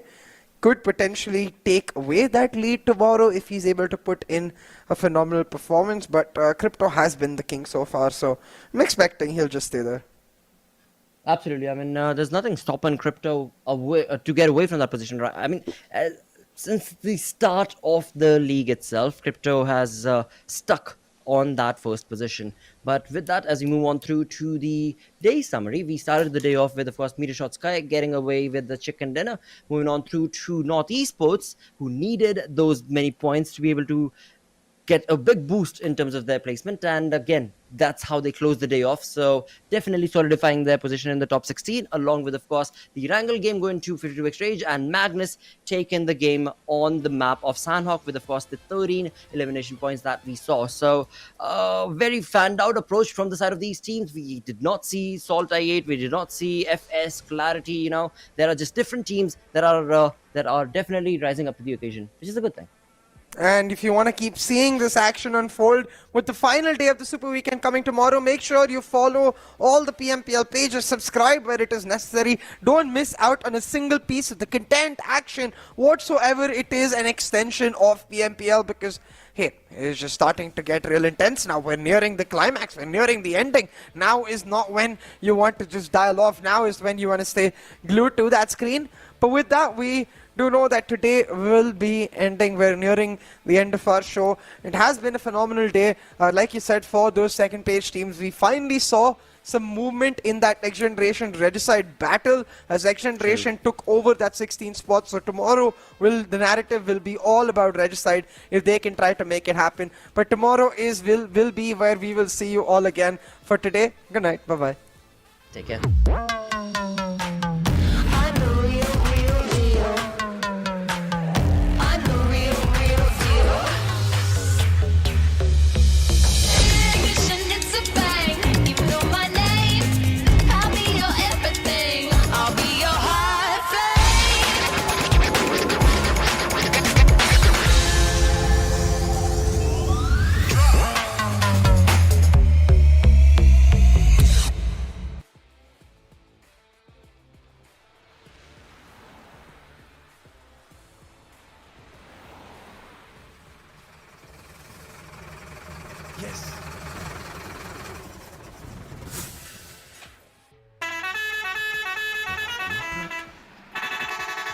गोली अखियां न मारे कुड़ी ठा करके गोली अखियां न मारे कुड़ी ठा करके गोली अखियां न मारे कुड़ी ठा करके गोली अखियां न मारे ठा ठा करके सुनिया कि तेरी गेम बड़ी स्ट्रॉन्ग पंगा ले आनी तू मुंडे नाल रॉन्ग मेरे उत्ते तेरा चलना नहीं टैक टैक फिले रखा विच बुलेट प्रूफ जैकेट मुंडा देसी ना मैं बर्गर बॉय बंदा मार दे मैं पुछदा नहीं वाई टेलीस्कोप विच होया जेड़ा फोकस हेडशॉट निशाना एडा चौकस लगी है पैराशूट ते like I'm falling on a flop जीवे तेरी सोचा तो अब जीवे तेरा चलना ही गोली अखियां न मारे कुड़ी ठा करके गोली अखियां न मारे कुड़ी ठा करके गोली अखियां न मारे कुड़ी ठा करके गोली अखियां न मारे ठा ठा करके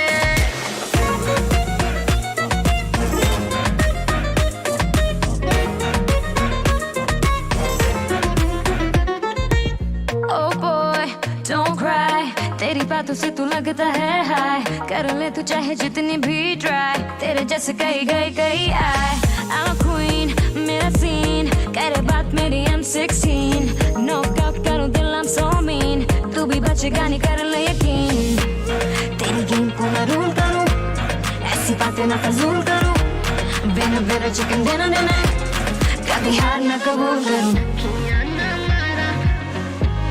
कभी हार ना कबूल करूं